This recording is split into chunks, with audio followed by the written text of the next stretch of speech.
Yes, we are back here from Santa Marta. We had a major power failure here at the conference center, so sorry for having to wait for us to get back. Yes, we were just starting off, and I had a question to Johan Falk to set the scene, how far we are on the exponential curve when it comes to regenerative agriculture. So please, Johan, the floor is yours.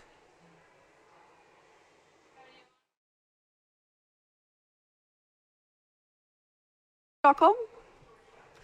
You want to go ahead and give your first intervention? Oh, I think you can hear me now. We can hear you. I can hear you now again. Could you repeat the question, because we just got the sound back? There was a big repeat the question. Yes, could you please introduce us to where we are in the exponential curve for regenerative agriculture right now, please? Yes. When we talk about regenerative agriculture, we talk about farming that rebuilds soil health, biodiversity, water retention, nutrient cycles, farmer resilience, while reducing emissions and pressure on land. And positively, we are moving from pilot phase to easy scaling, but we are not yet on the exponential curve, which we have to aim for. And why is this so important? Well, it's because food and land use are linked to several planetary boundaries: climate, biodiversity, freshwater land use, and nutrient cycles. And the agri-food system emit about 30% of the global emissions. Agriculture use around 70% of freshwater withdrawals. And agriculture expansion drives almost 90% of deforestation. But the good news is that acceleration of regen ag is visible. More companies, farmers, and investors are now moving from commitments to implementation. Say the potential is here, and how far are we from reaching the positive tipping point? The tipping point will come when regenerative agriculture becomes the most rational economic choice for farmers, food companies, banks, insurers, and governments. And a key bottleneck is the farmer business case, because the farmers can't be expected to carry the risk while others captures the value. So I think the tipping point will come when farmers can say this is better for nature, but also better for business and future productivity. And I think the ongoing energy crisis provide an excellent opportunity to actually reach that particular point and to aim for that. Thank you, Johan. Turning now to Stacy, you work for Oatly. Oatly is the largest oat drink brand in the world. And you produce not just oat, but you produce plant-based dairy alternatives. And you were also part of a session yesterday about plant-based food as well. So Stacey, can you tell me about how far you have come in implementing the regenerative principles here in regards to production? Thank you so much for having me. So Oatly's regenerative journey started roughly 6 years ago in really crafting what we wanted to do within our regenerative work. And our programs have been around for about 4 years, and they're at different scales. We have a number of different sourcing regions throughout the globe. And we kind of take a piecemeal approach of introducing programs into certain regions. And right now we're focused on Canada for our North America market and parts of Sweden for our European market. And within the Canadian market, the program has been around for about almost 4 years, so as long as I've been at Oatly, and we have roughly 30% of our equivalent supply in regenerative agriculture. It's our oldest program, probably our most successful. Our other program in Sweden has around 15% of the equivalent supply in regenerative agriculture. And we have pretty ambitious goals of getting to about 30% of our global equivalent supply by 2030, and then 90% by 2040, and 100% by 2050. For those that might not be aware what regenerative agriculture really entails, could you just explain it in a sentence or two, just briefly? Yes. So for Oatly, our regenerative agriculture, oh, sorry, I thought I heard something. For Oatly, our regenerative agriculture program is really focused on soil health, farmer livelihoods and stability, ecosystems and biodiversity, and then the larger community aspects. And so we try to offer practices and different offerings through our programs that hit all those different tiers of our regenerative programs. So how does Oatly help other entities besides your own organization to scale the regenerative agriculture principles? So I firmly believe that regenerative agriculture has to happen in two different ways. It has to happen both within a company's supply shed, within their direct supply chain, so what they're directly sourcing, and then also at the landscape level. So it has to cross those two areas for it to be really regenerative. And so we take a very landscape level approach to our work. And so things that we do is around education. We do a lot of programs where we work directly with the farmers in our programs, but then also the farmers within all of our sourcing regions through our processors to be able to offer regenerative agriculture training. Though I think it's great when companies offer training, we should be offering it not just to farmers and programs, it needs to be happening across everyone's supply chains, and we need as much access as possible. The other thing that we do a lot of work around is kind of participating in these collaborative initiatives that are action-based, looking at wetland and watershed restoration projects, how that affects farmers' land, especially when we talk about areas like Canada that has a lot of wetlands. And then how do you bring that back to the farm? How do we do nutrient management practices that directly relate to water quality? And then the other thing is we look at all of our sourcing regions and kind of overlay all of the sensitive ecosystems and watersheds so that we really have a good understanding of where our priorities are at the landscape level, especially around nature. So Casey, what would you say your enablers versus blockers are here, and what kind of help do you need from countries? Because now you're talking about Canada, you work also in Sweden, but I know you're on many other markets. So we have, I think a lot of the potential, enablers are around how do we take these practices and have real life kind of data around them. I think we were talking a bit about the business case to farmers. We need to be able to directly talk about the yield increases or stabilization around regenerative agriculture and the increase in soil health indicators like water holding capacity. We have to get very, very technical and practical for farmers to see this work. From a company's perspective, having worked in this space for a while, we need to be much more transparent. We need to lift the hoods under all these programs and talk about what worked, what didn't, where companies are going, not from a reporting perspective, but from a day-to-day running programs. And then I think another huge enabler is getting farmers on company boards. We need farmers to be in all these decision-making parts of especially CPG companies so that they really can talk about some of the struggles that they're having. As far as blockers, oh, yeah, go on. Sorry. You go ahead, Casey. I interrupted you. Go ahead. Oh, I was just going to say, as far as the one thing I wanted to add around company is around what countries need to do. I think we really need to have a way where we're not striving for perfection in reporting. So as countries look at different types of ways that they want to look at reporting requirements, making sure that we allow farmers to be doing the good work and we allow farmers to or companies to grow with them versus striving for data perfection. And then the only other thing I'd say is, again, getting farmers into all the decisions. I think that's something that at the country and federal level, that if we can have farmers from a multitude of different operations and cropping systems, it can be a huge game changer in how decisions are being made. Thank you very much indeed, Casey. We're turning now to Sanmeet. You're driving a hyperscale accelerator in India. Please tell us about it.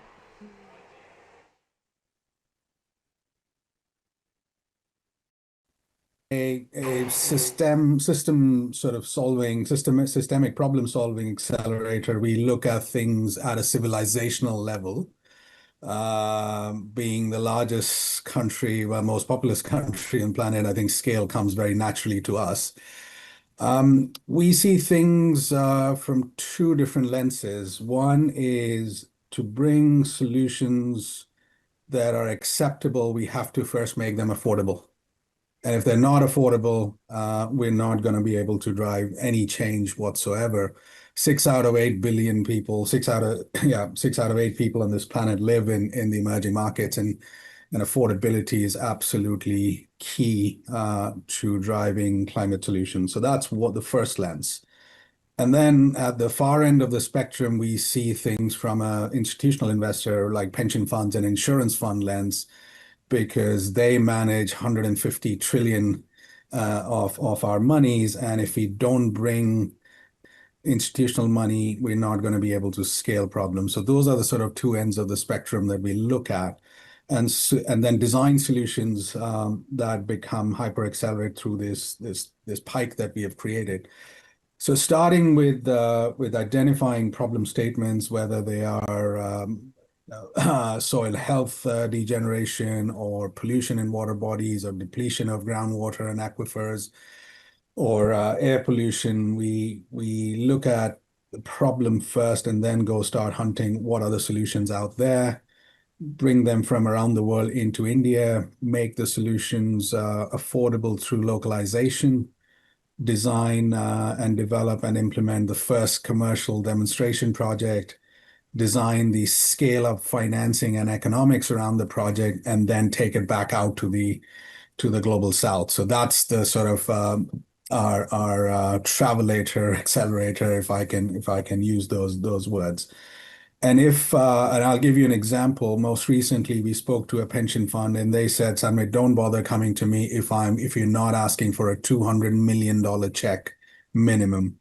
And that $200 million cannot be more than 10% of the overall project funding that you're raising. So unless the project is $2 billion, pension funds are not coming in. And that's where we have to sort of rewire our financial economics to see, will this solution scale up to the pension funds? Agriculture is very, very fragmented in its asset classes, whether it's soil, whether it's the fertilizers, whether it's seed, whether it's water. And Bharatiya's role is to make sure those asset classes get stitched up and we develop a cohesive ecosystem. So Sanmeet, in terms of key solutions, what can you highlight briefly? Let me give you sort of 3 examples, all that we're doing in India at the moment, but we'll bring them to the global south.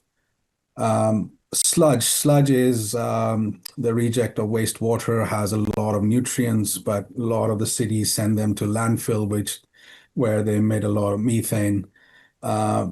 The cycle of returning nutrients back to the soil is broken, and farmers are addicted to chemical fertilizer. So when we don't build market pathways of nutrients which are generated from the residues of food and water, we're doing something wrong. And so we've built a phenomenal topsoil rejuvenation program, which will run into millions of acres, but by energizing and making sure that the food waste, the waste from biogas generation, waste from wastewater treatment plants, which carry essential nutrients all go back to the soil, and we absolutely have to rejuvenate our topsoil. Second, high yield farming. Farmers don't like to be preached practices, they like to be preached economics. So if you don't get the farmer economics right, I think Johan mentioned right at the beginning, where's the business case? So we've looked at, can we put 5% of land under cultivation using high yield practices, using climate control greenhouses? So one such example is using climate control greenhouses, where we are able to deliver a throughput of $250,000 of acre of revenue per annum. And that brings almost $2,000 a month income to farmers who are currently earning $200 a month income. And we're scaling that in a pretty much a WeWorks type, shared office type model, in this case, shared farm model, because they can't afford to buy into these expensive greenhouses. But we are issuing a green bond, an agricultural bond, so that we can deploy hundreds of acres of climate control greenhouses, which the farmers can operate from. So that's example number two. And the final example I will use, a lot of you would have heard crop burning that happens in India. And that's because the soil health is so poor that farmers have to resort to 2, 3, 4 cropping cycles a year. And if they don't clear off their fields very quickly, they lose the crucial time or the harvest window. So the easiest way for them is to light up a match and burn the residues. Huge amounts of pollution that happens. So again, we have priced biomass waste, and we're issuing a bond so that we purchase that waste directly from the farmers, and then the use of biomass goes into biogas and bioenergy production. So again, think farmer economics, think scale, and these are sort of 3 examples that we're implementing in India. Thank you. Turning now to my guest in the studio, Saranj from Senegal. You are the Technical Advisor Minister of the Environment in Senegal. So what are your thoughts of having listened so far? What I heard is very encouraging, but a fundamental reality must be remembered. In West Africa, in my country, Senegal, for Africa, the agriculture transition does not start from a neutral point, because we have colonial exploitation. Yeah? It's rooted in the history of land dispossession, and today pressure linking to certain agribusiness model cause many damage, many problems. So talking about regenerative agriculture is therefore also taking about justice, sovereignty, and restoring community lands. It's our priority, and our government is aware of this and remains open, of course, to cooperation and to share the best practices in another country. Thank you. It's our aim. Yeah. Thank you. That's a very, very important perspective. So what can you tell us about where Senegal is right now on regenerative agriculture? Right now, the position is clear. Senegal is firmly committed to a sustainable land use approach. Though the policy of the Ministry of Environment and the Ministry of Agriculture, we promote agroecological approach, sustainable soil management, reforestation, we have an agency for this, and climate resilience in our policy. We are working to restore ecosystem while improving agriculture productivity, particularly for smallholder farmers who are the heart of our politics and our system. Senegal is a key player in a project like the Great Green Wall. He is an initiative of former president of Senegal, aimed at regreening the entire Sahel region from Dakar to Djibouti. It's a great project, and Senegal leads this project with the several years. It's quite an impressive project. We're Yes. following it. So Sarinj, what do you need from companies to accelerate this transition? Yes, we need company. We expect a clear commitment from business. Investing in fair value chain, supporting local producer, transferring appropriate technology. It's important. And respecting land rights. It's important for the community, for the local community. It is not simply about greenwashing existing model. It's important to remind that, but about co-creating solution rooted in local community. And the company have a great role to lead this project. Yeah. Thank you so much. A question to you and also to Casey and to Sanmeet. How do we accelerate this? Quite briefly, because we only have a few minutes left. So how do we accelerate this transition to regenerative agriculture? We are also okay to accelerate. Yes, we can accelerate, but not at any cost.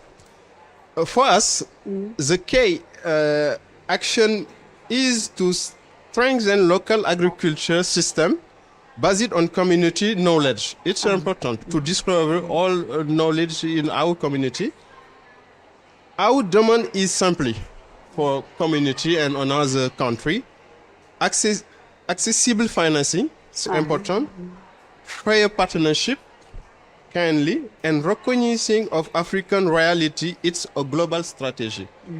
We have our reality in the global change, and we need to consider the point of view of our community to integrate a global dynamic around the world. Thank you very much for that intervention. It's very loud and clear. Thank you. So Casey, what are your thoughts on acceleration here, in short? I think the one thing that we need to do is we need to make sure that the data that companies are collecting can be used by farmers, and it's real tangible data, not just emissions data. And then the other thing is getting farmers into points of decision making. They need to be at the table at companies, at the federal level, at the provincial level, throughout the system to make sure that their viewpoints are being heard loud and clear. Sanmeet. I would say new generation of money managers who are domain experts, taking Stacey's viewpoint, bring farmers to the table and blend their expertise with investment management expertise, and that's when real solutions, practical solutions, will start to come about, and see it from a pension fund lens. So that's what drives scale. Thank you for bringing the investor perspective here. So Johan Falk, what are your main takeaways from this session? Yeah, I do think when I listen to all the brilliant speakers that there is this excellent opportunity, and based on really collaboration between the parties going in the front line and developing these practices, which includes, of course, the companies like Oatly, the accelerators, but also finance, and primarily the farmers, which has to be part of that. And to drive this movement forward and to share knowledge, share data, and to really spread this narrative, which is so incredibly positive. So I believe that is a key takeaway. And there might be really good opportunity to move faster now. Well, thank you very much indeed. This was a very exciting session. We all need to eat, right? And we would like for our grandchildren and their grandchildren to be able to eat too. So this is crucial for the survival of the human race, that we actually sustain our soil. And thank you for your enthusiasm and for your commitment to this cause, Casey, Sanmeet, and also, of course, Sarinj here next to me in the studio. And I wish you best of luck with your continued work. And thanks for joining us here at We Don't Have Time.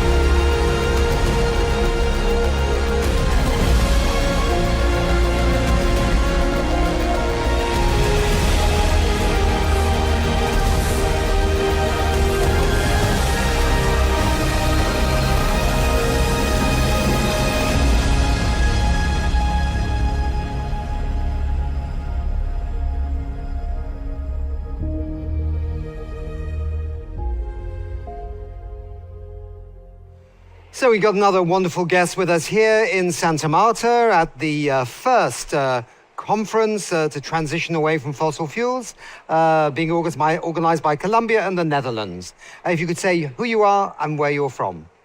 My name is Ralph Regan Vanu, and I'm from the Republic of Vanuatu, which is a Pacific small island developing state, about 2 to 3 hours flight from the east coast of Australia in the Pacific Ocean.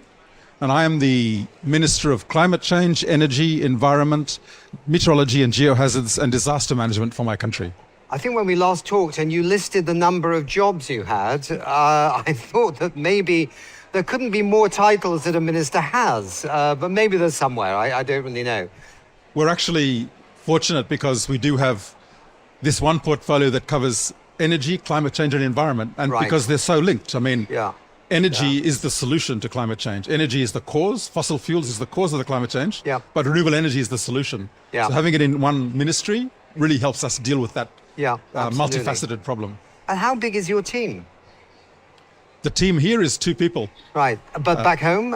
Back home, the ministry, we have probably about 100 and something staff. Right, Most right. of them are in the meteorology and geohazards department, Yeah. making sure that our population is well aware and informed, because that's part of resilience. Yeah. Having a well-informed population that knows what's coming, how Yeah. to prepare, Yeah. and has good, accurate forecasting. Oh, yeah, interesting. Latest in terms of impacts in your region, in your islands, is it quiet at the moment, or have you had some really rough moments in the last 12 months? We've narrowly avoided any cyclones this season. Uh-huh, We're coming to the end of the cyclone season for the Pacific. It ends at Right. the end of April. right. So we are just about there. We managed to, basically, 2 came just past us. We got the winds, Right. we got the rains, but no direct hit. Right. But the effects of climate change in the Pacific Islands, there's slow onset. So that's sea level rise, obviously. And you see sea level rise most acutely when there is an extreme weather event in Yes. terms of how far the sea comes inland.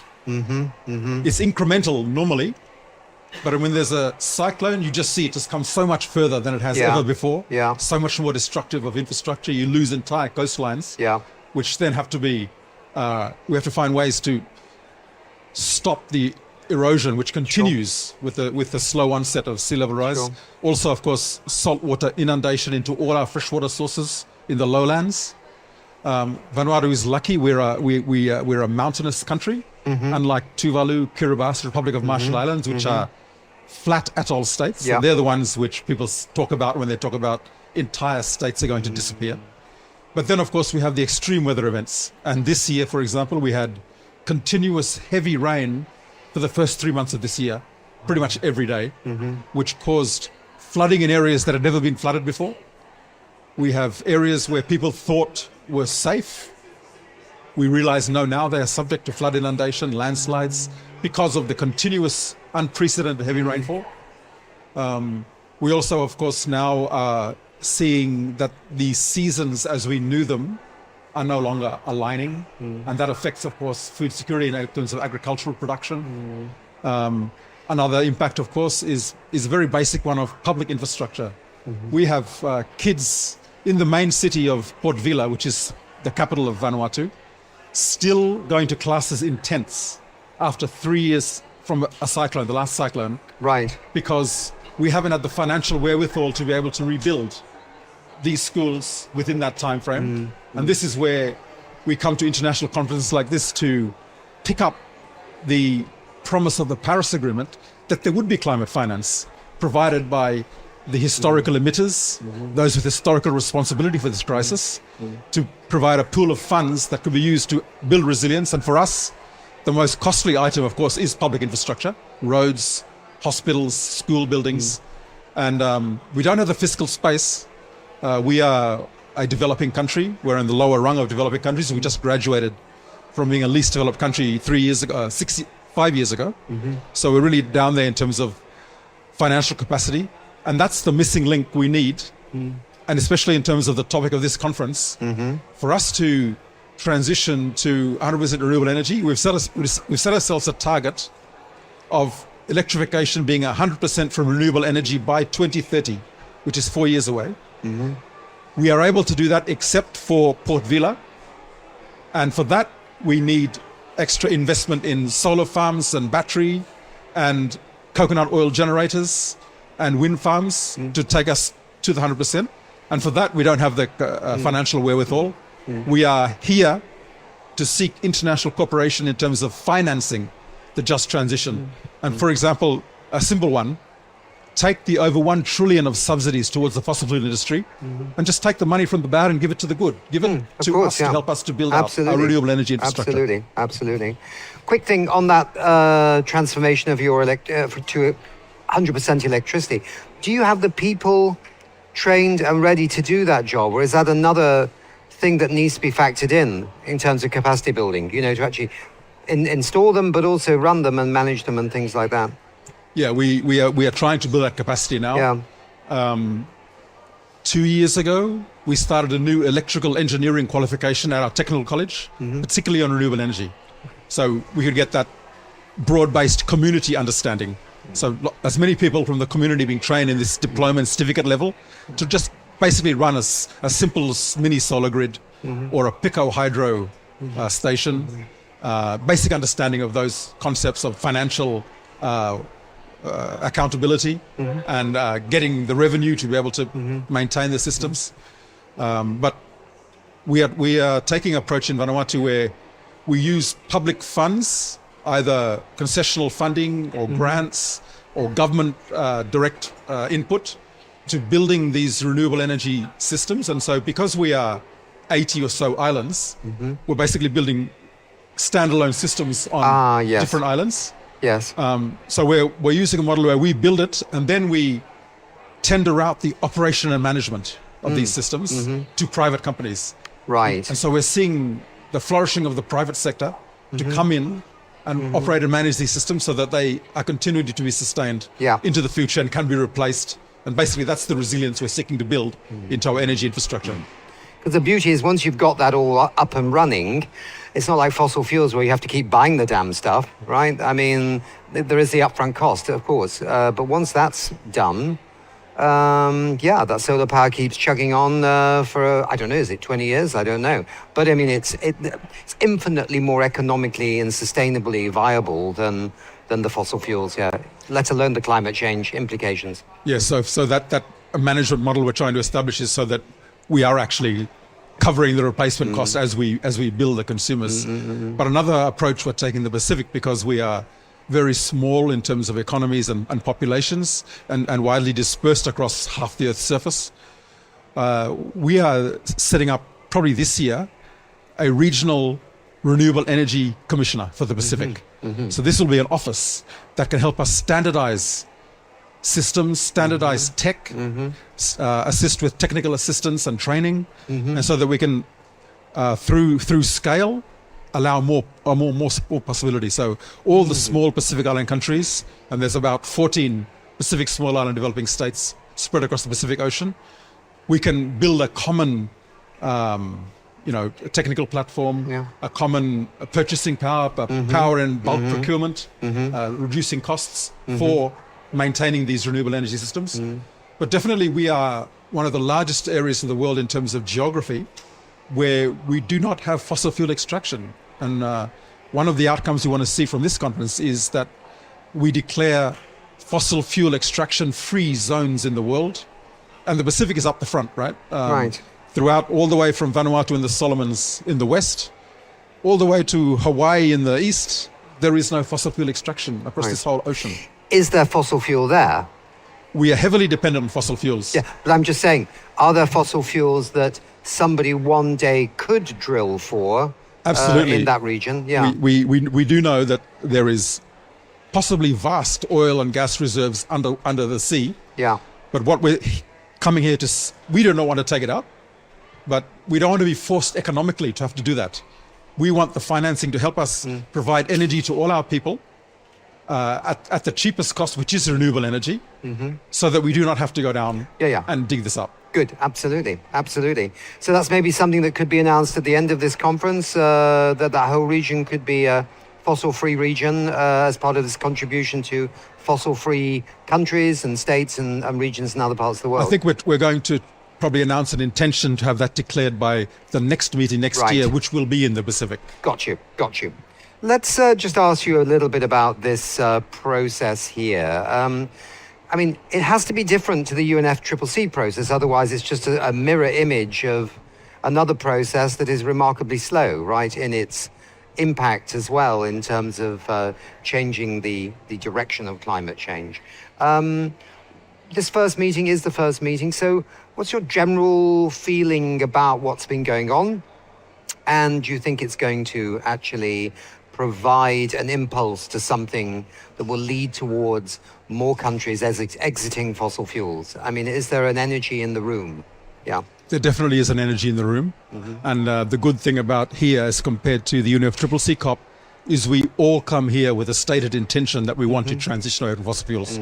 And we don't see that in the COP. So we don't have the countries that have a different agenda here. And that really opens up the space for us to be really a lot more constructive, because we can actually talk about it. Whereas in the COP, we can't. We can't talk about fossil fuels. Here, that's the whole topic. And so we can start to explore ways. And one of the interesting things for me here has been hearing the national experiences, how each country, those in the global north, those in the south, have their own pathways to transitioning away.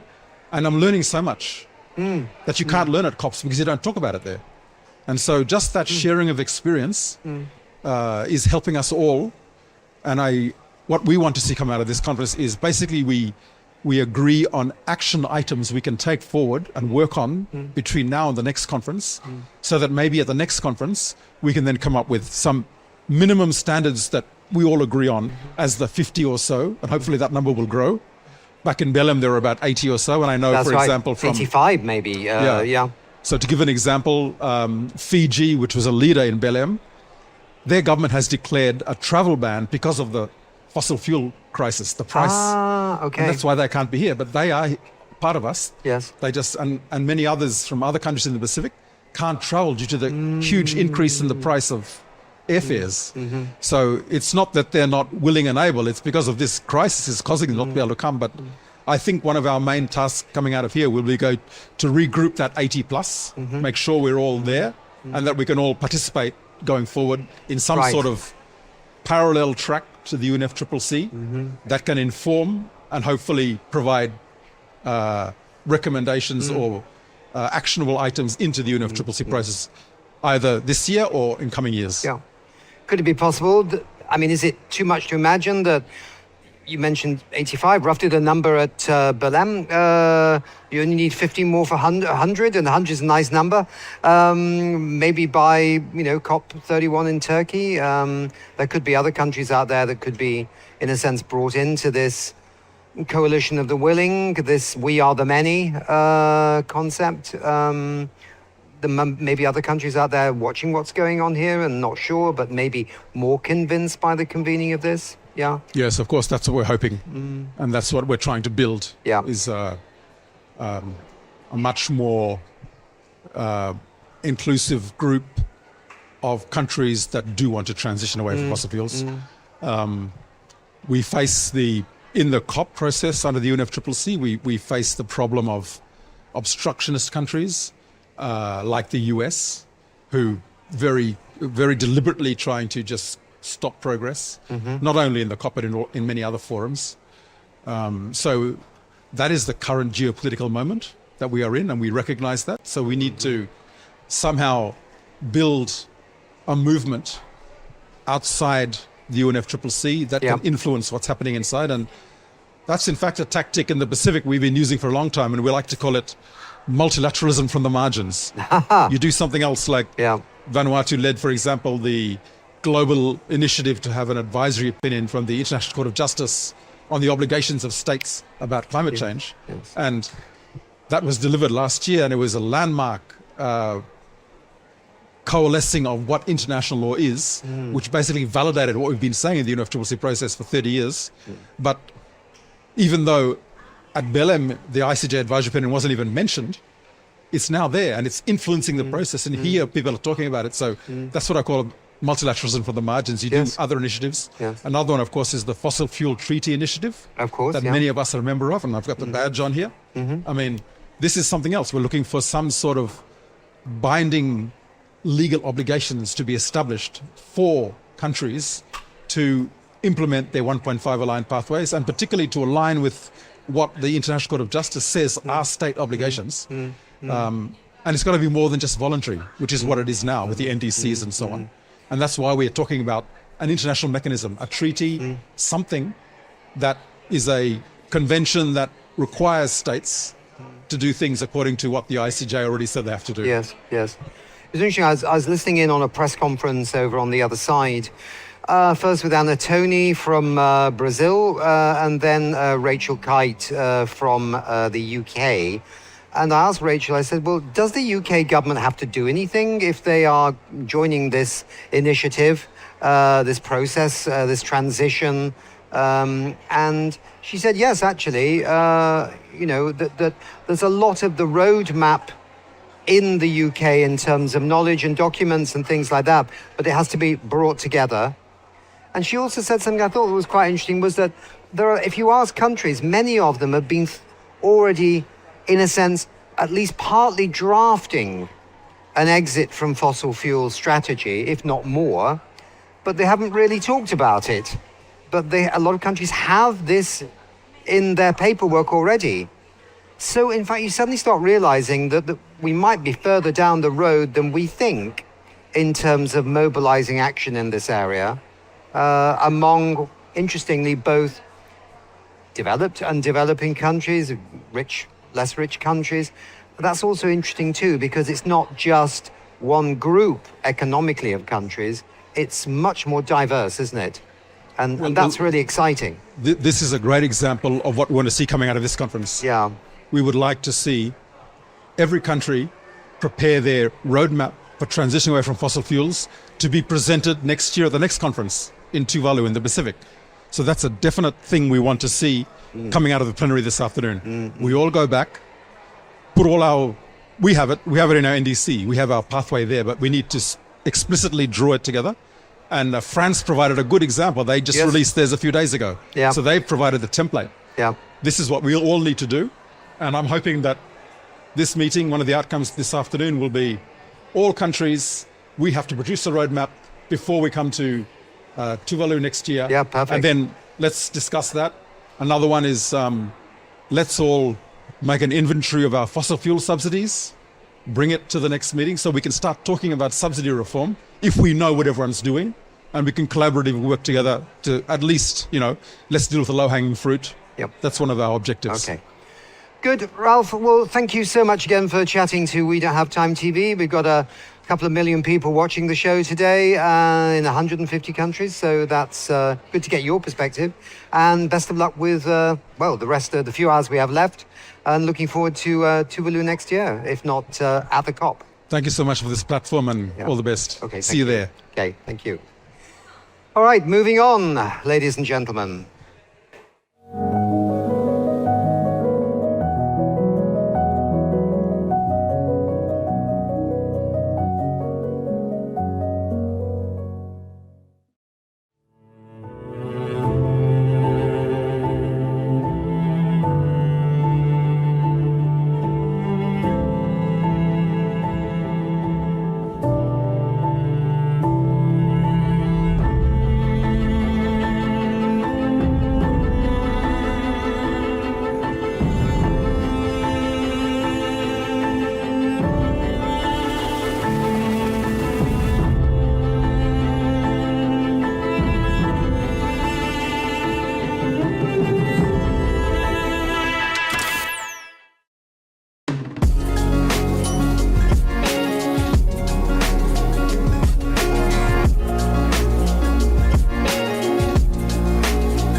Destroying ecosystems was deemed an international crime, prosecutable by the International Criminal Court.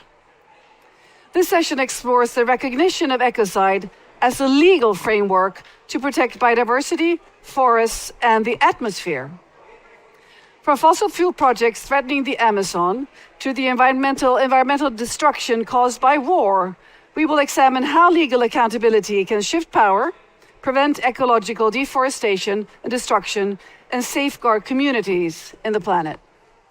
And this discussion with these wonderful people here will highlight the challenges, the opportunities, and the transformative potential of holding governments and corporations also responsible for ecological harm. So it's now my great pleasure to introduce the guests in this panel. Nikki Reich, you are Director, Climate and Energy Program at Ciel. Wonderful to have you with us. And next to Ricky is Yo-Yo Mehta. You are the CEO and co-founder of Stop Ecocide. Warm welcome to you too. And next to me here is Mohammed Usruf. You're Executive Director, Palestine Institute for Climate Strategy. Terrific to have you with us. So Nikki, you've been part of the Academic Dialogue's workstream here at Santa Marta to talk about legal obligations. So what key insights would you say that you could share with us from the workstream discussions? In many ways, legal obligations really undergird and form the foundation of the entire conversation here alongside science, right? Because we know that law not only sets out what the clear objective is that states have to comply with. The International Court of Justice, in a landmark opinion last year, laid out very clearly that states have obligations under multiple sources of international law, not just the climate treaties, but customary international law, human rights law, environmental law, to prevent harm to the climate system and to cooperate effectively toward that end. And that means addressing the activities that are driving that harm, namely fossil fuel production and use. And the ICJ was quite clear in saying that states have a duty not only to curb production and use of fossil fuels, but licensing and subsidies and financing of them. So the legal imperative is crystal clear walking into this conference here. That's not just scientifically necessary and a political choice to phase out fossil fuels, but it's clearly a legal duty. And so there was a lot of focus on the legal imperative to shift funds from financing the problem and subsidizing pollution to investing in the fossil-free community-based alternatives. So law not only sets the objectives that the countries and communities here are striving towards, but also how it has to happen in line with human rights, with equity and precaution. There was an open letter that was issued just this week by over 250 legal scholars from around the world, really reaffirming the legal foundations for fossil fuel phase out. So it really should be beyond debate that law requires us to take these actions. And the key question now is whether states will, in fact, comply with the duty to cooperate and take steps jointly to implement that transition now.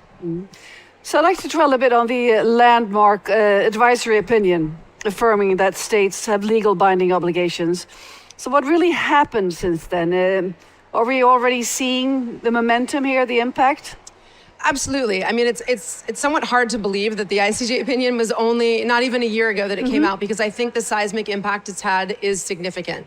It has really taken off the table a debate around whether the law actually requires states and to take action on fossil fuels, and has made clear that they face consequences for failing to do so.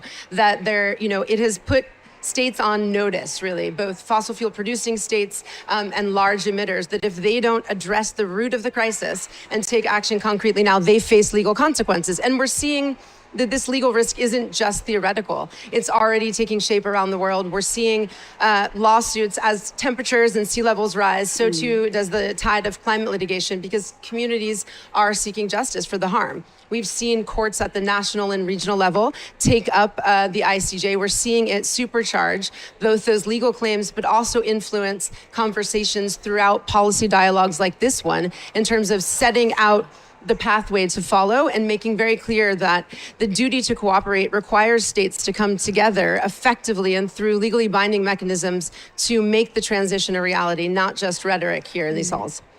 So from your perspective, where are you seeing the strongest momentum? Is it from the courts, or is it from the civil society? Is it from governments or multilateral institutions? And also, what is the importance of the companies that really push for ecocide law?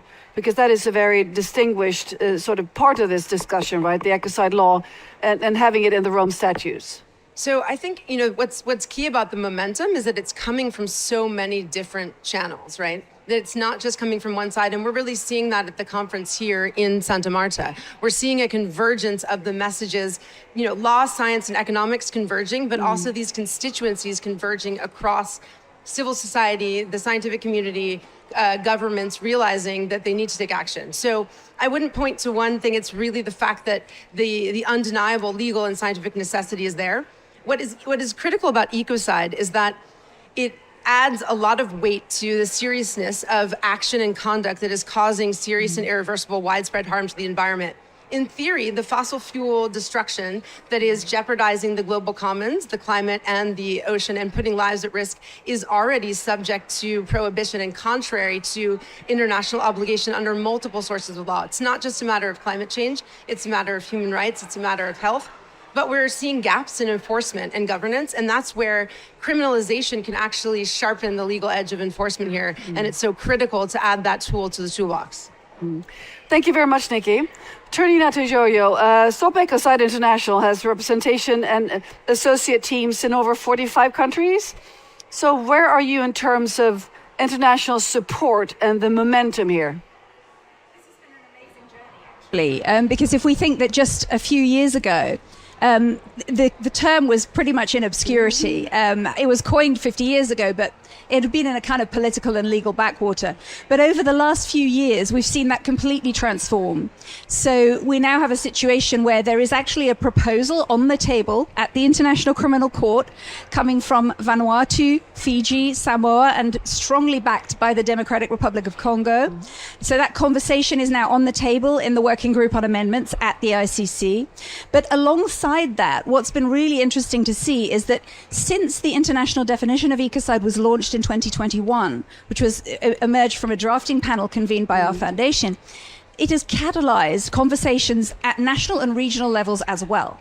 So what we've also seen is conduct comparable to ecocide, that's how it's being described, included in the EU Environmental Crime Directive just a couple of years ago. And European capitals are now having to harmonize their penal codes with that directive. So Europe, as a whole, has taken a strong step in this direction. We've also seen the African Ministers' Conference on the Environment make it a priority for the continent. But beyond that, there are also proposals of national law in various stages of development in over 15 countries around the world, and one or two have already adopted.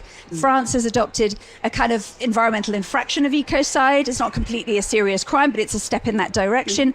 Belgium has adopted the crime of ecocide pretty much wholesale in terms of their own federal jurisdiction. And just this week, we've just heard that Mauritius has also enacted a law of ecocide under its terrorism prevention laws. So this is really interesting, and it shows that we're moving from a purely environmental focus to also a security focus with this law.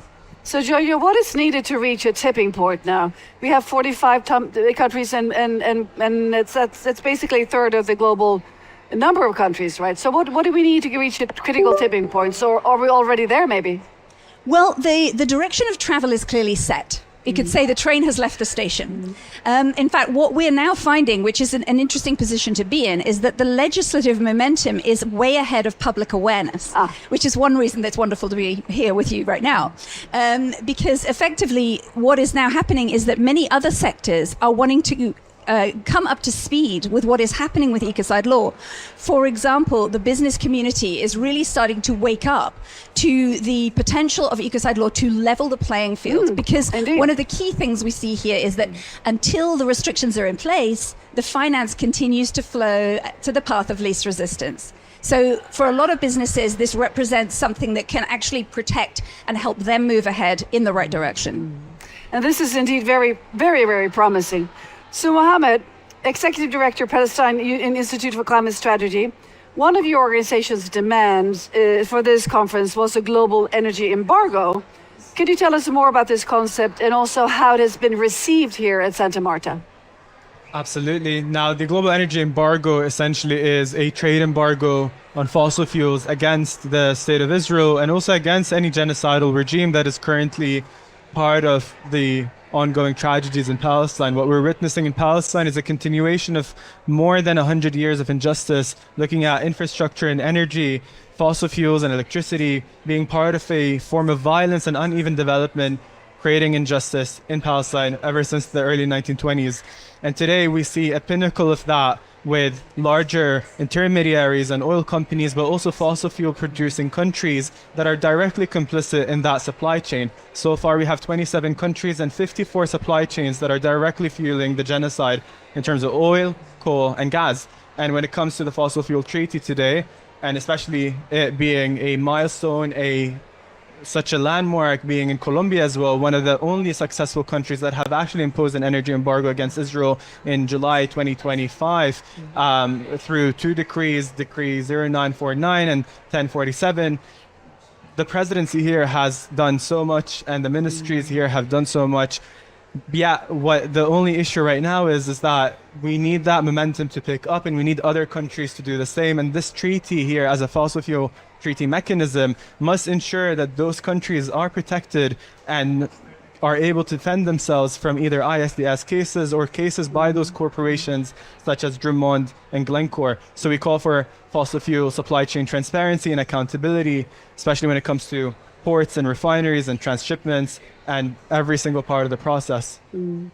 Thank you very much for sharing this perspective. And your organization is dedicated to advancing what you call Ecosumud. So could you please tell us what this entails and also how it relates to ecocide as a term? Absolutely. Ecosumud is a individualistic personal trait. Yeah, it is characterizing of the people of Palestine. Sumud is steadfastness in Arabic, and ecological sumud essentially refers to the idea of ecological belonging and a steadfastness in the land itself. And this is not to claim that we as people must be resilient to climate change or resilient to occupation repression, but instead we look at it from a very political reality, and it's not necessarily political, but rather a very confrontational and honest perspective on how Palestinians live their lives under such tragedy. So the idea of ecosumud and ecological steadfastness essentially means that we cannot accept things for what they are and for how they are, and instead we don't see climate change and any other tragedy as a natural disaster. Instead, we see the common root causes across the globe and how we also de-exceptionalize Palestine. The struggle in Palestine is currently a struggle for indigenous people. It's a struggle against imperialism, whether it's the British mandate in the 1920s to 48, the Israeli Zionist regime, or American imperialism today that is fueling genocides across the region, ecocide in Palestine and Lebanon, and also a larger war machine across the Middle East. And we see how corporations are the ones that are sustaining that larger system. It's not countries that are pushing those warmongering sort of issues. It's always the corporations that sustain these systems for the sake of profit. So it's really crucial to then ensure that corporations are at the front and center as our targets to question when it comes to a fossil fuel phase out. It's not just a coalition of the willing, it's not just political momentum that we need from countries, but it is accountability for these corporations that are killing Palestinians and killing indigenous people in Latin America, in West Papua, in Aceh, in Sudan, in the DRC, mainly for the sake of livelihoods across the globe that are sustained by fossil fuels. Thank you very much indeed. And your reflections after having listened to Nikki and Yo-Yo about ecocide, because it's really, it connects with your cause. Could you reflect a bit on this, please? The ecocide connection to your perspective here from the Palestinians. Absolutely. In terms of a political will that we need to engage, it is really crucial to also abide by international criminal court legislation, but also the ICJ, and also more importantly, the ICJAO on climate change, and also a potential case or a potential introduction of ecocide as one of those larger sort of violations of human rights. The reason for that is because of the fact that we must address every form of injustice that is currently happening, and there's so much injustice happening on the ground that is not necessarily documented due to the lack of a full jurisdiction around it. And I think when it comes to ecocide, it would be another form of adding pressure, but it would also primarily be a way to introduce legislation or climate litigation against the harms that are happening currently in the West Bank, especially after a very gruesome olive harvest season where we not only saw displacement and further settler colonialism, but a a very intentful act of just misdoing to destroy the livelihood of people in Palestine and also in the south of Lebanon by getting rid of these, or stealing actually, these olive groves. Thank you very much, Mohammed. Turning back now to Yo-Yo, what would a broad recognition of ecocide as a law, how would this affect the phasing out of fossil fuels from your perspective? So we see, and this goes back a bit to what Nikki was saying, is that there are kind of governance gaps. And ecocide law is a particularly sort of powerful, if you like, sort of implementation mechanism in terms of preventing harm.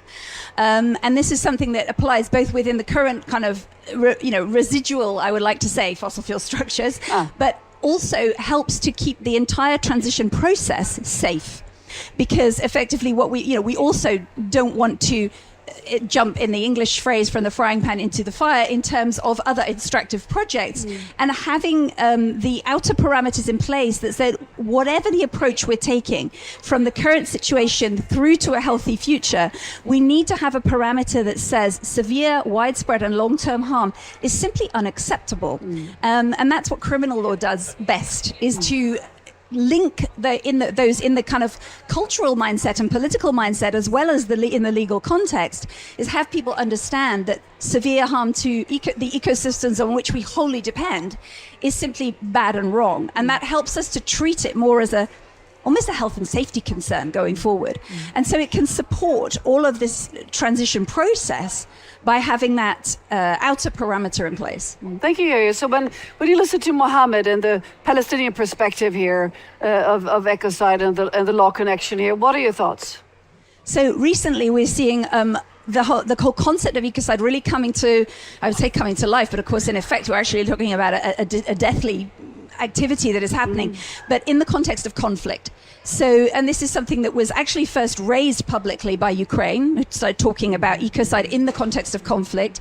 Palestine then made a statement about how the damage to lands in Palestine was also described as ecocide. That is now being picked up very quickly in Iran and in Lebanon with what's happening there. And I think it is really helping people to understand that ecocide means really severe, widespread, long-term harm. And when we go to conflict, we see that although the immediate focus, understandably, is on human casualties, on business and infrastructure that the daily activities are affected by in the lives of people, when we look at the longer term effects of warfare, it is often the environmental damage that spreads the furthest, does not respect political borders, pollution and contamination do not, but also temporarily speaking, it can last for decades or generations. I mean, there are, whole areas, most now of Palestine and huge areas of Ukraine and now places in the Middle East where actual cultivation of that land will be difficult, if not impossible, for a very long time. So that relevance is really important. But one last thing I would say is it is also important to remember that it is reckless harm in peacetime that is where the biggest legal gaps are. Thank you very much. And Nikki, what are your thoughts on how ecocide law could really put a quicker end to the extraction and the distribution and use of fossil fuels? It's clear to break the stranglehold that the fossil fuel industry has, not only on our economies, but on our imaginations. We really need a multiplicity of strategies.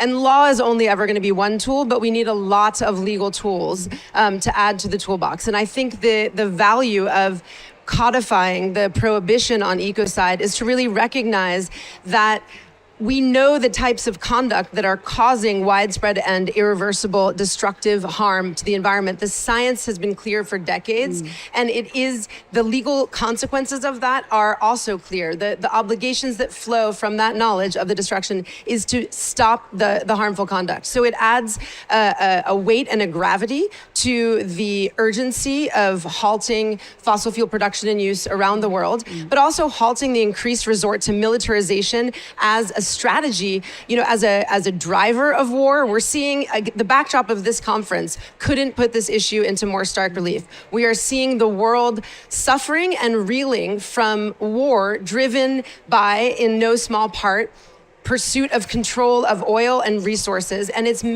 made very clear that continued dependence on fossil fuels is a colossal vulnerability, that there is violence and volatility baked into the fossil fuel industry and the fossil economy, and that the imperative is absolutely urgent now to hold those states and corporations who know and have known for decades accountable for that harm, and that our interests lie really in moving away from this system that's a destructive system that not only violates long-standing laws, a customary international law. The duty to prevent harm has existed for decades before the climate conventions, but actually, is violating potentially emerging legal principles like ecocide that are codifying those prohibitions.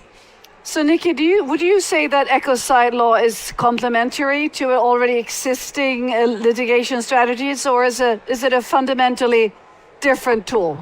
No, I think it's absolutely complementary, because what we see with the Inter-American Court of Human Rights advisory opinion, with multiple national and regional courts, with the International Court of Justice, and litigation going on around the world, that courts are increasingly recognizing severe and irreversible harm is contrary to legal obligations, and ecocide bringing in a criminalization and elevating the gravity of this issue could only reinforce the legal pressure. When countries and companies are facing legal risk, that's when we're going to see them act. So, thank you, Nikki. So, Yo-Yo Mehta, if we look 5 years ahead, a trajectory here, and how many countries do you think will be on board for ecocide law? And if and when it really moves into the Criminal Court of Justice, which might not be completely impossible, right? And the Rome statutes. What would it mean to the world? I mean, if we really, really get there. For me, but I think about it, and I think about it like almost like a silver bullet. It might really change the playing field completely for many aspects here. So what are your thoughts? We believe that we're very much on track for the majority of the world recognizing severe harm as a crime. That sort of putting together of criminal law and severe environmental destruction is really picking up speed. We can't predict exact numbers in exact times, not least because things have actually moved faster than we expected, not slower, which is very encouraging. As for the silver bullet, we wouldn't probably describe it as that. What we would say, though, is it's a kind of necessary but not sufficient piece, in the sense that unless we have something like ecocide law in place, it's going to be hard to prevent that kind of flow of business as usual.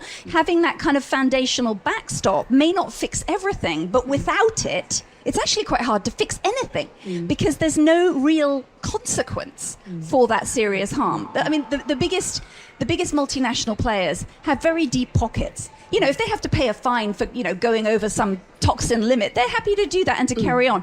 But once you bring the criminal personal responsibility into the picture, you have a double layer of deterrence. Exactly. It's not just about reputation and freedom, it's about company stock value. All of those things start to come into play. So I absolutely believe it's a fundamental piece. It's not the only piece, as Nikki was saying, but it is an absolutely foundational one, yes. Because if you were a corporate leader, and you might end up in the same court as Milosevic or somebody else who's been prosecuted there for genocide, and you'll be there for ecocide, and that's not really a prospect they want to think about. So it's very hopeful to see that what effect that might have on the crime that is being committed for many corporate leaders in the global scene now. I think it's elevating really the gravity of destroying the very environment on which the global commons and the environment on which all life depends, that's been increasingly recognized as the right to a healthy environment, has grown in recognition nationally through over 150 constitutions and laws, and internationally by the UN General Assembly, by increasing numbers of courts. I think that we need that comparable legal recognition and gravity to be accorded to that destructive conduct. And I think there's no question that according legal recognition not only to the violations of civil and customary and human rights law that is inherent in destroying the climate and the oceans and the environment on which we depend, doesn't just put greater pressure on the actors doing that, but it also elevates defenses and ways to overcome some of the legal barriers. Mohammed referenced earlier investor-state dispute settlement as an obstacle to phase out of fossil fuels because it threatens to make complying with the legal duty to end fossil fuel production and use prohibitively expensive. it allows fossil fuel investors to sue countries rather than making polluters pay, to force them to pay polluters. But the stronger the law is prohibiting those companies to continue exploiting the environment on which all life depends, on present and future generations, the stronger the state's case is going to be to refute any arguments they're bringing, and ultimately to dismantle that system that really stands in the way of the urgent action we need. We did have a session about this yesterday, and it's so interesting and so sort of mind-boggling to think that there are so many treaties between countries and companies and countries, and that really entails that companies can be reimbursed. It's really something it's hard to grasp. So ecocide, of course, will play a big role in dismantling this very unhealthy system. So Mohammed, when you hear Yo-Yo and Nikki here, what are your thoughts on the trajectory here of the legal implications of the movement of the legal strategies moving forward here? Absolutely. I think from what my colleagues have shared already, there are a few next steps. And as I said, this is a major political moment. We're seeing elections in the next 4 to 6 weeks in Colombia that are going to dictate whether the decrees that have already been put in place are going to be reversed or not. The next presidential candidates of the left party of Pacto Histórico, Ivan and Aida, must ensure that the decrees remain in place and must ensure that pressure is being put on these corporations, and that not only do they put pressure on the corporations, but they actually build a coalition of ministers and build support not only through the treaty, not only through the UN and the other sort of criminal courts, international criminal courts, but also more crucially through alternative forms of diplomacy. We see today when genocide is being implemented or kind of happening, the world does not react, the ICJ does not react, and I don't think when an ecocide case happens, the world is going to react either. We've seen many forms of injustice, and Palestine is not the only case. As I said, we de-exceptionalize Palestine in this case to understand that this is a major problem in the system, and there are governance gaps that enable these systems, and if anything, they're done by purpose. So what I see now happening is Colombia as a co-convener of one of the alternative diplomacy spaces, being the Hague Group, alongside South Africa, which, by the way, after Colombia ended its coal exports down from 60% to 0%, South Africa picked it up from 30% to 95%. So Israel's imports of coal that supplies the power grid today, all of it nearly comes from South Africa, and that is not an economic cost. The economic cost of that is nearly negligible, of 1 to 3%. So why is the political cost that they're incurring total genocide of the Palestinian people? It also does not make sense, as South Africa is a post-apartheid state. So this idea of solidarity, this idea of legal recognition, this idea of, going from recognition of the current situation to then resisting it, we're currently at the resistance stage to understand how can South Africa and Colombia take the stage to build this coalition of the willing, to protect countries, to protect workers who are adopting and implementing this energy embargo from below, this radical energy embargo. Today we see Sindipetro in Rio de Janeiro, FUP and FNP, the unions in Brazil, the federations of oil workers in Brazil and in Italy coming together to ensure that the ports are blocked. And just 2 days ago, here in Santa Marta at the Don Jaca community, us and many other activists blocked the port, Puerto Drummond, which actually had the last vessel, Fortune, which shipped 900,000 tons of coal to Israel in July 24, 2025. So it's really crucial to remember that as much as this is a legal issue, as a political issue, a governance gap issue, and a need for a mechanism and a treaty, we must remember that a lot of these efforts must go back and be attributed to the workers who make sure that it will happen, who are ensuring that the international law is actually being implemented, and they're taking it with their own hands. So it's really crucial to remember that, and it's important to protect them from that. And that is one of our demands within the treaty, to ensure that workers are frontline, workers are front and center in this whole discussion. And the same applies to the many organizers and many groups. And right now, as we're speaking, there's a group of legal experts who are intending to approach the South African government. The boycott divestment sanction movement just released a statement 2 days ago which was issued towards the South African government, letting it know that the economic cost is negligible and we must support the South African government in cutting this RBCT consortium of 12 countries. And as I said, there are 2 companies here in Colombia, that is Drummond and Glencore is the same company that took these increases of coal exports from 30% to 95% in South Africa. Thank you, Mohammed. So the final word, we're running a bit over time here. So, Jojo, for people watching this, how do we support the movement of ecocide from your perspective, being in the position you are? We would say, as we always do, that talking about it is the primary thing. Use ecocide to refer to severe, widespread and long-term harm. The word itself has a kind of momentum within it. And of course, if there's anyone in the philanthropic world out there, we have noted that the funds going towards environmental and legal issues tend to go towards more frontline things like litigation, like activism and so on, which is fantastic, absolutely great.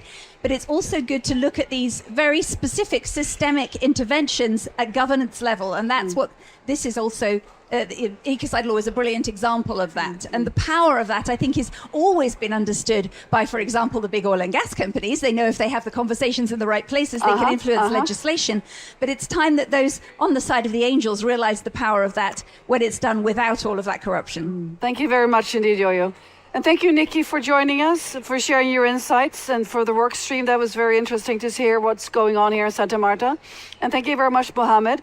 And all three of you, best of luck. This is really, really important. And I've been delighted to share this stage with you today. And now we need to move on.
Transitioning away from fossil fuels is going to be tough, but it can be done.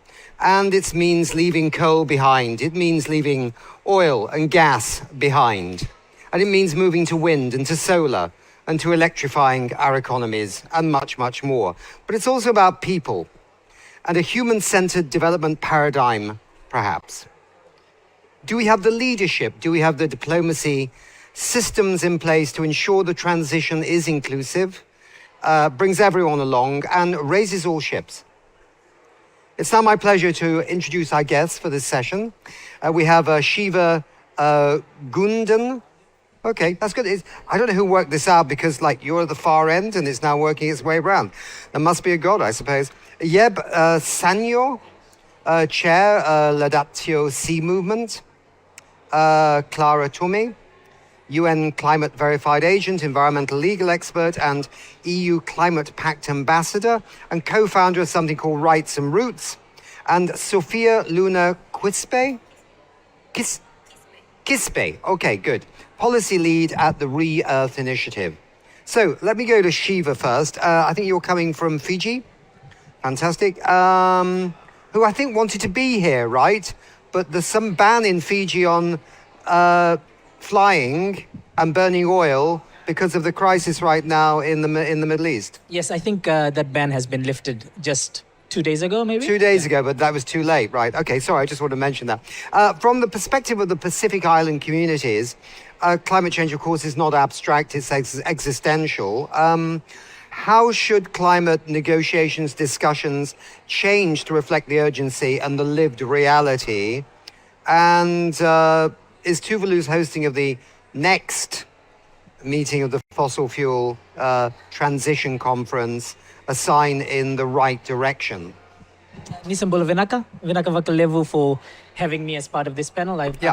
I always say that to share the Pacific perspective is a very privileged opportunity, and I do not take that lightly as well, as someone who has the privilege to be able to be here. As you said, some of the Fiji delegation weren't even able to travel. When I look at the current state of the climate negotiations, I feel there's a profound disconnect of a very highly bureaucratic, systemic kind of structure that's been built to discuss. From the Pacific, you see a lot of suit and ties. You know, you have conversations that are very difficult to understand to what's happening on the ground. Yeah. Where you've got sea level rise, you've got category 5, 6, 4, 5 cyclones, you've got typhoons, as Yeb would know very, very well as well. And then the language that's spoken in that room to the language that needs to be translated to communities, there is an extremely visible disconnect. The other thing is, like, we as Pacific Islanders, we pushed this term 1.5 to stay alive, or 1.5 degrees. What many governments see it as it's a political target. But for some communities, climate vulnerable communities, especially in the Pacific, who are the most vulnerable region to climate crisis, you can say it's a survival limit. So it's not even just a target, it's a limit to be below that. And the way the systems have been structured in terms of how to discuss these kind of issues is not based on the reality. And that's one thing that the international system can work on to better. The other thing around Tuvalu and hosting Tuvalu. To have these discussions, I feel personally that there needs to be a discussion about where these things are happening. The location needs to shift, and also the logic of these conversations need to shift. To host it in Tuvalu, if it happens in Funafuti, which is the capital of Tuvalu, it's revolutionary. You know, you can easily discuss what it means to have the sea encroach onto the land, and then you have to extend the lagoon by having reclamation of a land. You can easily describe it on reports, and you can easily describe it on spreadsheets or things like that. But it's much more impactful emotionally when you are seeing that firsthand. But there's a caveat to that. Like, as in, you don't want that to be just something that victimizes Tuvalu. Tuvalu on the front lines of the climate crisis, sea level rise. Tuvalu, just like many other Pacific countries, have been on the front lines of the leadership of what has come out of the world's, in terms of the negotiations. From 1.5 degrees to loss and damage finance facility to ICJ advisory opinion. This was Pacific youth who took it to the world's highest court. Ambition has been driven by Pacific countries, and to be hosted in Tuvalu, it's a great privilege for Tuvalu, but it's actually even bigger privilege for the world if they're coming to see this, because you know that ambition will be at its peak. So I hope that kind of gives you a little bit of view of why I think that Tuvalu, Funafuti, is probably a much more better location than something in global north. I just want to pick up on one thing you said, because I often wondered where the 1.5 or the below 2 degrees centigrade came from. I thought it was something plucked out of the air. A bit like in 2009 in Copenhagen, the amount of money that developing countries should be given by 2020. I thought that was plucked out of the air by Hillary Clinton. But it turns out that the 1.52 thing is really interesting, because Johan Rockström, the professor of planetary boundaries, all those scientists have mapped that since humans settled down, you know, from being nomads to be agrarian, and then the growth of civilization and the cities and, you know, Bob Geldof and, I mean, the whole, you know, thing that we call the human race, has existed in a period of time when the temperature has gone up and down on average +2. So it actually isn't arbitrary. And when you break certainly through the 1.5, but also the 2, you are in totally uncharted territory in the history of humanity. Not the planet, but humanity. And that's really fascinating, I think. It's not arbitrary. It's scientific, actually, that limit. And you can already see there's been an offshoot already. But if there's a sustained offshoot of 1.5 degrees. Oh, yeah. No, I'm not disputing the fact that every 1/10 of a degree matters, you know.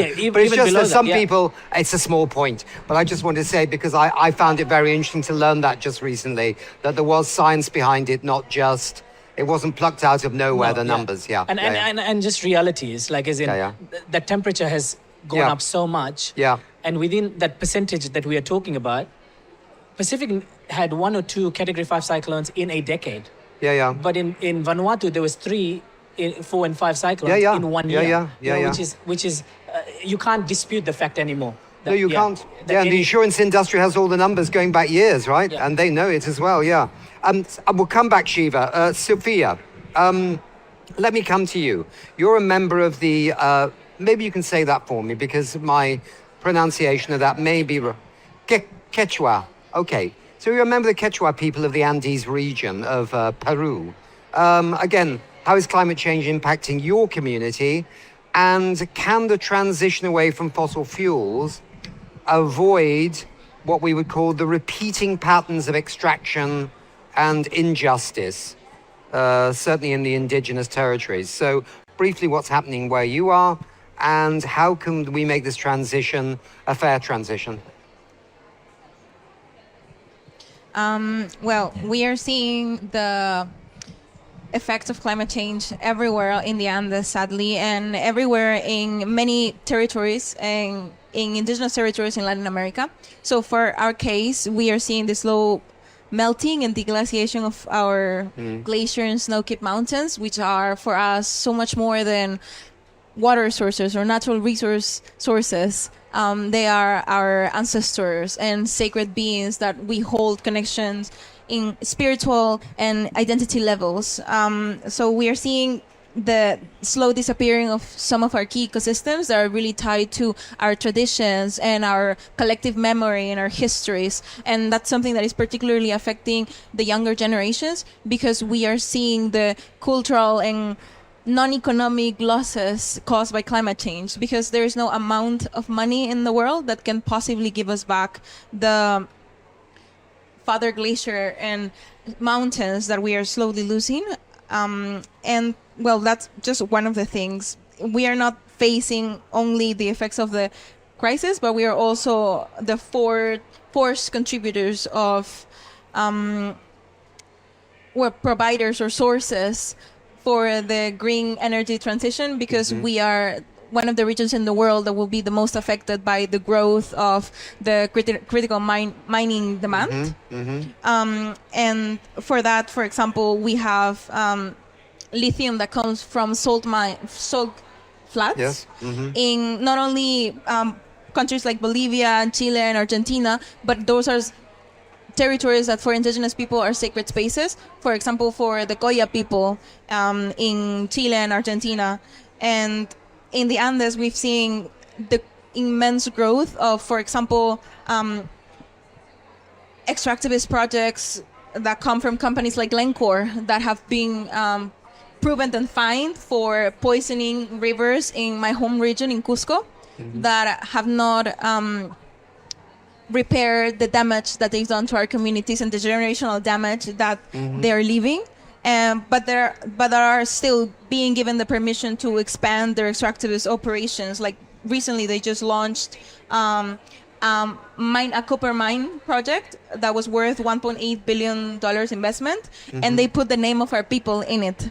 That copper mine is named Quechua, and that's a very extractivist logic that we're fighting, but also the continuation of colonial and imperialist systems. And well, to just go to the second part of the question, for us, it is very worrying that the transition is being faced as something that will have to depend on critical mineral mining and will have to depend on the use of transition fuels, such as natural gas. That is also something that, first of all, is not natural gas, it's still a fossil fuel. But it's also something that comes from the indigenous communities of the Quechua people in the Andes and the Amazon. So just to add to that, and this is a message that not only has been said here in Santa Marta, but also at climate diplomacy spaces. Last COP30 was echoed by the Indigenous Peoples Movement and the caucus. And it's the fact that we need to operationalize the free, prior, and informed consent right. That is different from having consultations. It's having consent from communities, consent that is free from corporate interests, and that is a process where peoples and defenders feel free to have the right to say no and to live free of persecution as well. Yes. We'll hopefully come back to this because we have like 15 minutes left and we've got 2 more people. So we need to move quickly on this so we can have a proper discussion between us all. Let me bring in Yeb. This conference started a few days ago. The World Council of Churches joined a multi-faith call for a fossil fuel treaty. That was a few days ago, What does it mean when faith communities make a clear stand on an issue like this? When faith communities put the weight of their movements and put the weight of their institutions behind fossil fuel treaty, they're actually changing the landscape, they're changing the battleground. That means they're placing the climate conversation or pulling the climate conversation away from a purely economic and political realm into where it should be, squarely at the center of the global moral conscience. So the faith communities, of course, when we talk about religious traditions and faith communities, they are labeling the fossil fuel industry or marking the fossil fuel industry as an unjust and profit-driven structure that should be changed.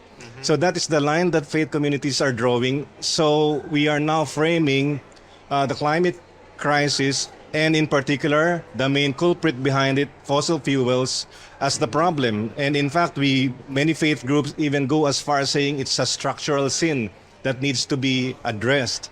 So when churches, for example, the Catholic Church and the movement that I represent, the Laudato Si movement, supports a fossil fuel treaty, we are standing up for what is right. And it becomes an ethical conversation, not just the conversations we've been having for many years that around climate change being a problem that will be solved by science, politics, and economics. No, it becomes also a matter of eroding the social license of the fossil fuel industry. Because when the Pope, for example, says we must move away from fossil fuels and change these unjust structures into a community of care, that's putting your foot down on the main problem that's causing climate change. And that's not only refreshing, it's very inspiring to see faith communities unite behind this, because in general, faith communities are diverse in terms of their views for a reason over history, over many centuries. But when faith communities unite on something like this, it's very uplifting and very inspiring to see. So that's the impact that faith communities bring into this. Right. We'll come back on this as well.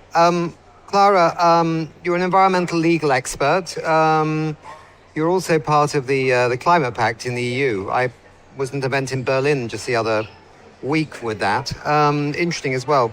But what are your thoughts about the legal aspects of this transitioning away from fossil fuels? And have they been addressed so far in this first conference? And let's not overload this first conference with having to solve everything overnight. Yeah, thank you so much. I mean, legal aspects are at the key core of these conversations, because at the end, we are here for that legally binding instrument that is the fossil fuel treaty that we are looking for.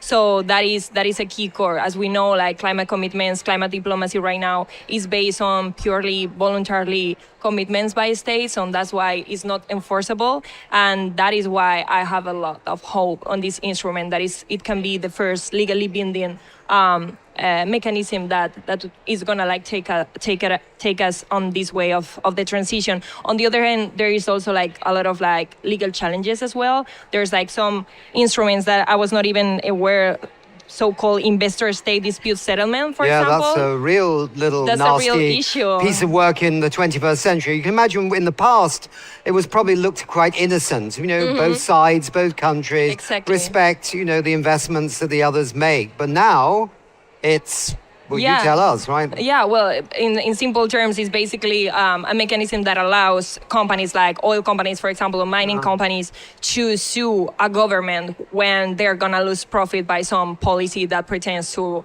preserve an area, for example, right? So those are the legal challenges that we have and that we need to consider, of course. But at the same time, we also have like legal opportunities and innovations. And I want to remark what Panama said yesterday on their segment. They are pushing for this universal declaration of rights of nature at the UN. And I think as a rights of nature defender, I believe this is key and it needs to be at the core of the transition. As a complementary thing, of course, as the fossil fuel treaty, because at the end of the day, we cannot pretend that all type of like clean energy projects are going to be fair, as you said. At the end of the day, we have seen already that many like clean energy projects displace indigenous communities and destroy nature, right? So I believe rights of nature needs to be at the core of this as a legal mechanism that we need to use, because just transition is not just about replacing fossil fuels by clean fuels or renewable fuels. It's about changing how we relate to nature and our relationship with nature. And if we still see nature as an object where we can extract from, an object that we can pollute, we're going to keep repeating the same mistakes that took us here in the first place. And that's why I believe that we need to bring rights of nature into the table alongside of this just transition. I've been asking everybody in the last 2 days I've been talking to how they might imagine this. Is it a process? I don't know what we call this, right? But this is the first conference, right? And there are, nearly 60 countries that say they want to draft exit strategies away from fossil fuels. And there's probably 85 in total if you count the numbers in Belém in Brazil, and maybe by Turkey in the next UN climate conference, there might be 100. Great. We are the many, we stand strong. This isn't a minority. It's North and South maybe coming together. But what I worry about is whether if you turn this into a mirror, but a smaller mirror of the UNFCCC process, does it just not become another very slow, full of promise, but delivery-wise not very optimal of what we want? Do you know what I mean? How do we make this process of countries exiting fossil fuels nimble, quick, and at the same time carries some of your hopes and dreams of how we should structure our economies, right? And our societies. It's an interesting mental jigsaw puzzle and a piece of athletics that has never been run yet. Any thoughts or what do you really want? What do you want this thing to deliver? I have that same. I had that same question when I came into this process. Okay. Being in the UNFCCC process, you can understand it's very legally, like the language is very legal. And you've got a lot of lawyers inside the room, I guess because they have state ambitions and state things that states have employed them to do that work. You are discussing the Paris Agreement and all the texts related to a thematic area. The refreshing thing, I guess, in this conference has been is that there was no negotiation that was happening. Maybe they were having bilateral discussions on the side to do negotiation. But inside the rooms, when there was thematic areas to talk about, people were very open with challenges that they are having in terms of transition. They were very open in sharing some of the successes that they have had that countries may take back. To think that there will be an outcome out of this just now, I think like that's a miss. Because it's been 2 days where the leaders and decision makers have had a chance to just talk.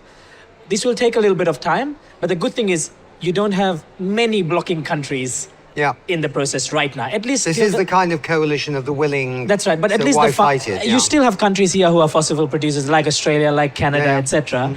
But you are building foundations and a platform to start the discussion at a bit of a progress level, rather than the UNFCCC where it starts off with a block straight away and then you try to open the doors slowly. Where here, I think the doors are open. It's just what you take inside now decides that. So, good first step, long way to go, very broad still to have concrete outcomes. Any other thoughts? Well, here's my take on this one. Okay. You mentioned coalition of the willing. I mean, it's very tempting to actually be cynical about processes, especially I've attended 22 COPs, and the UNFCCC could be very frustrating. And so when you gain some ground there, and then you have this seeming fragmentation of the multilateral system, and a bunch of countries goes away and decides they want to do something else, it could be worrying. However, I believe in the snowball effect, and a bunch of countries who are here in Santa Marta, who are unified and have some sense of unity of purpose, even if there is some divergence in the details. Building this roadmap and agreeing that we need to transition away from fossil fuels is for me is an idea that whose time has come. Why? Because the transition is already happening. It will continue to happen, and those who will not be part of the transition will be left behind. So that the countries who are agreeing that we need this transition just, equitable, and urgent are actually ahead of the others. Yes. So I'm optimistic that the idea will blossom into something else, and we're not only talking about sovereign national states, we're talking about subnational entities. And I'm in the context of faith institutions, we're looking at all of these religious institutions with $3 trillion of investments that could be reinvested away from fossil fuels. So it's a breath of fresh air, and I think it's onto something, and that's why we're supporting this process. So I heard from the UK climate envoy here, Rachel Kite, who's been around for a long time, that in a press conference over there, when asked, she said many countries have actually drafted theoretical exit plans, but they haven't ever shown them to anybody because they didn't know when they would need them. So in fact, there may be more progress on this than we think in the capital cities of some countries. But sorry, please. Yeah, no, I was just going to say that my biggest hope is that we don't have 30 conferences like this, as it has happened with COP, right? So that is my biggest hope. But we're already here, and that's, as you said, that is already a big step. It feels completely different than a COP from my experience. The fact that, there is all these conversations with civil society as well, with indigenous communities. Of course, we need more inclusion. We always need more inclusion. But I would say that, we need to be honest, and we're not going to see the treaty maybe this year, maybe in 2 years, maybe 3 years, who knows. But at least we can, I hope we can see some concrete actions. Like, for example, something that we can do today, and that I hope some countries take the step to do that, is to design some non-fossil fuel areas. That's something that you can do today. You don't need to wait 3, 4, 5 years to decide something like that. And the last thing I would say is that, as I said, for me, this crisis that we are in is not a crisis of just emissions, it's a crisis of justice. So the most important thing for me is that this transition is fair and respects indigenous rights specifically and local communities' rights, and doesn't step over people just because we are in an urgent crisis that we need to face. So fossil-free zones must be the ultimately first step, right? Quickly, now, no more new fossil fuels. Absolutely. It's a disgrace that any new ones are coming along. Please answer that question. The other question I wanted to ask you as well was, what do you do? What do you want to see in terms of the critical minerals and metals that are needed for the green energy transformation? What would you like to see happen in Peru? And that would be my question, Maybe also picking up from what you just mentioned, which is a fossil-free zone, or what we also been advocating for, which is a no-go zones that are, for example, all of the areas where there are intentions of opening more permits for fossil exploration and for mining that are in territories of indigenous peoples in voluntary isolation and initial contact, so PIACs. That is one of the main things that the indigenous peoples across the world have been calling for, which is the respect for these areas of our relatives, brothers and sisters who cannot defend for themselves because they have mentioned before to the world that they do not want to be contacted. But in the case of Peru, for example, we have had many legislative initiatives to try to bend national laws in order to disappear these protected areas so that they can still give permit to extractivist companies. So that is one thing. International community can support creating those no-go zones and protecting indigenous peoples in voluntary isolation.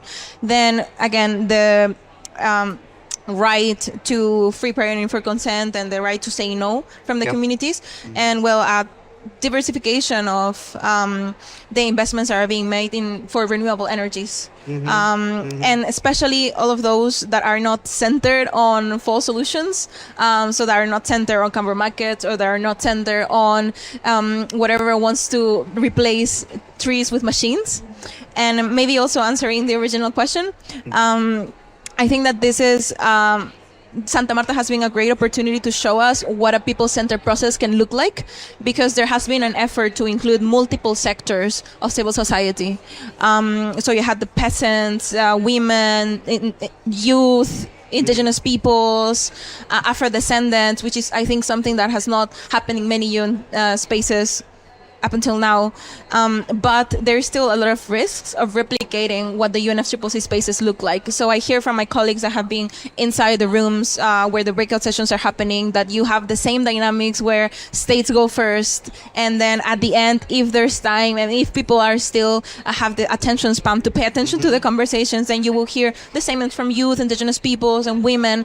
But then we need to change those dynamics, to change the power dynamics that we're seeing in the rooms of whose voice matter the most, especially from civil societies and groups like indigenous peoples who are not stakeholders but right holders in this energy transition.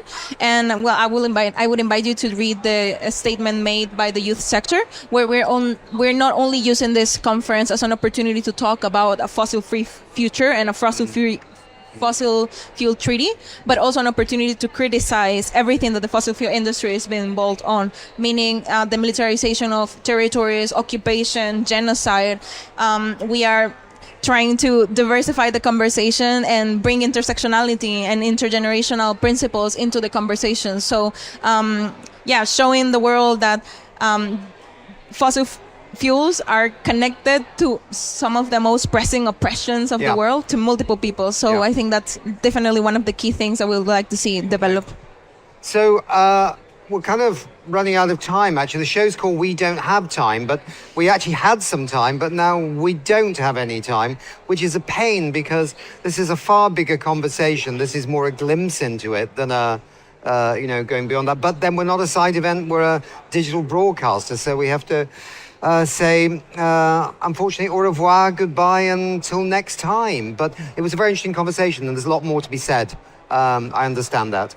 But I have to say now, let's move on to the next segment in the shows.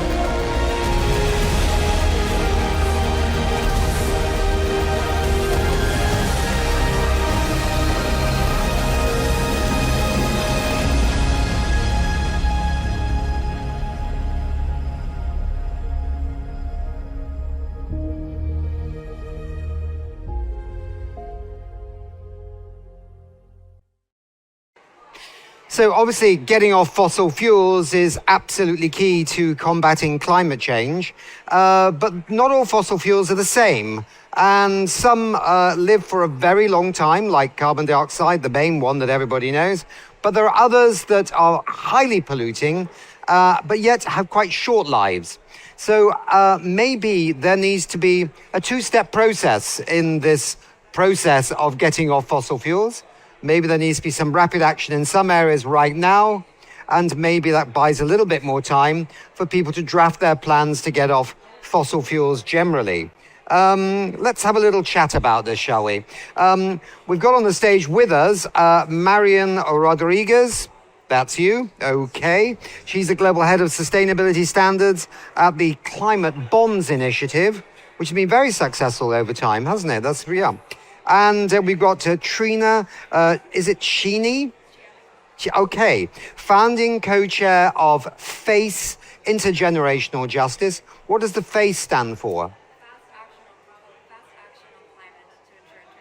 Oh, okay. All right. It's always good when you hear a new acronym. You're just trying to work out who wrote it, where did they come from, and why did they choose that. We've got Neil Tangri. Yeah. Can you say it? Tangri. Yeah, Tangri. Senior Director of Science and Policy at Gaia, and that's the Global Alliance for Incinerator Alternatives. But it's actually more than that, isn't it? And then on the magic of Zoom, which looks like she's coming all the way from Santa Marta because of the background, which is so cool, but is not, as we know, is Martina Otto, head of the Secretariat of the Climate and Clean Air Coalition, proudly hosted by the UN Environment Programme. Hi, Martina. Can you hear me? Okay, we need to have a little volume on the speaker when you come on, but that's okay. You stay there right now. Listen to these wonderful guests first, and then I'm going to come to you for your assessment of what they've been saying. Okay? Good. Thank you. Okay, thank you. So Neil, I don't know, it's very, very not gender sensitive, this, is it? Neil, you are Gaia's Science and Policy Director and a Senior Fellow at the University of California's Berkeley's Center for Environmental Public Policy. What is your work on methane and the other super pollutants?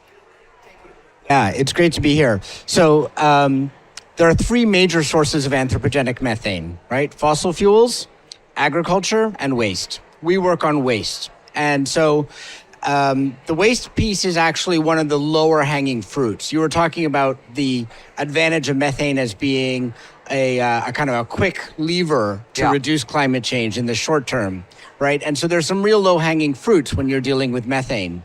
And with waste, it's really very simple. The methane comes from our food waste primarily. When that ends up in dumps and landfills, it breaks down under anaerobic conditions and it produces methane.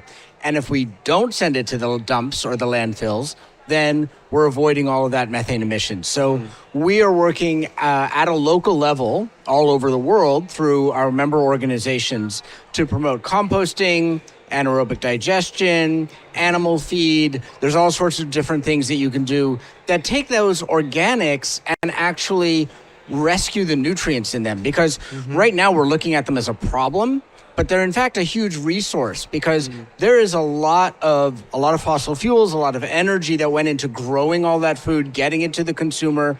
There's all these nutrients in that, and then we're just throwing it away. It's kind of crazy. Yeah. So we're really working on solutions to waste methane. Yeah. And waste methane, I mean, coming from rubbish tips all around the world, but are there some hotspots that could be very quick wins? Latin America, for example, which we're in right now? Yes, so there are definitely hotspots. Landfills are some of the largest emitters of methane, on par with some of the worst sort of fossil gas infrastructure in some places. The challenge, I think, is around providing public services. So a lot of these places, cities are starved for funds, quite frankly. And so there isn't enough money just to pick up the trash. And then you talk to them about, well, now we want folks to separate their waste, and you do two different pickups. One is for organics, one is for non-organics. And the cities are saying, where's the budget going to come from? And so that's one of the reasons that we really need the financial element to be included. I mean, I must say, we know we had these pre-meetings. I don't know if you probably were at them. The pre-meetings at the places like the University of Magdalena here in Santa Marta, and we were doing some pre-records there, and you could see they were making a very strong effort to separate the waste streams, right? There were separation containers all around the university. I did keep popping my nose in to have a look and see what the mix was. It seemed that nobody had quite got the full story of which ones went in which. Now, it is a developing country problem, but it's also a developed country problem. I mean, most people that go to the United States, go from Europe to the United States, have no idea what they're supposed to do in terms of separating their waste. It's a completely different system, and I have no idea what it is. So, there's no standards on this, and so it all ends up going to the waste tip. Yeah. Last question, how much global warming might we be able to link with waste coming from waste tips on the planet? Oh, you should have told me in advance if you were going to pop the Okay. quantitative questions on me. It's a little bit hard, but the material But it's significant. It's significant. And It's I think that's the significant. key thing, yeah? Okay. And I would say the other thing is we need to work on all of it. Yeah. Right? It's not like we can work on waste and then ignore fossil gases. We can't work on methane and ignore CO2. We need to get to zero emissions, and that means working on all of it simultaneously. Yeah, I've got it. So finance always is important, Marianne. Tell us how the climate bonds is engaged in mobilizing capital for methane reduction activities. Sorry. First, thanks for the invite. Very happy to be here. Well, at Climate Bonds, as you know, we work in the sustainable finance space, mobilizing capital for projects that are low carbon and aligned with the Paris Agreement. And recently, 2 years ago, we started working also on methane as part of the Global Methane Hub project, incorporating methane abatement and measures into our sector's criteria. So right now we are updating some of our existing sectors criteria like bioenergy, waste, also water infrastructure, especially the component related to wastewater. To not only include methane in the greenhouse gas accounting methodology, but especially incorporating technical requirements to offer advice and low carbon definitions so investors can identify those projects on methane abatement that are really contributing to climate change mitigation. That's one of the work streams, but in parallel also, and as part of that effort, we took part in the methane finance working group to help develop guidance also on integrating methane abatement into the oil and gas sector. I know that can sound a bit controversial because in the end all of us want to phase out oil and gas operations and activities, but the reality of the sector is that today existing operations in the oil and gas sectors are emitting methane. So what to do with that? How to address that? So that's why we also supported that initiative, and we supported the development of those guidances that in the end included, for example, eligibility requirements for projects abating methane, but also safeguards, but also disclosure requirements so investors can easily identify projects in upstreams activities of the oil and gas sector. And the third work stream, which is also very important, is the policy angle, because although our focus is on this standard and certification scheme work, we also work in the policy angle of this, offering guidance and advice to governments, policy makers. And as part of that, we recently launched a policy paper, very interesting, addressing methane abatement, identifying key levers globally to abate emissions in key sectors, as you mentioned, energy, agri, and the waste sector. Okay. And so are bonds being issued to mitigate methane emissions, as it were, as we speak? Are governments doing it, or companies, or investors, whatever? That's a good question. That's the aim of that work, and we are working hard to get that. We will have news very soon. Because we, in the end, a part of developing those guidance, we are now working hard on engaging with investors, but also with industry representatives, national oil companies, for example. And we will have great news from an oil company in Japan issuing a bond focused on methane abatement. And that will be sometime in the next few months, you think? Or Hopefully, we are expecting that to happen this year. Well, maybe at COP31, we can get that Japanese oil company onto We Don't Have Time to talk why they did it with you guys. Yeah. Because I'd love to have some news from the oil and gas industry that they were actually listening to the science and the urging of governments to act on these leaks and the flaring and blah, blah, blah. Exactly. Yeah, okay. Trina, your organization, FACE, uses legal mechanisms to ensure intergenerational climate justice through methane abatement. Can you explain what this is and how this works? Sure. So I'll provide a specific example. We submitted amicus briefs collecting the demands of young people to the Inter-American Court of Human Rights and the African Court on the climate advisory opinions. And the Inter-American Court's advisory opinion was published last year. And so for us, we connect a lot of the youth activists that we work with the science and policy experts that we also have connections with, and to really be able to kind of translate and understand, complex and almost overwhelming climate science and something that is very tangible and oriented towards a judge and what a judge can actually, implement and perhaps enforce too. And so for us, enforcement is particularly crucial. And with these amicus briefs, based on warming is accelerating. We are in a climate emergency. Everything is getting worse and worse and worse, and absent immediate action through also actions to cut methane emissions, we won't be able to buy the time we need to avoid hitting tipping points that potentially will be crossed if we surpass 1.5 degrees Celsius by the 2030s. And so we already have these planetary vital signs that are under threat.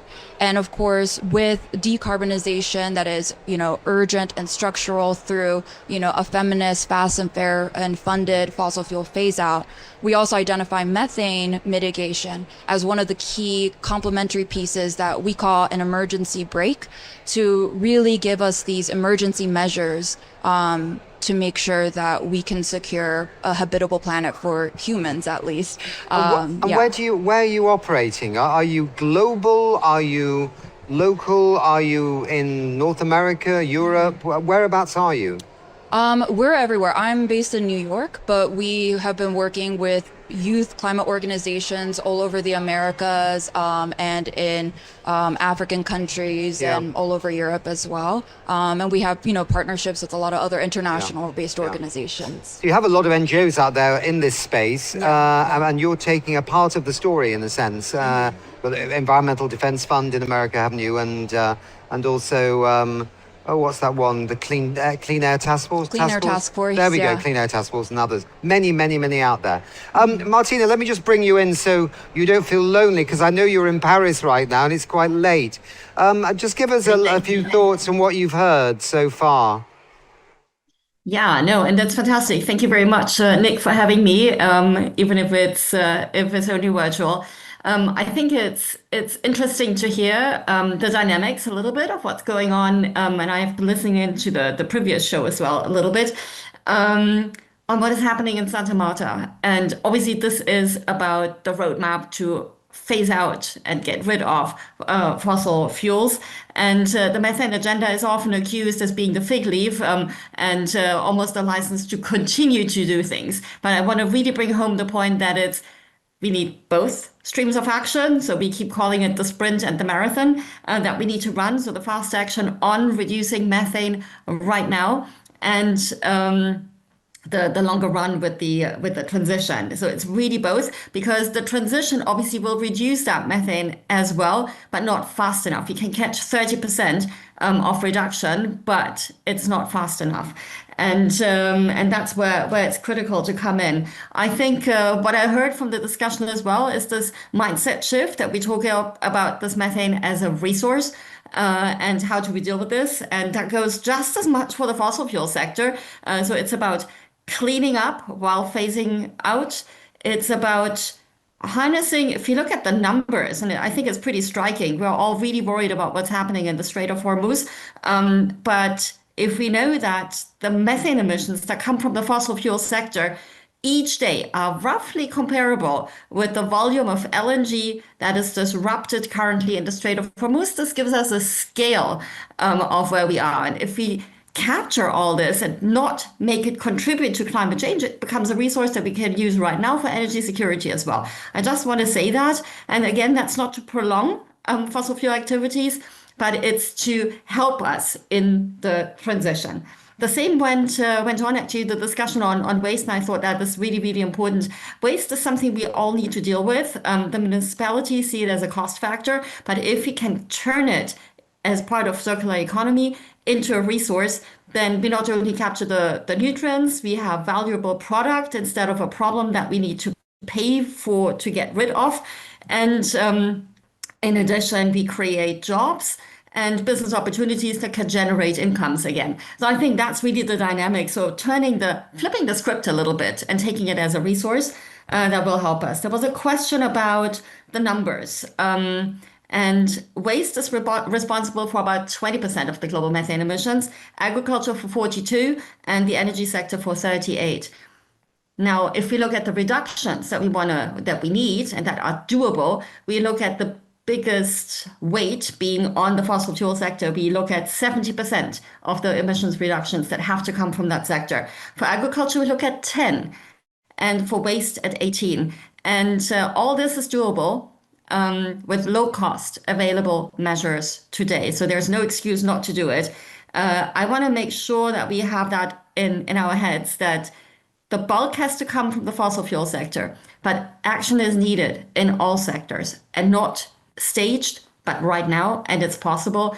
People do say often in the waste sector, it's super complicated, it's expensive. I don't want to underestimate how complicated it is, because it's landfills in a lot of cities around the world.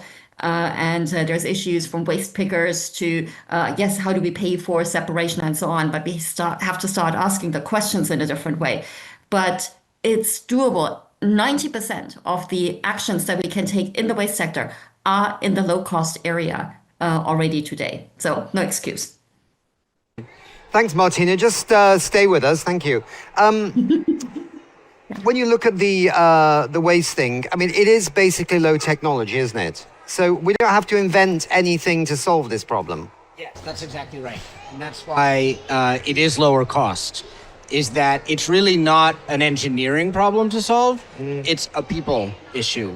And when we get cities to create kind of clear, simple systems, and you were just pointing out some of the systems that might fall a little bit short in terms of not being clear, not being easy to comply with, and you do a little bit of public education, you find that there's a lot of willingness to comply, and then suddenly you can get very, very high separation rates. Like we've got, I mean, one of our best examples, the entire state of Kerala, which is about 40 million people in South India, is working on a zero waste system and doing composting for their organics. And so that really shows you that you can scale up without huge investments in technology or finances. You do need some finances, but it's not massive. Yeah. Trina, I just want to come back on the legal mechanisms, right? So practically, how are you empowering people to use the legal route, and who are they holding accountable? So is it the state, the city, is it companies? And what kind of success might you be having with holding them accountable in terms of their methane emissions? Yeah, I mean, I would say all of the above, with the advisory opinions with the Inter-American Court, for example. The microphone right up close. Yeah. Sorry. We're focusing on human rights law and using human rights law to ensure that states fulfill their obligations to ensure human rights.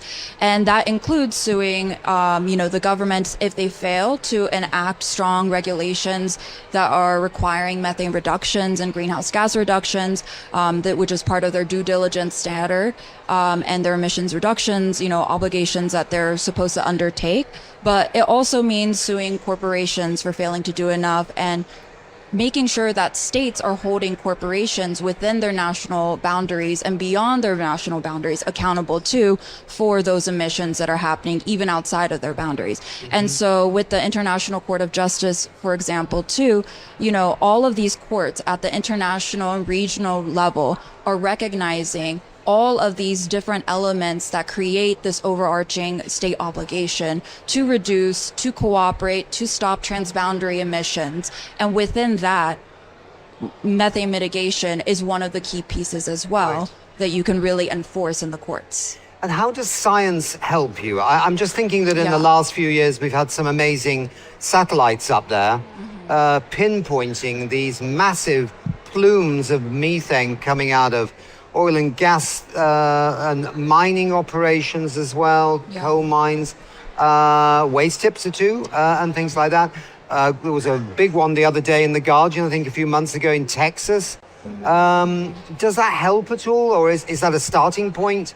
I mean, definitely. I think now we hear the words best available science. You know, we hear this over and over again.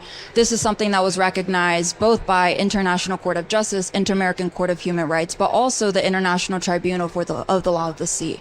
And so within these, you know, international and regional levels, the best available science requires strong, rigid assessments that are peer reviewed, that are up to date, that are informing and accessible to the public as well. And actually the Inter-American Court really goes further too to ensure that to state that there is a human right to science. And this also includes the best available science and the best available knowledge, which includes indigenous, community, and local knowledge.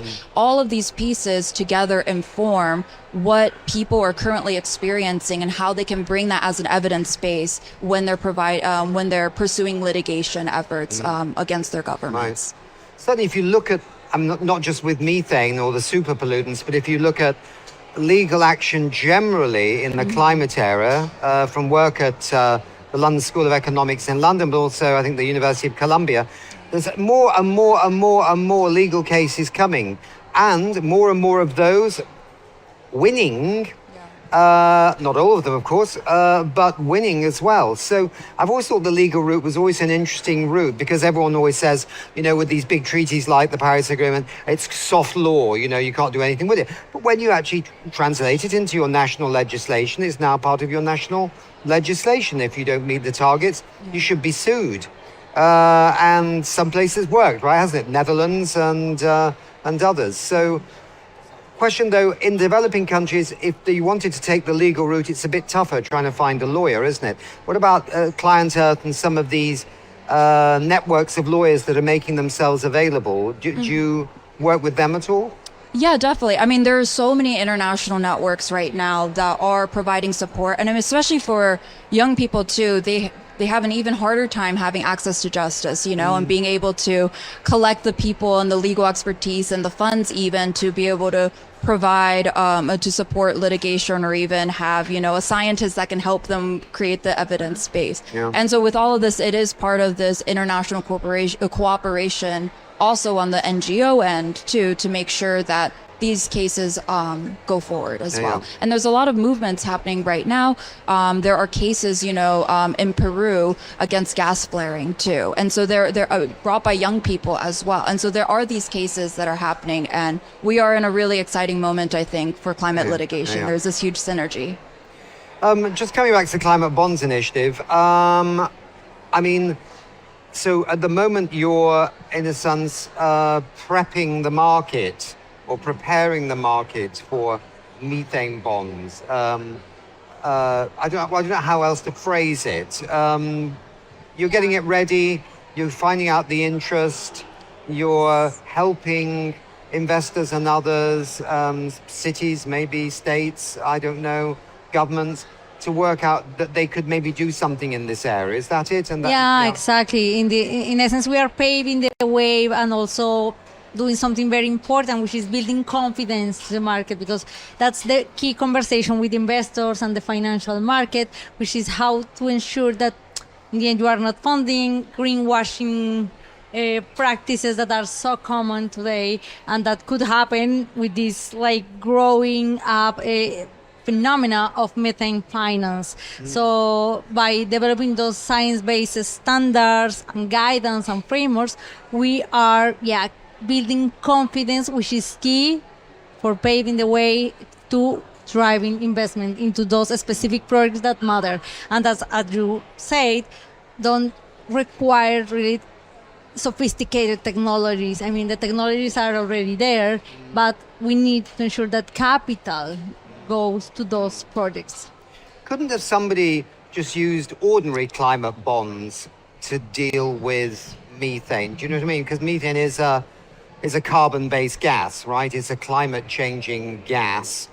You know, couldn't somebody have issued climate bonds, not calling them methane bonds, and hit carbon as a target? Absolutely. In the end, we are fighting a bit against also fragmentation. That's why we don't use so many labels. In the end, that's more a decision of the issuer, whether using the green bond or blue or now adaptation resilience labels or classification categories. No, we always talk about green bonds, which is like the overarching category to cover also methane related bonds and debt instruments, because that's also important to say. It's not only about bonds.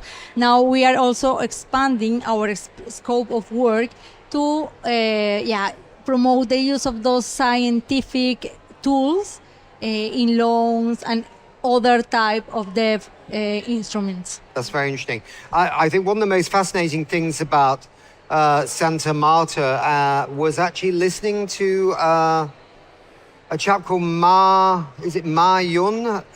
He was the guy at the Chinese Central Bank in 2015 who basically drafted all the kind of rules on the green economy for the Chinese Central Bank. And it was these rules that have led to China being this kind of superpower. And it's all about loans, green loans, but also about the central bank taking on the role of ensuring there was no greenwashing and making sure that all loans linked with the green economy were cheaper than any other loan, which kind of makes clear sense, right? It's like a no-brainer. And it's just when you read what they did at the Central Bank of China to make sure all the banks in China lending money followed the same rules. And if you got it wrong, you were fired, which also doesn't really happen in many Western countries, right? I mean, China is not perfect by any means, but in this one area, it's really fascinating to read about. Martina, just coming back to you again. I mean, again, you've heard a little bit here. I mean, there is finance flowing into, in theory, attacking methane from the World Bank with the flaring stuff. I don't know if anybody multilaterally pays anybody to plug leaks. No, because the fossil fuel industry should plug their own leaks, shouldn't they? But what about finance? Yeah. What about finance? I mean, definitely the fossil fuel industry per se has enough capital to do this. It's a tiny fraction. It's at 2% of their profits, what it would cost. Now that needs to be specified a bit more because we have the oil majors, and that's not a problem. We've seen the big windfall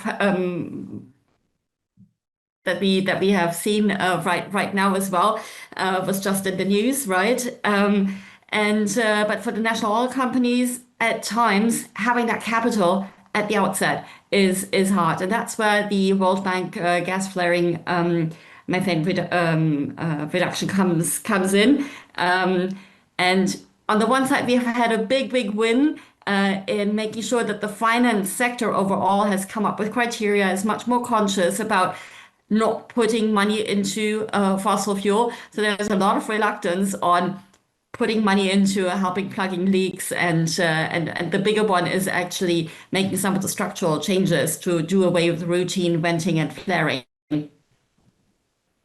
And that's where it's complicated. And obviously, we don't want to change that, but we have to find a way of filling this gap.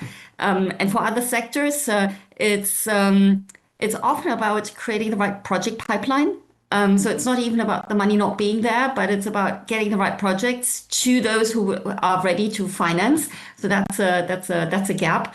In the waste sector, we're used to seeing big infrastructure projects with the capital investments that are being made. It's much harder to get the operational money going. So CapEx, yes, OpEx hard, and that needs to be cracked as well. So it really depends on the sector, what we're looking at, and we need to find more financial tools for this.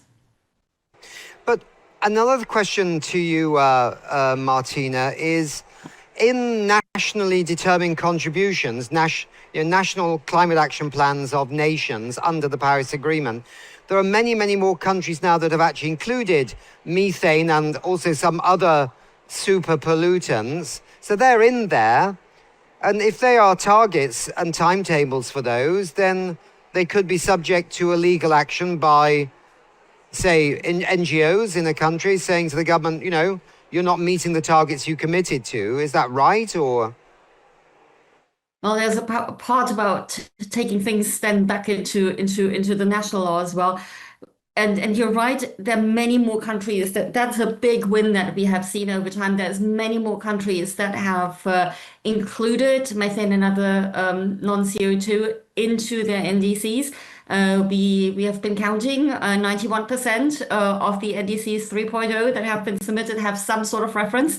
In some cases, it's part of the economy-wide target, so it's not specified enough. In some cases, it's specified for a sector, not for all the sectors. In some cases, we have measures that are mentioned and are pointed out, so it's very different how this is being dealt with. The more precise, the better. It would be fantastic to have very clear targets that would help, because this would be an indication. It would be the investment plan for the country in a sense as well, giving a very strong signal. We've got 3 minutes left. Let's just kind of wrap this up. So what do you want to see happen here in Santa Marta in respect to methane? With that, I think we need binding action on methane. You know, we're hearing so many of these pledges and promises, and Santa Marta is providing this kind of optimism of this coalition of the willing that is willing, and hopefully it'll be the coalition of the doing, as a lot of the people have been saying, to actually implement and enforce action to transition away from fossil fuels. But this has to include methane. Fossil gas is not a transition fuel. And I want to conclude by quoting Carlos Nobre, who's co-chairing the spaghetti panel. But methane is the starting point for the end of fossil fuels. And I think that's a very important piece to remember. Very interesting. Very interesting. So I would focus on the alternatives. You know, we have the Strait of Hormuz is closed right now. That's 20% of the world's liquid natural gas supplies. This is really a critical time. This is a brilliant opportunity to start shifting away from fossil fuels, but also we have to be thinking about what are we shifting towards, right? It's in the waste sector, we have clear solutions to that.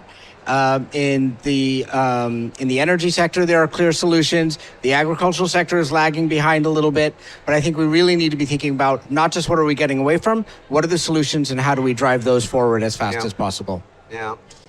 Absolutely, very aligned with what you just said. It's like, yeah, passing from commitments to actions, and definitely science will be a key part of this. It should be the basis.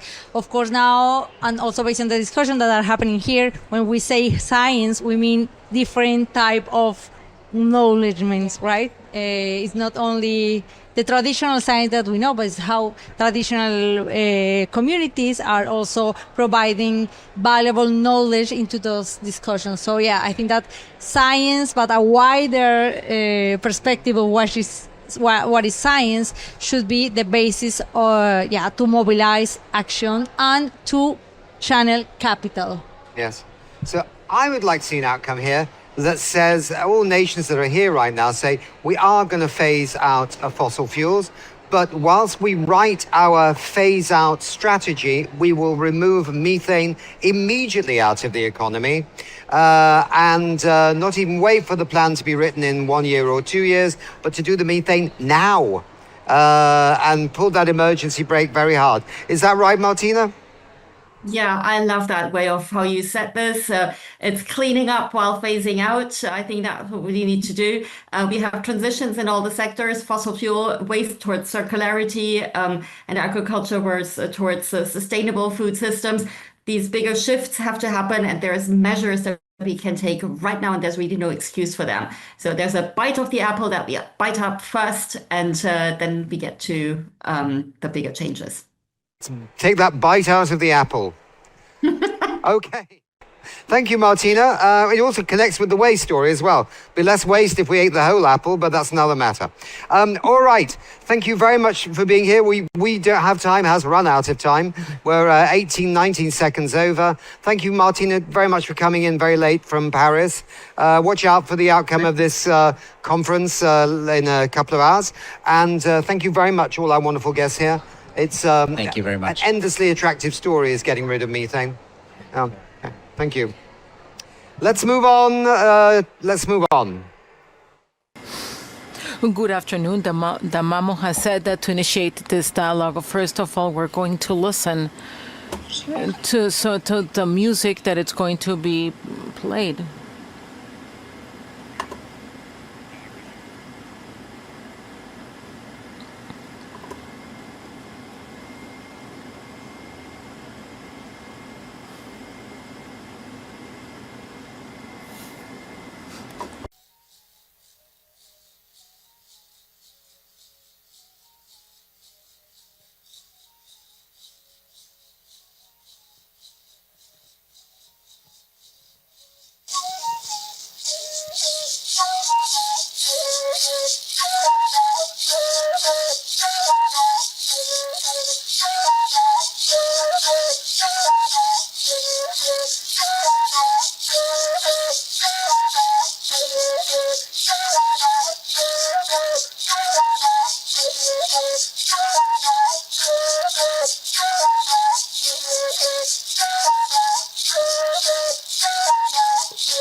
Now the Mamo, it's going to do a ceremony, and he is going to bless.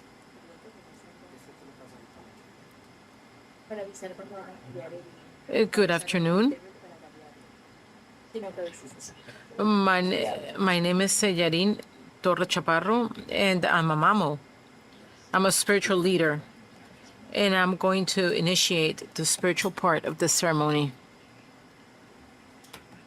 Can you please listen to me, and if you can please allow me to see what does it mean to do in a spiritual and ceremonial, first of all, the life of the universe, and then it's the life of our humankind. in the whole world. We have a life, a voice, a song. We're all the same. We're all equal.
This is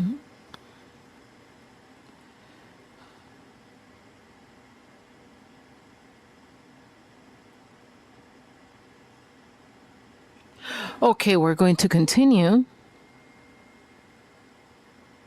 We're going to continue with the energy, the spiritual energy and the material energy, because the cosmologists, because we all depend from energy, and humankind in the whole world, there is a positive energy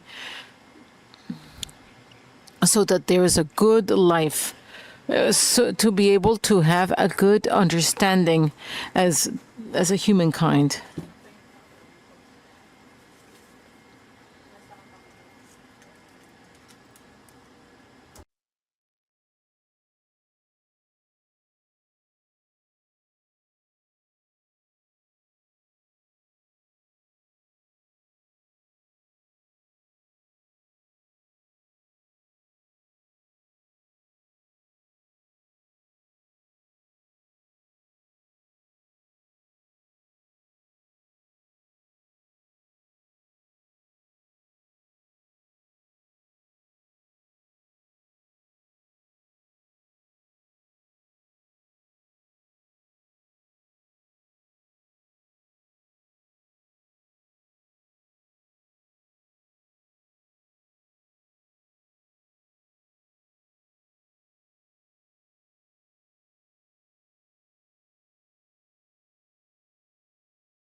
Muchas gracias. Well, thank you so much, and welcome to Sierra Nevada, Santa Marta, the heart of the world. Welcome.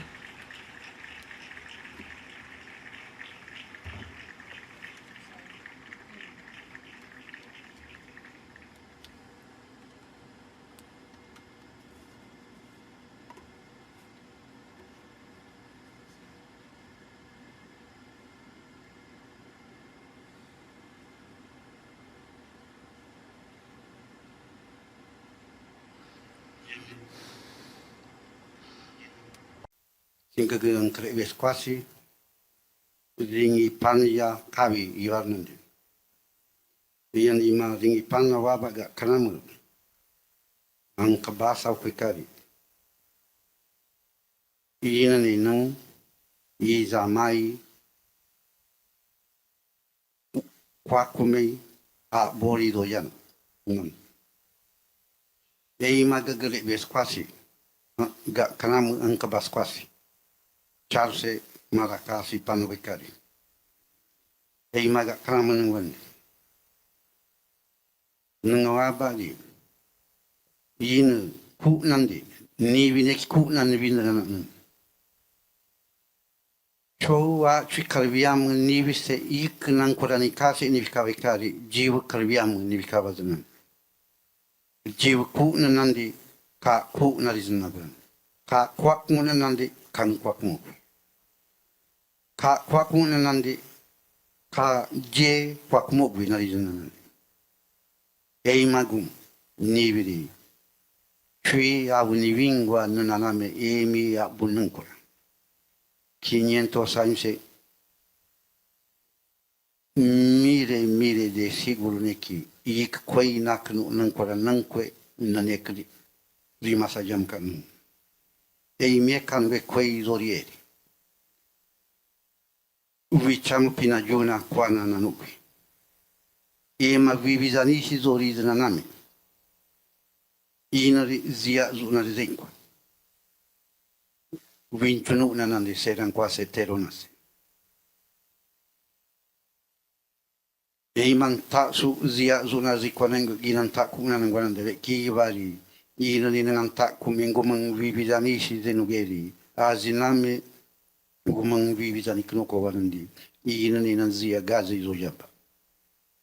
Anwe ka yung kumezin gaba. Inan tak kumezin kun. Yanda imagun choavu nga kwik. Gak kramari ang kabasama ka unan. Be mangumang ang kabasama kawawanan di. Yeman tak kumnarizani ka gak kramang kabasama ka unan. Nibi samu panu kuri kasi pari. Ek churanu ni kasi jua sabang way ka gak kramang kabasama ka unan. Ema juavika gua kwikari in viaggio to au nga kwik. To awari kwai au kwika ga kramran ka basam ka un. Zia zunari kwika. Ema kagama se uzani si zinuga. Nama pari iskawa kagama ngekwa choa chwam ka un. Ema zamu ibori zoja ba ema choa chunari. Ema ilina se jumi sakinuku. Ikawa ngekwa nasi jumi sakinugana nanu. Andi ajo inke choavu nga ukwika. Eima choavu nga ukwika kara ang karekusa au kwa nanige gundi yemi ingwi njoga ina choamu ang kainuga ni wikanikangwana nanu. Uriba nama nangwa kawgunan. Kara jua samka nanu. Kwei au kwika cho awanam. Ande imigung guiagwi ang kanari kukwekar ina chowa chwam chowa awanam nan kwa nanige zungun bunti kan liwa mi panu na zungun e imagina chowa chungundi bunti kanari kwei anegu kanu kuranan ksanu kurari kwei zinugan azina me bunti kan kwa wanandi ka gamma sirun sunugami jibu sirun sunugami kan sirun sunugami je sirun sunugami bunti kan panuga. Iya ai magungumang gak kramari karivia avi chowawu nga kwika ni viseri ni angkai nukwa nangi. Iwa choranu ni kasene ki gak kramari in chowamu poizanan unan. Neika yemiri znik zanan kanakaki ngabari. Eimi gak kramari mi ang kabasa kwa nandi. Eima za juna na nano ina chowa chwama. Bunsi chari zinuika tuizani si zinuika. Eimi moga juna zia zona zojam kaunan. Kakabung kwa kokwi nikasi. Bunsi chari zinuikasi. Chakimro jina nikasi. Vira koko jina nikasi. Eima aju ina chowa vunga kweka nanige. Tana zanam kongwa zangunan. Kuim kan tan zanam kikwasa kweka. Kan tan zanam kikwasa kweka. Je tan zanam kikwasa kweka. Eima tan zanam akutari gak kramran ka basam ka unan. Yonge ema juavika ju chua chuana zani si zana no neika nande ma gak kram mi kabasi e mi kebi marza jun.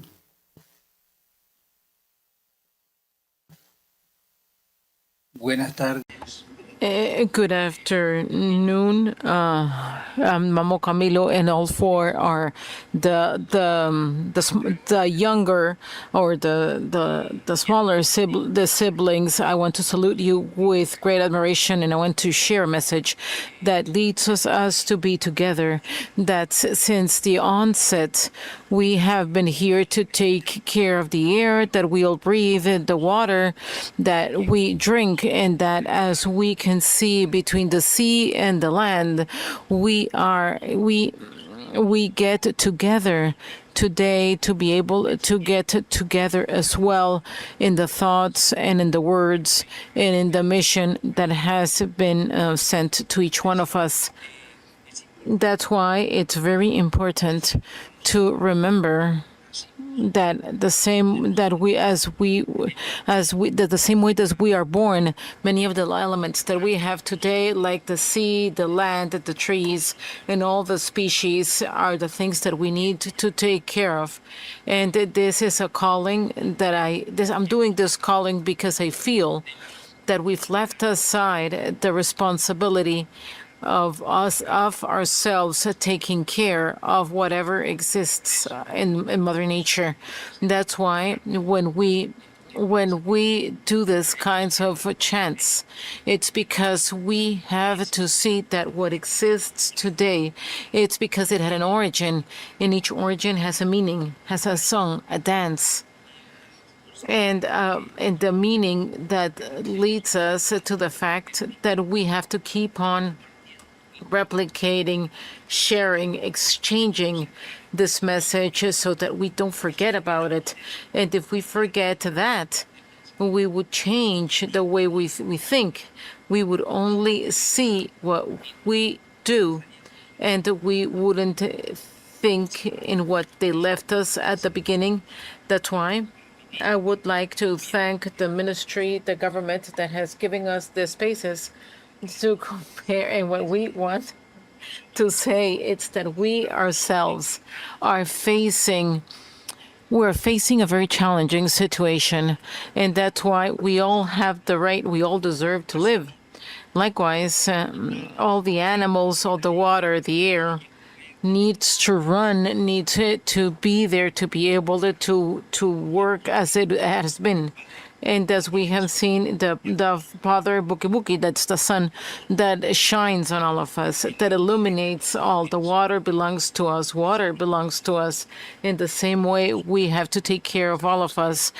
And we think that to talk about peace, we need to have peace. We need to have that trust, and that honestly, that we are all people that deserve respect in the same way as Mother Earth with us. Thank you so much.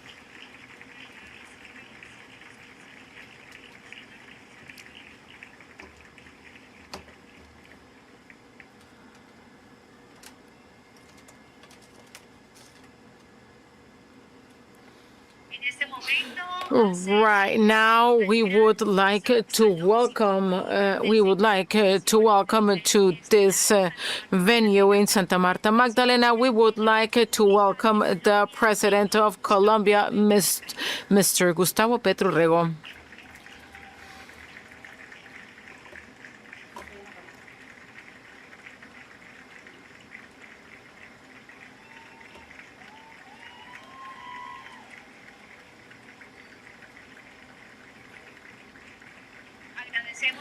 We would like to welcome the mamos that from the Sierra Nevada of Santa Marta bring us this harmonization. And I would like to welcome that we're doing a video of this event while you're here and you are participating in this activity. We do understand that you authorize the use and the treatment of image and copyrights in all the broadcasting of institutional messages, and also say that according to what's been included in Article 38 of Law 1995, these types of meetings don't include candidates to the president, candidates or vice presidents, or candidates to the conference, or any spokesperson. In this sense, we would like that to whoever who are candidates in some electoral campaign, please do any action in this venue, trying to preserve all the electoral and citizenship guarantees. And for everybody, good afternoon and welcome once again from Santa Marta. And we would like to welcome you on the broadcasting of this event through the institutional and information channels of the Presidency of the Republic in Colombia web page, and also the public media of Colombia, and also the communitary and the popular channels that from the regions extended this message. And we would also like to welcome who is following this broadcasting from Señal Colombia, because having broadcasted everything that has taken place in these conferences, and have been wonderful partnerships at this first international conference for energy beyond transition beyond fossil fuels. It's a response to the lags in the implementation in the commitments towards the achievement of a fair, organized, and equitable investment. While the investment in clean energy continues, the production and funding of fossil fuels also increases. And this is something that reinforces the need of organizing the economic political needs with having climate goals and the best scientific evidence available. Science has evidence that 75% of emissions are generated by fossil fuels. And nowadays, we have violated 7 of the 9 planetary limits, and we're running out of time, ladies and gentlemen. And that's why from the heart of the world here in Santa Marta, 56 countries and their delegations have been able to answer this calling, to be able to achieve 2 specific answers that contribute to closing of the gaps with a scientific panel that guides this implementation and a follow-up process amongst the countries to be able to move forward in coordinated activities, and also a report that collects the main guidelines to be able to reach this transition with 3 essential pillars. First, it's to overcome economic independence. And number 2, we need to transform supply and demand. And number 3, we need to promote international cooperation and also climate diplomacy. This conference becomes in this historical place to be able to listen to the voices of the countries, the academia, the people of the world, the governors and the majors that understand that decisions are now and decisions are urgent. And now we're going to watch a video.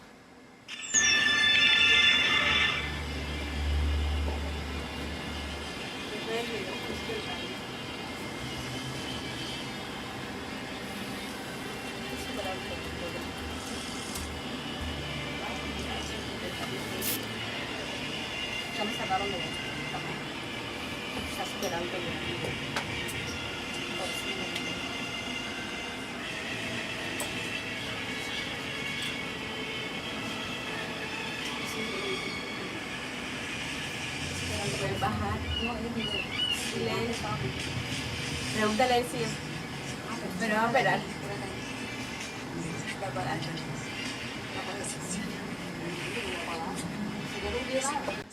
75% of the emissions that transform our planet have one source.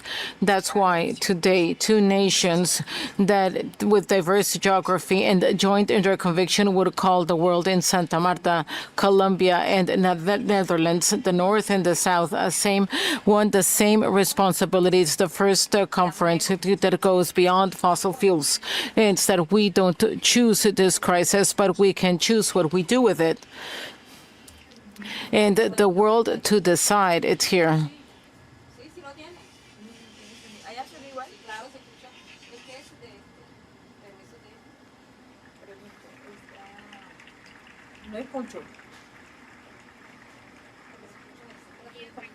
And yes, the moment to decide has arrived. I'm going to give the floor to the Ministry of Environment and Sustainable Development, Madame Irene Vélez Torres.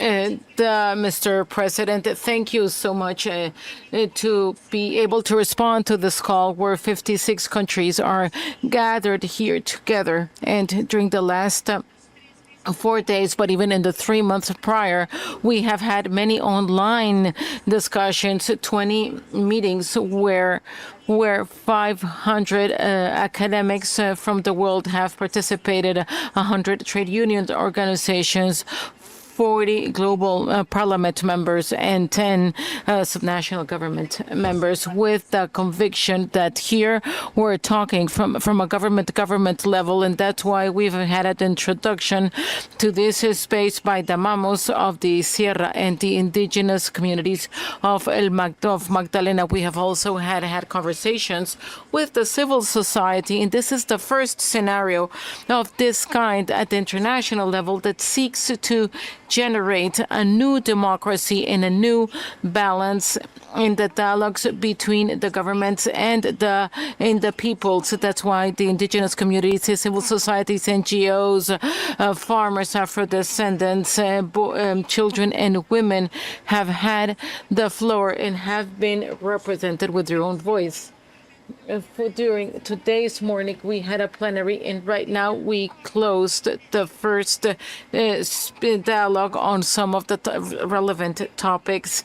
Particularly, I would like to tell you, President, that the conflict in the Middle East has shown that not only are we talking about an environmental and climate crisis, but we're also we're reassessing the national security and economic dimension that it's so notorious when there is a synergy between the fossil fuels markets and also the greenhouse emissions. Right now, we have a very important outcome, which is the declaration of a panel that's been the scientific panel dedicated to energy transition that is going to help countries, regions, and countries to develop their guidelines or for the next 5 years and to try to overcome the economic and energy dependence of fossil fuels.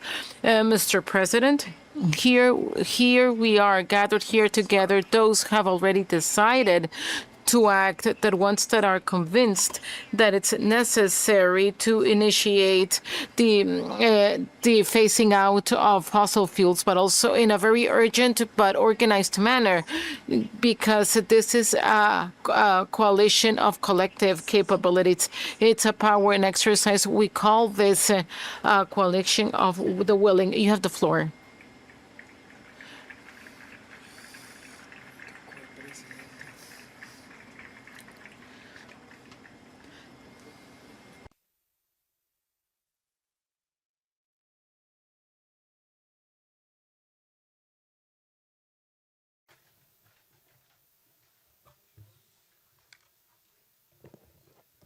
Bien, un saludo especial. Well, a special greeting to the ministries and vice ministers and chief of delegation of the different countries and international organisms here present, ambassadors and diplomatic chiefs accredited in Colombia, leaders and environmental leaders and social and communal who are with us here today, academical community, peasants, indigenous populations, and our union syndicate organizations, environment, and Irene Vélez Torres, Ministry of Weather and Green Growth, to the Netherlands, it's been TOEFL. And well, my language doesn't allow me to do so, to translate well. Chief of the Presidential Dispatch, Moreno, ministers and functionaries of the DAPTRE director, mayor of the city of Carlos Alberto Pinedo Cuello, social media and international and national, and everyone who is going to be with us here today in this first international conference for the transition beyond transitioning away from fossil fuels. So I do believe we have said before enough. What's the Colombian position that allows us to next to the Netherlands to convoke to this conference from the COP30 that we objected because Colombia objected according to the the objection of what country doesn't allow to be the officialization of the declaration.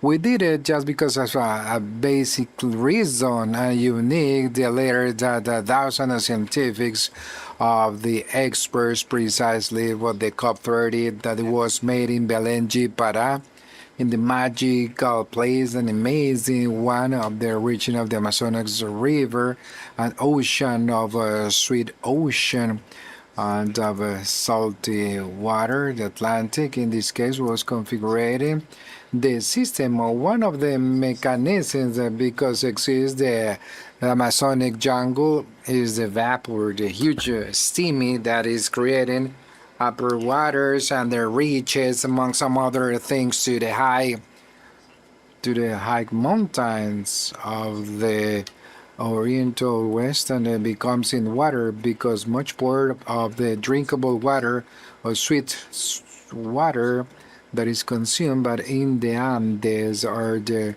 rivers flyers and is the moisture that allows us the exuberance and diversity because of the jungle, and because of any reason doesn't exist the moisture stable living the Amazonic, and there's the third pillar in this moment.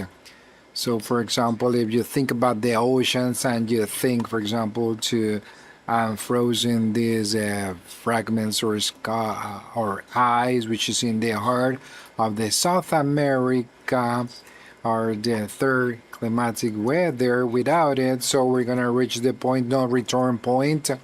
The Amazonic Amazon jungle is burning, registration within the ocean are diminishing in a really quick way. We don't need to go to the Isla Gorgona. There is a native paradise, and native was a jail, terrible. It was a center of concentration, I would say that word, which was eliminated, and now is going to be as a part, but the investigation shows us in the growth or in the birth of life in near tectonic that it could have any kind of disaster over there. There are huge creations of a species of construction as well, and evolution as well. We're going to go to the Jumbles River, to the international fishing. It has lost in just a long 20 years time 30% of its dynamism. So we can see some other examples. We're going to be able to see that we're facing a tragedy in life. Here only we just developed a crisis derivative of this climate change. What it came was the very first time that we know, of course, as an articulator facing the ideas with these beaches, with a strength of the ocean that we didn't feel before. And of course, with a huge drop, we was meeting with the mountains of water. There are not any kind of registrations. There are no registrations or similar lands such as Tierra Córdoba Sur and the border with Panama, for example. Bolivar, when it was dragged to the neighbors, almost drops on the neighbors' face in front of us. But afterwards, we had an inverse phenomena because of the flow, because we have the carbon. This is just a place of carbon exploration in a worldwide order. Colombia is the 5th international exporter of carbon. So every single time we fall down with the exploitation, because it's one of the concrete issues that we face in this government, then there's going to be able to do so, because we've seen the first exporter more than 50 years time of the divisas of the gas and oil and carbon, because fossil, in order to have these dividends, when it's a society in agricultures of entrepreneurs, almost the individual ones, that they are so far away because on few regions. This region is to be because it's competing with the biggest one around the world, and that's why we have some trains, of course, because they only have carbon or only people of some other things. It's a region which practically was specialized on this mineral. The flow of the ocean took the wastage of the carbon in this case, and we have a crystalline because we didn't see it too much time ago. We are showing contradictions while we are saying the weather, the climate crisis, because this is contradictory, because from the science, from theory, from numbers, we pass to the politicians. In the COP30, we didn't take into account the scientific report that says that the 75% of the weather crisis is due to the extraction and consumption of hydrocarbons, which basically this is carbon, gas, and oil, and it not even was transcribed because of the lobby. It was a strong in some cases, and of course in MON as well, and with the capability that it has to grow the economy in the countries which are the fossil economies. Here we can see we have a practice in 4 years, because we're going to write down as to get as a conclusion, but whether they're going to be useful or not. So the struggling against climate change is a political and social one, not only scientific one. That also it is. Every single time that we are facing a challenge, we have a social resistance and political one, due to particularity power that is existing currently. And for example, recently from the Arctic front, with the Antarctic front as well, because there is a reflux because of the south, and it's going to be centered by the south, some other center coming from south. So the raining fall down because never that happened before. So their lands were droughts. Something like Córdoba, Sucre, and Bolívar as well. We have some droughts as well, but this one is the worst of all. And today, the director of the guild, of the corporate guild, the biggest one, says that it didn't happen. He says that the disaster, it wasn't that big. There were some casualties, thousand animals as a casualties as well, poverty, the destruction of 100,000 hectares of water that came to the historical flow because they had been moving forward with it, and a huge strike and murders, of course. So that's why the water came back to the natural. It was kind with the farms, with the peasants, casualties and cities. But today, the voice of the most powerful at Colombia, they say, I don't have an economical emergency because we're going to have some taxes because they're going to go to these affected people and victims. So you were wondering, so this happens around the world. Well, practically speaking, it's going to arrive the moment that the power is going to be stop the speed of the transition, and in order to enhance, of course, this kind of gas and oil and agriculture fossil, so it's going to be kind of late. So there is something that we need to say. What about the capitalism can in fact adapt it to this kind of no fossil energy? So I don't answer this question here because it's going to be part of a thought, our reflection. For example, when we went to the COPs and the initial government in the first 2 years, apparently that the COPs were talking about the transition, insurance companies, how the market to tax and resolution. We're talking about the carbon. In this case, as a mechanism that I would say neoliberal in order to solve the crisis that produced the neoliberal stage around the world because of the Industrial Revolution, but it was speeded up. But today I'm like skeptical because they were saying, well, what about the green side? The capitalism that is going to be some maximize some revenues with a kind of energy that doesn't use fossil fuels. So what I see with my practice is there is such as the resistance, the inertia within the power and economy in this point of, because it's really old-fashioned, the fossil that carries to that, of course, no doubt about it, because of the capital can commit suicide because of the mankind and life included.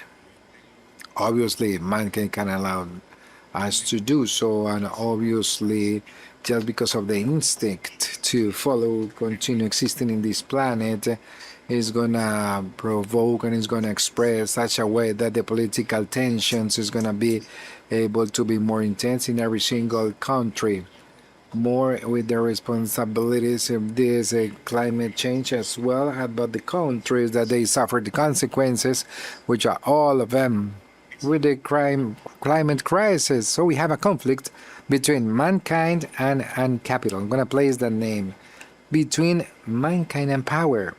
And that's why the circumstances that we can see today as such a country, such as Colombia and around the world, the wars, the missiles, struggling because of the petroleum, get desperate as well, the geopolitical policies related to the conservation of the fossil materials at the beginning of 20th century. We're going to have the possibility to have some wars to the extinction of mankind, rupture of the international right and the human right, of course, as a conception.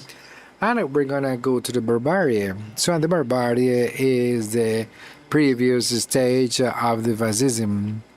And so the questions are going to coming out. Is the transition one intention of detaining this climate change because the democracy is already ended up? The global democracy is impossible. The possibility to have a brotherhood and to find common causes, because like this one, because it's going to be able to guarantee the right to exist, and not only us, but all everything that we call life in this planet.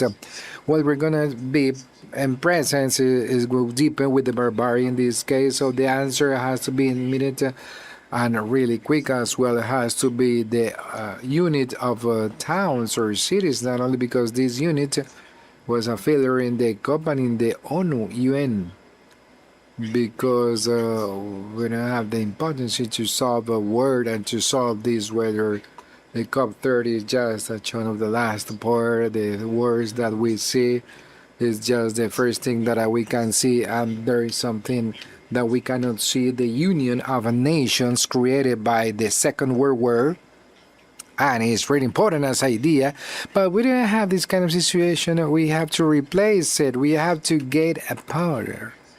So it's not just to be on its knees and to be quiet because we have no alternatives. The barbarie is not to lose time at the crucial time of vital, so it's gonna lead us like the stopwatch of life in the planet was running out, like as well as my speech. So to potentialize implies now the unit of towns. It implies the brotherhood of our cultures, for example. It implies the construction of the human tissue with or without the help of the states. And it's implicit the polarization, as we were reached in some cases, a mobilization that is just a mobilization because of life in general. When women created, I do believe they could have a bigger space due to because it's way of being of the essence allow them to feel life more than us. So that makes that the women, they need to pass to the first stage. Colombia is a show or struggling. Numbers go well. Related to the crisis, I would like to be really quicker. We're not a huge miser, but we like to become an example as well as we cannot do so because we can be stopped.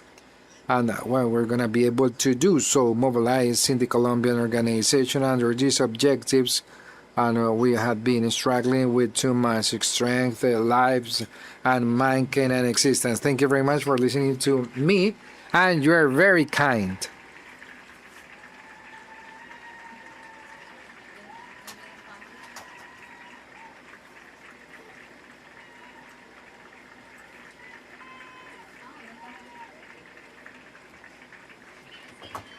Thank you very much, Mr. President of the Republic of Colombia, Mr. Gustavo Petro Urrego. Thank you. We thank to every single ones who are here to this presence, to this important dialogue beyond the fossil fuels, We invite you to keep in your seats because Mr. President just left the stage. Thank you so much.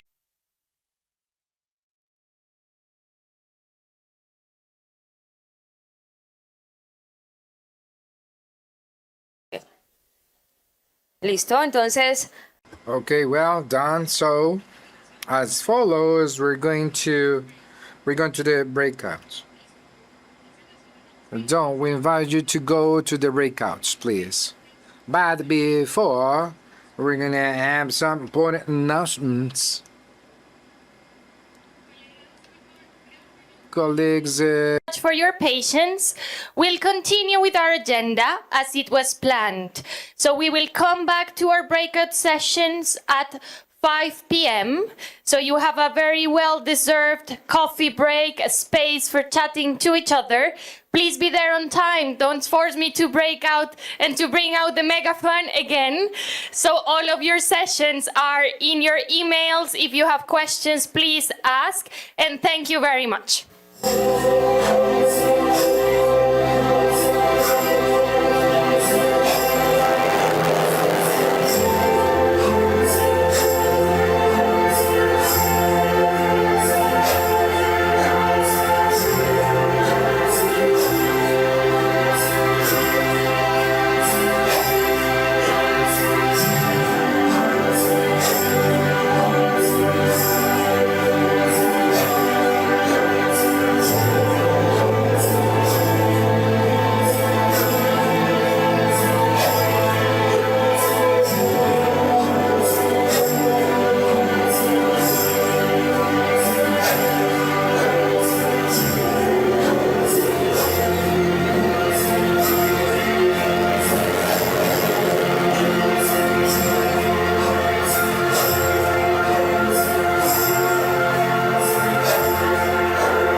So we have another lovely guest with us here in Santa Marta in Colombia. We're coming to the end of this high-level section of this first conference to transition away from fossil fuels.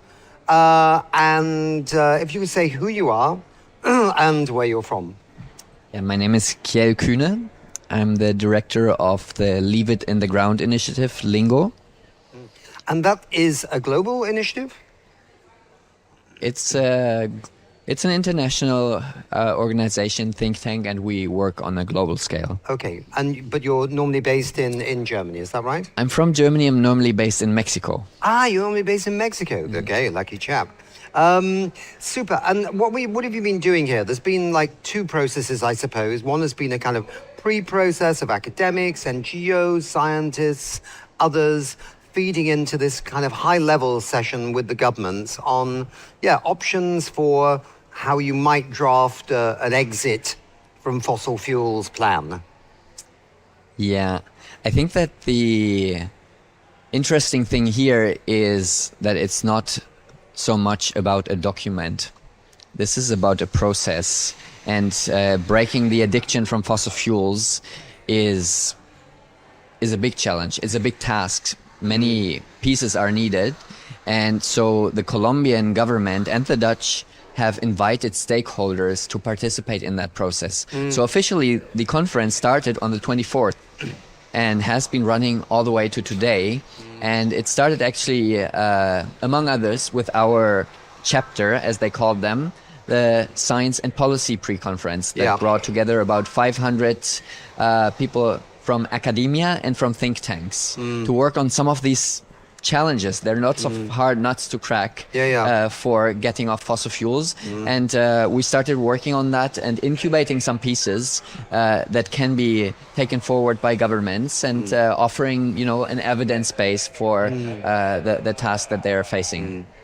So we had a plan launched here by the French in the last few days. Colombia's done one. That's good because they're the host here with as you say, with the Netherlands. Is it going to be a task to get 60 plus countries to do this, or maybe 85, because that was the number in Belém at the last UN climate conference that seemed to signal they wanted to do this. Is it a long process, do you think, to get that many countries, or can there be almost templates of the kind of economies we're dealing with? Johan Rockström, the scientist, thought maybe we needed 15 countries to be modeled how they would get off fossil fuels as a starting point, that maybe by the COP in Turkey, that could be brought forward and fed into that to say, well, here are 15 economies, very different. But I don't know what your thoughts are on all this. Yeah, I think the question is not so much is everybody gonna do a roadmap.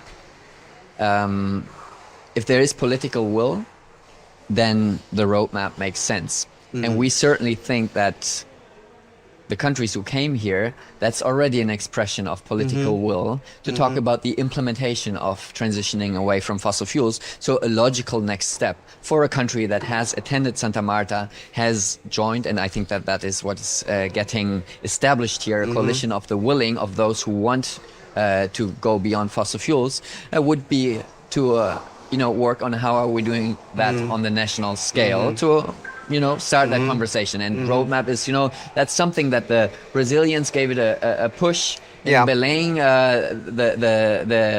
The COP, the UNFCCC pushed back and didn't accept it. Then they said, we'll do it anyway. It's been a topic of conversation here. And I think also at our pre-conference, academics have showed some best practices on that, how you can make a national plan. And we certainly hope that all countries here will go as next step at looking, okay, what's the phase out timeline? What are the drivers? What are the policies that we need?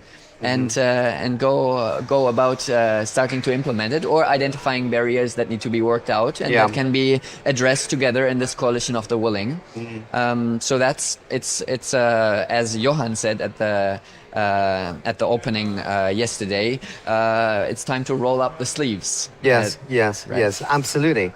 But it's a good time to be rolling up sleeves, isn't it? Because, I mean, you probably couldn't have a conference like this with any credibility, say, 10 years ago or 15 or 20 years ago, and nobody would know what the devil to do to get off fossil fuels. I mean, because there was no real alternatives. You were really, really trapped. Now we have a chance, right? Because, renewable energy is, well, very cheap in comparison to what it was, and cheaper than coal and things like that, so. Yeah, that environment has shifted, and now some things that were unthinkable before, now they are possible, and in some cases there is a force of gravity pulling things. Yeah, and highly desirable as well. Yeah. So we initially had planned to have a minister of Pakistan open the pre-conference. There were some logistical issues, as many during this conference, but there was a spirit that went through it, a very constructive spirit, that people who are here, they really want to make things happen and they want to work together. And it's not about consensus and one country will say, I don't like it, and then it's going to stop. No, it's about building something. And those who want to build, those who want to get engaged, they come to the table. And that's the spirit of Santa Marta. And that's very important to feed that spirit and build on it. And I think that's happening right now. Right. That, different work streams are identified in which countries and other stakeholders will be working together to keep building these elements that we need to be able to overcome our common addiction to fossil fuels. And to the previous question that you asked about different groups of countries, we found out in that process that it's getting off fossil fuels is something very different to a country that's exporting fossil fuels and earning money from it, and a country that is importing. And we had a very solid work track in the pre-conference on central banks. And central banks are now looking at the impacts of the situation in Iran, but they don't have good tools to deal with it.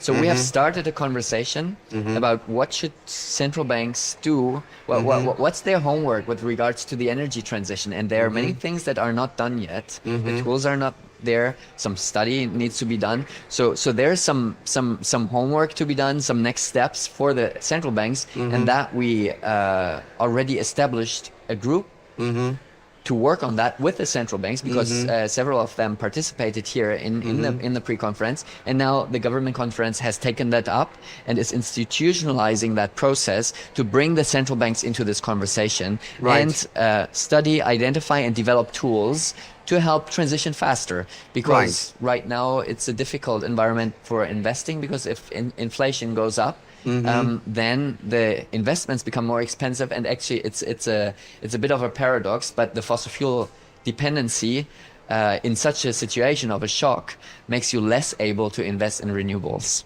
That's really something, isn't it? Yeah. Just touching on the central banks, I mean, I think it was, is it Yarman, or I'm getting his name wrong right now, but the guy from China who drafted some of the early stuff for the Central Bank of China.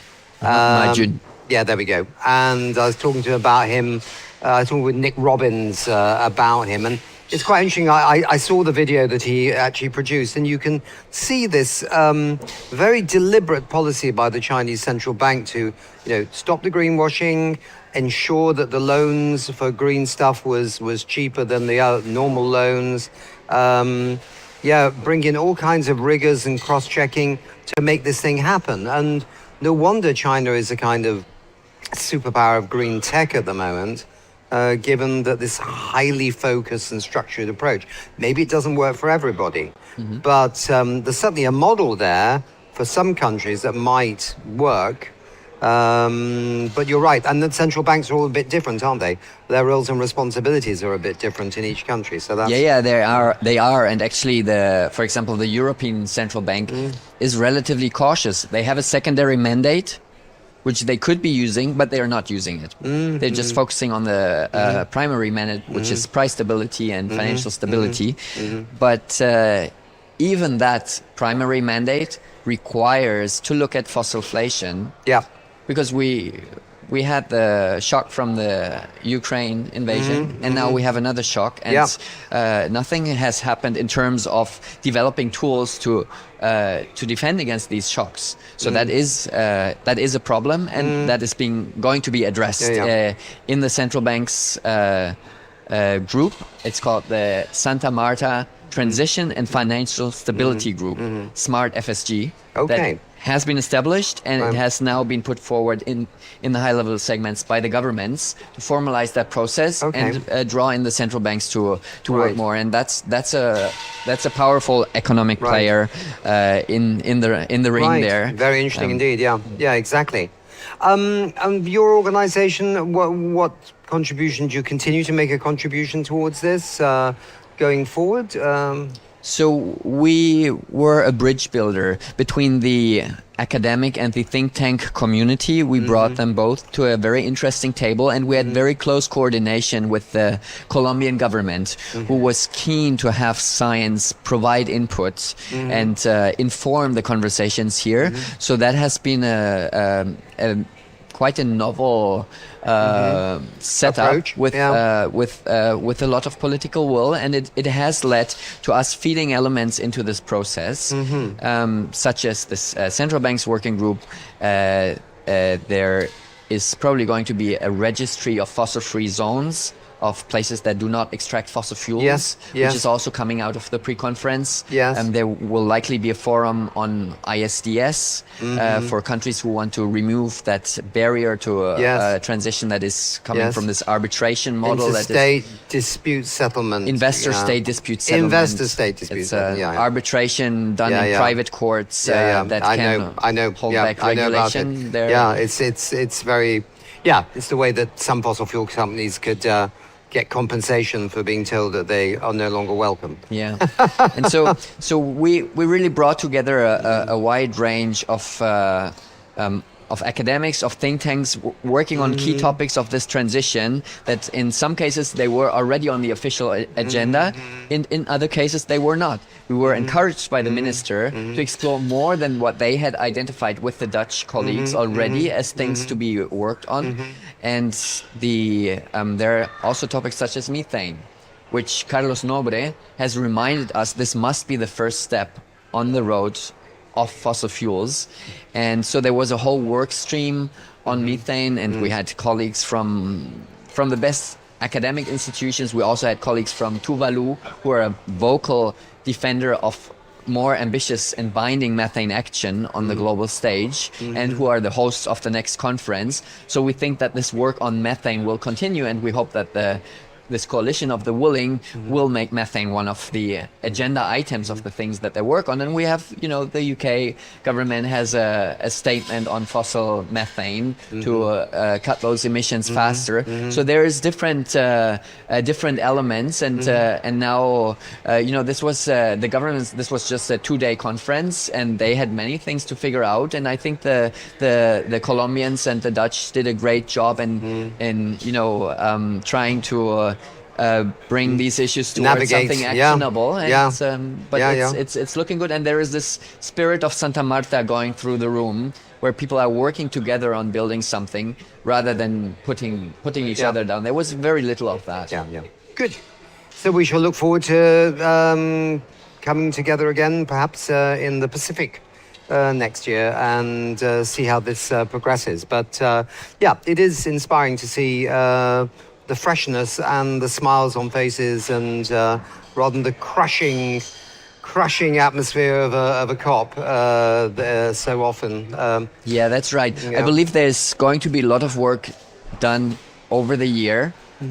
That was our, one of the main lines of engagement, was to bring pieces to the table that need to be worked on and can be worked on, and making specific proposals for that. And they're being taken up now, and I think there will be work over the year, and hopefully by next year in the Pacific, we will already be taking stock of some things that we have accomplished in the work over the year. Okay. Good. Well, thank you very much for being on We Don't Have Time. And best of luck with your work going forward. Yeah. Thanks for having me. Okay.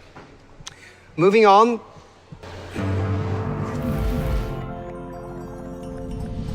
Welcome to our first Exponential Race to the Top sessions, co-produced by our long-standing partner, the Exponential Roadmap Initiative. The transport sector is a big source of greenhouse gas emissions and other harmful gases and particles. In this session, we will focus on personal transportation and how to scale the adoption of the solutions, which are electric vehicles. And our guests for this session is Fredrika Klarén, Head of Sustainability at Polestar, and Johan Falk, co-founder and head of the Exponential Roadmap Initiative. Welcome, both of you. Johan Falk, why do we need to scale up solutions to phase up fossil fuels? And where are we in the exponential curve for electric vehicles right now? Thanks, and it's great to be here, Marcus. In order to phase out fossil fuels, we need to focus on scaling up the solutions exponentially. And the electrical vehicles is really a great example of exponentials. What you can see here is countries on this electrical vehicle curve, which represent percentage of sales of rechargeable cars. As you can see, Norway is really an outlier. It's close to 100% in terms of electrical vehicles, which is quite amazing. Mm-hmm. Sweden, Denmark, Netherlands, China are rapidly scaling up. And then we have a number of countries which are lower on the curve. But all are basically following the same curve, but with different speeds. I'll show you here Ethiopia, which I think is a very exciting example, because it basically shows that countries can leapfrog. They don't have to pass the fossil economy. They can't go directly to electrical vehicles. And this is very much related to strong policy like IEC import bans and other strong policies, which shows that this is possible. Johan, just a few days ago, the Financial Times wrote that electric vehicle ownership has now reached a tipping point that signals an irreversible shift away from petrol cars, not only in China, but also in parts of Southeast Asia and Europe. So what is the global outlook overall? Yes, we have definitely passed what we called the positive tipping point for personal electrical vehicles. And you can always argue, where is that positive tipping point? It's basically a point where we get self-sustaining feedback loops, and we enter into what we call a race to the top, where countries and companies race to actually develop the market as quickly as possible, racing together. And we state that it could be around 20%. And we are globally now at around 25% of new car sales. So we passed that. If you look at the global outlook, if we're following that exponential trajectory, which you can see on this particular slide, and which is absolutely viable because you can see how fast companies actually can go on the left side. We could reach what we call the crossover point, where we achieve 50% within 5 years, actually. So that is not unrealistic as far as we see it. And this will have a tremendous impact on the carbon emissions, because you would have the following curve, of course, for the fossil cars going down towards zero. So up to 2050, we could basically avoid with this trajectory between 40 to 50 gigatons of carbon emissions. So that's amazing. So it's all about pushing the exponential trajectories so as much to the left as possible. Yeah. Over to you now, Fredrika. You work for the all-electric car company Polestar, and I know that you just released your sustainability report. So I would like to ask you, what can you highlight from that report, and also what reflections you have of the curves that Johan has just showed? Well, thank you so much, and so interesting to hear your take on this, Johan. at Polestar, we know and have known for a long time that electric cars are as close to a silver bullet that we have to really decarbonize the automotive industry and to secure that we move towards a sustainable, just and climate neutral way of moving about with cars. And we show this in numbers. I mean, we are Europe's only pure electric brand. We are still fairly young, but what we have achieved in the last couple of years is amazing. I mean, we are now scaling to the point where we are reaching 60,000 cars in sales on an annual level. We have been able to launch 4 pure EVs in the last 5 years to the market, while also decoupling that growth from climate impact. In the sustainability report that we launched today, we detail how we have reduced our greenhouse gas emissions per sold car with 31%, while increasing sales with 505% since 2020.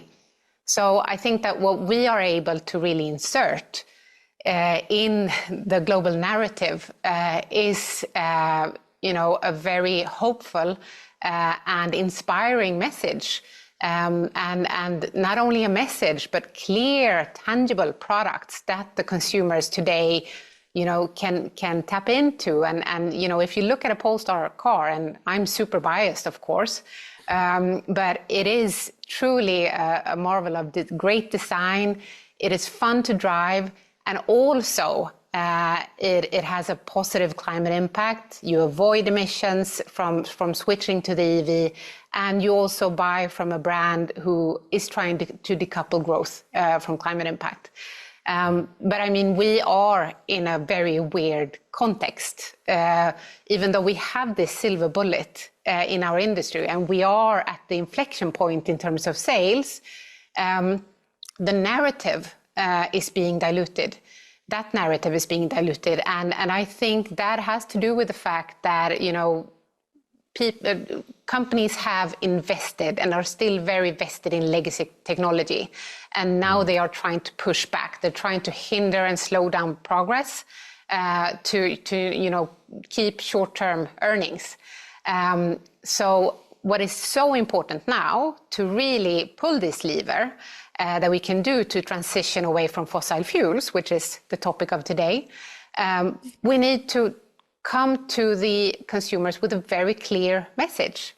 They are here, they are receptive, they are switching, but if we're going to scale it up even more, we're going to have to combat the current disinformation and be inspiring and super clear towards consumers. And that I want the policymakers to help us in. Yeah. We did see kind of a backlash in Europe a few years ago with the German car makers facing a lot of problems. But now with the current energy crisis in the Middle East, you can also read every week about how in various countries EV sales are rapidly scaling. Are we seeing a more permanent shift in consumer demand now? With the energy volatility that we're seeing? Yeah. Even before the Iran war broke out, I mean, we have been seeing this steady support from consumers. They want this shift, but they are not being represented in the right way by certain policymakers or industry players. But I mean, we're seeing now how they are responding to the rising oil prices. For example, well, in March in EU, the EV sales rose with 51% during that month alone. And I mean, we're seeing also how this is impacting the total cost of ownership for our customers. For example, a Polestar 4 in Germany has 72% of the costs compared to a fossil fuel car for the owners of that car. So, I mean, this is just another example of how, this technology is proven to be a way for us to create a more resilient and stable and safe situation for car consumers and, for the energy transition as a whole. We haven't even gotten into the issue of, how we can enable short-term energy storage going forward with our products and how they can, support a renewable energy grid, whereas e-fuels, for example, would deplete it even more. So, lots to talk about there.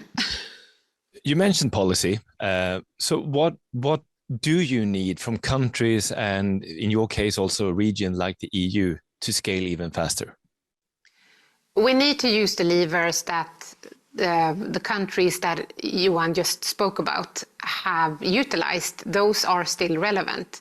We need to support consumers of all wallet sizes to make the shift. So clear incentives, bonus schemes, and that will really enable a lot of the progress. That is what we are hearing is most needed. Of course, we need to secure that the infrastructure around electric cars also will be scaled. For example, the charging grids. But I would say that the most important thing now is sending this clear message to consumers, and then we need public support in terms of incentive schemes. Johan, reflection of what Fredrika has just said. I think really we are in a point now when we will see an incredible ramp up of volumes, I think, which is very good news for basically the producers. I think it will go incredibly fast because we come to that particular point where the products are amazing and coming down in price. We also have the second-hand market, which is growing. And that the case for the consumers is now incredibly good as far as I see it. So I think that is what we can expect, which is very, very positive news as far as I see it. I also think electrical vehicles are so important for the complete, transformation to what we call an earth-aligned economy, because renewable energy and electrical vehicles are basically the two areas which are on an exponential pathway. And as you mentioned, Fredrika, it will drive also the next row of electrical trucks, of course, coming a bit after electrical vehicles, but can basically draw on the same theory of change, as well as strengthening the energy grids and balancing the energy grids, which are quite untapped so far. So it's also really important not just to shift out the fossil cars, but actually to trigger the other solutions to go faster. Yeah. We will unfortunately have to round up this session very, very quickly. One final question to each of you. If you could name one key ask, key thing that needs to happen to keep accelerating this race to the top, what would it be? Start with you, Fredrika. To share the hopeful story around EVs. People will respond if we start talking in a positive way about the climate impact of electric cars and how they are simply a better choice. Instead of trying to spread doom and gloom, we have to really take the opportunity of now, in an honest and truthful way, we can actually say that this is a success story. Johan? And I would just echo that. I worked a lot with telephony, and at a certain point, people argue that you don't need mobile phones, but it's following the same trajectory, where we all need mobile phones and we phased out the fixed phones. It's exactly the same thing. And I think we are at the point now, by spreading good, positive stories, we can accelerate and reach that curve that I actually showed previously, which will be absolutely unstoppable. So it's a great opportunity, I think, for Polestar, but also other manufacturers which has to step up and move faster. Yes. Johan and Fredrika, thank you so much for joining us here today. Thank you.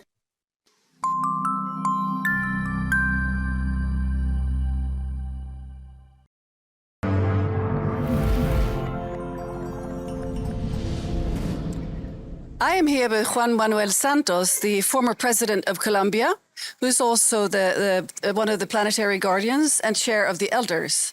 And you're also a Nobel Prize laureate. So it's an honor to be standing here next to you. My honor to be with you. So, given your background as the former Colombian president and also a longtime champion for climate, how does it feel to be attending this conference here in your country, in Santa Marta? Well, I came here not as part of the government, because I'm not part of the government, but I came here because we wanted to support, as elders and as planetary guardians, the objective of this conference. How did this conference come about? It is the product of the failure of the COP in Brazil to take a concrete decision on two issues. One, how to do away with fossil fuels, and second, how to protect the Amazon. Both are very, very important steps to save the planet. So this conference, promoted by Colombia and the Netherlands, what it wants to achieve is to get all the countries that are already in a good mood to take the correct decisions, to see how can they do it in a better way to attract more support for this cause. And as elders and as planetary guardians, with this cause is something that for us is important, and that's why I am here. And you just attended or gave a press conference as the Guardians where you presented the Renewable Freedom Report. So could you please briefly share what this report entails? Well, the planetary guardians give the scientists tremendous importance because we believe in science. And one of the scientists, which is one of the leaders of the planetary guardians, has been following what is happening with the 9 boundaries that have been identified as boundaries that we cannot break if we want to save the planet. And what is very worrisome is that we have already have broken 7 of the 9 boundaries. So this is a call to action and urgent action because time is running out. And what I hope also comes out of this conference is that message, that time is running out, that we are confronted with a big problem, bigger than what many, many people believe, and that hopefully we can encourage others to join the cause and take the necessary decisions. There are quite a few strong examples in the report. For instance, how Uruguay has been transferring to almost 100% renewable energy, and also Spain. So, what can you say about these great examples? Well, there's a theory in economic theory that says that the demonstration effect is very important, and so we can, by showing these examples, demonstrate to the rest of the world that it can be done. Because the thing that we cannot lose is hope and determination to take action. And so when we show the example of Uruguay, look, a country already did it. And this is good for everybody, for the economy, for security, for everybody. Or in the private sector, the example that we sometimes use is IKEA. It's a big private company that has invested in this cause with a great benefit, economic benefit. So by showing the examples that are working, we hope to stimulate others to follow the example. So let's go back to the Amazon, because I know the Amazon is very dear to you. And it's a critical election year in Latin America. So what hangs in the balance for the Amazon? Well, unfortunately, we're seeing something with the Amazon that we need to change. On the one hand, we're destroying the Amazon. and we are reaching a tipping point where the Amazon could become a savanna and not a rainforest. That would be terrible for the world and for the climate. And we are seeing how organized crime is one of the reasons why the Amazon is being destroyed. And in order to address that, we need cooperation among the countries of the Amazon. And we are not seeing that cooperation as what is happening in the rest of the world with many other problems because of politics, ideology, differences that do not allow the countries to take the correct decisions as a group. And if we don't take the correct decision as a group, the countries in Latin America with the Amazon or the world with climate change, then we will be in deep trouble. When I met you in Belém, you spoke of the big importance of visiting and learning from indigenous peoples. And today you shared a story that sort of connects back to that, about your shoes. Could you please tell us this story? Because I thought it was to the point. Well, we are very near the Sierra Nevada, up a few kilometers from here, from where we are. It's a beautiful place where 4 indigenous communities live.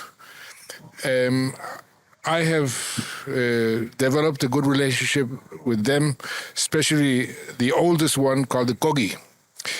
And they have insisted that if I am a peacemaker, that I have to be very conscious that peace in the world, among nations, among humans, have to go hand in hand with peace with nature. They have to go in the same direction, that the humans have to treat nature not as second-rate citizens, but as equals.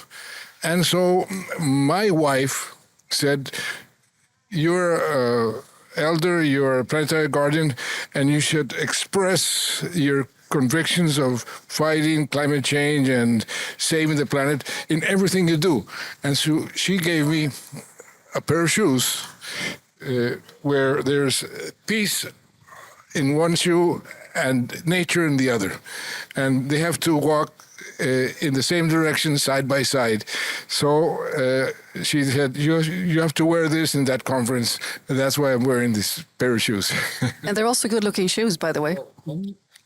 So my final question actually connects to the question of peace and climate here, because what we're seeing now is, of course, the war in the Middle East is affecting the climate massively, but also the energy crisis. So what can you say about well, maybe you should frame it as a momentum that we see here, also connected to the report with renewable energy freedom? Well, peace and energy and peace and the dependency on fossil fuels are very strongly correlated. We are seeing how the increase in the price of oil, of energy, directly affects many regions that generates conflict. So if we want to maintain peace, we have to cut that dependency on fossil fuels. And history and what is happening right now shows us very clearly this correlation. So this is another ingredient that is important for the world to take into account. If we want peace in the world, we must, in a way, weaken or do away with the dependency on fossil fuels. And this we can read more about in the report that you just put out. Absolutely. We have a report that we renew the scientists they renew every now and then. And I think this is good material for people to understand what is happening. Well, thank you very much for taking time to talk to us. Thank you. Thank you. And thank you for giving me this peace, love for peace, or peace for love. climate love, but it's all peace, so it's all connected. You cannot have love if you don't have peace, and you cannot have peace if you don't have love. So Completely agree. okay. Thank you so much.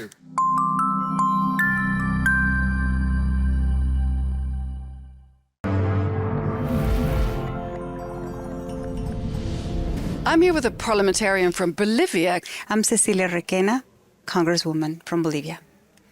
And would you say that Bolivia is in or out of this coalition of the willing? Well, Bolivia has just changed the government, and I would say we don't have a clear mandate yet. And the government has been hesitating and tending towards, exploring and exploiting additional hydrocarbons in our country, including protected areas, because we used to be an exporting country, mainly to Brazil and Argentina, of gas, natural gas. And that has been an important pillar of our economy. But that has, been almost exhausted, and instead of now looking for an energy transition because of fiscal reasons, economic reasons, the government is tending to desperately continue to go through, into that path.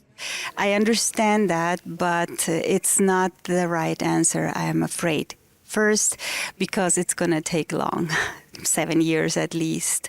But then because of ecological, cultural, collective rights issues, and also because of strategic issues, because as we know, this is not only an ecological, there are not only ecological advantages of transitioning away from fossil fuels, but also economic and also geopolitical advantages, as, the depending less and less from volatile prices, oil prices that put our economies up and down all the time.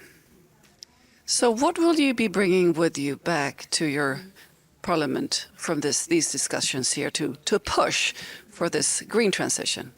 Look, I'm really being energized here because here we are, this gathering is uniting all those who think we have to change and to change and to accelerate.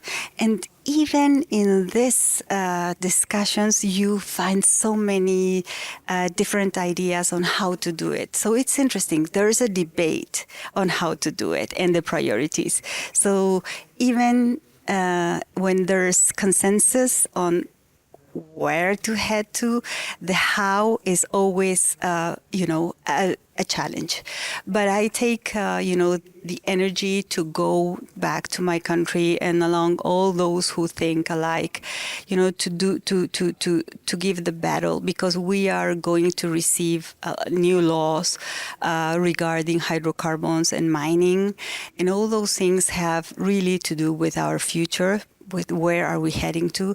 And I think we have to be able to make the case that this energy transition, and which is in the end an ecological and a more broadly transition, is the best option for countries like Bolivia. I could go on why. I think I said something before, but going to continue the hydrocarbon dependency, the extractivism dependency is not the way out, is not the necessary answer for our countries. We've been there 500 years.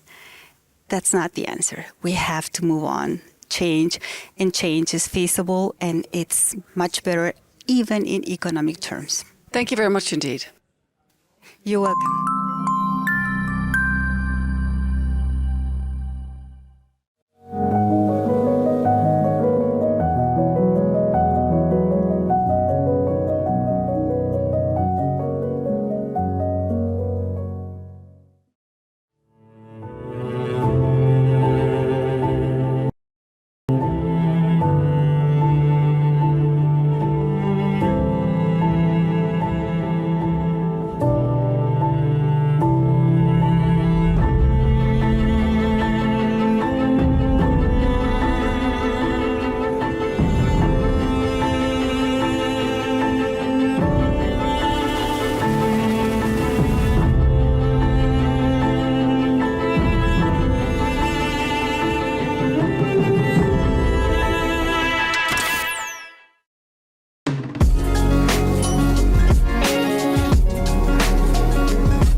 This is the first day of the Transition Away from Fossil Fuel Conference in Santa Marta, Colombia. And Would It Have Time is here as the official global media partner. And we just attended the first press conference here at the conference, and this was a press conference for the Goldman Prize Award. The winner has been presented here today, and we have her with us here, Yuvales Morales Blanco. Honored to have you by my side here. And I'm going to hand over to my colleague Sarah Chaban to do the interview in Spanish. So over to you, Sarah. Muchas gracias por estar acá con nosotros. Acaba de dar una conferencia de prensa acá en Santa Marta en el contexto de la primera conferencia para la transición más allá de los combustibles fósiles, después de haber recibido el premio Goldman medioambiental. Primero, felicidades. Y por favor, puede contar brevemente a nuestros espectadores sobre fracking en Colombia y cómo está afectando el río Magdalena, el río principal de Colombia. Bueno, fracking es una técnica que busca expandir la frontera extractivista, es decir, sacar más petróleo. Se llama fracking no convencional, petróleo no convencional. Esta técnica afecta porque hacer una técnica extrema de extracción de energía extrema se requieren muchos químicos, bastante agua y muchos materiales tóxicos que afectan, en este caso, por supuesto, la principal fuente fluvial, que es el río Magdalena. Sin embargo, una gran claridad, y es que en Colombia, la Alianza Colombia Libre de Fracking lleva hoy 10 años defendiendo a Colombia esta técnica, por lo que no tenemos fracking en Colombia. Sin embargo, siempre decimos que no necesitamos experimentar con la vida, no necesitamos experimentar con la naturaleza. Por eso buscamos la prohibición del fracking en nuestro país. Muchas gracias.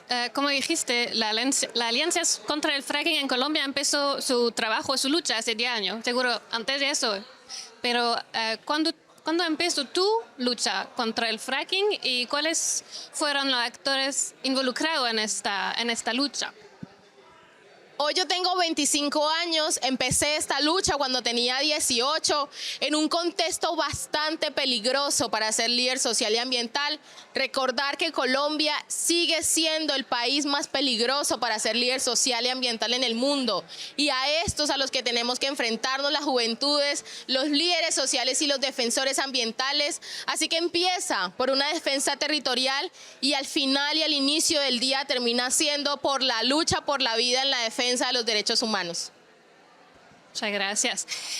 ¿Qué significa este reconocimiento para ti, para la lucha contra el fracking más general y para Colombia como país también? Como dice que es un país donde los defensores de la naturaleza son siempre en peligro por su vida. Este premio llega como un reconocimiento a la labor que realizan quienes han defendido el agua, la vida y el territorio antes que yo, conmigo y después de mí también. Llega a decirle al mundo que defender la vida no te puede costar la propia y que en Colombia necesitamos sí o sí la prohibición del fracking en nuestro país. Como dijo usted en la conferencia, el fracking sigue vivo en Colombia y ahora estamos en una crisis energética mundial con el bloqueo del estrecho de Hormuz. ¿Puede pensar que el método de fracking se va a expandir? ¿Puede pensar que tal vez va a ser un método que se va a ver más y más ahora en este momento? La geopolítica mundial nos está diciendo que el camino no es el petróleo y no es el gas, que el camino no es seguir extrayendo y exportando y emitiendo más combustibles fósiles. El mundo hoy nos está diciendo que el camino correcto debe ser la transición energética justa y territorial con base en la transformación social a través del agro. Hoy, cualquier país del mundo que decida hacer fracking y seguir explotando combustibles fósiles está condenando irresponsablemente a sus habitantes a un declive social, financiero, económico y cultural, y que en ese sentido todos los países están llamados no solamente a la prohibición de fracking, sino a lo que viene siendo el pilar fundamental de esta conferencia internacional, y es buscar la transición para un futuro más allá de los combustibles fósiles. Muchas gracias. Y todos estos son temas que vamos a abordar en nuestra transmisión con We Don't Have Time y durante esta semana en Santa Marta. ¿Cuál sería tu sueño o tu expectativa tal vez para esta conferencia acá? De esta conferencia tiene que salir un plan de acción, una hoja de ruta efectiva que escuche a las comunidades, que escuche a los territorios, una ruta de hoja que definitivamente defina que el modelo extractivista a partir de los combustibles fósiles tiene que terminar, porque Santa Marta es el inicio del fin de la expansión fósil mundial. Muchas gracias, Juvelis, y nos vemos.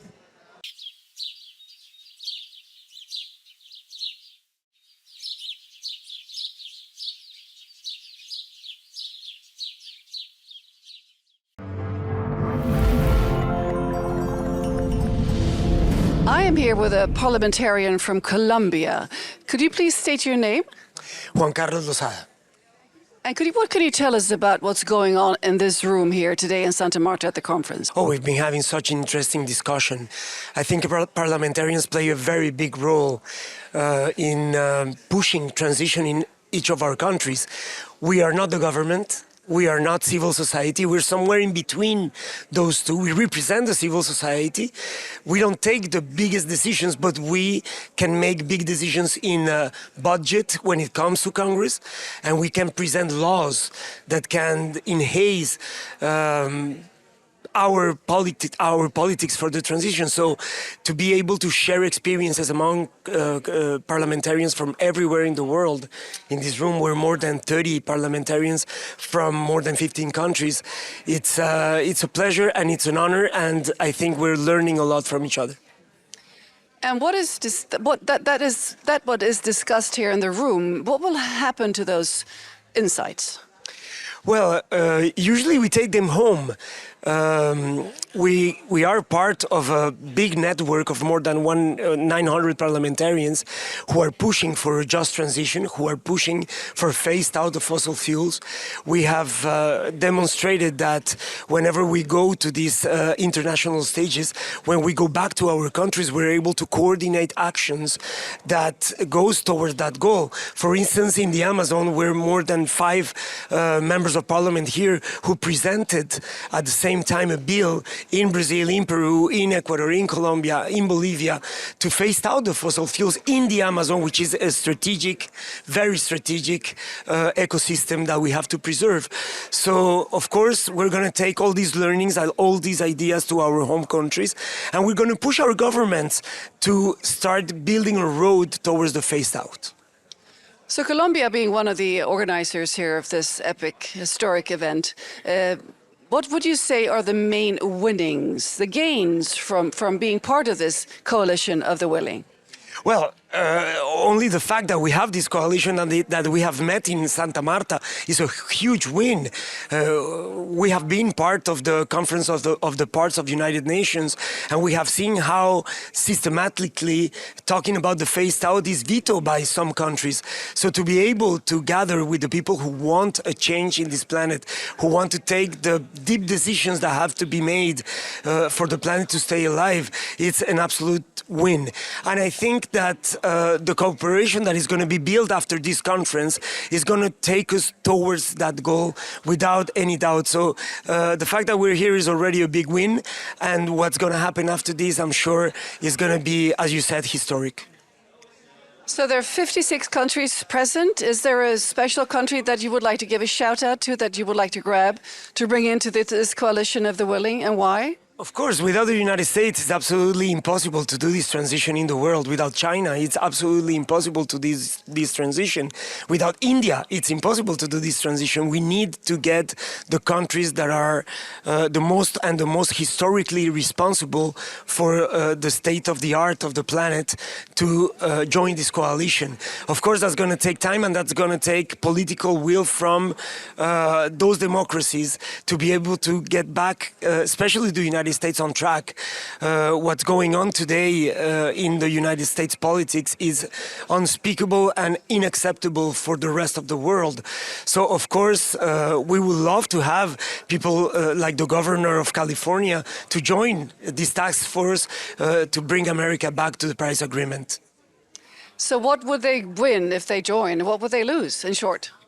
Well, if they don't join, is the whole world who's going to lose, themselves included. So the United States have to understand that economy is not only the gains of their own country, but if the planet goes, in the wrong way, they're going to suffer the consequences as much as all the other countries in the world. So I think the American economy must understand that there's a global economy that has to be based on ethical measures, and that has to do the transformation that is needed for the planet to stay alive, or they're going to be also implicated in the consequences. Thank you very much indeed for taking time for this interview. Thank you so much, Katrina. For me, it's an honor, and for all the viewers from Santa Marta, we welcome everybody who wants to make a change in the world.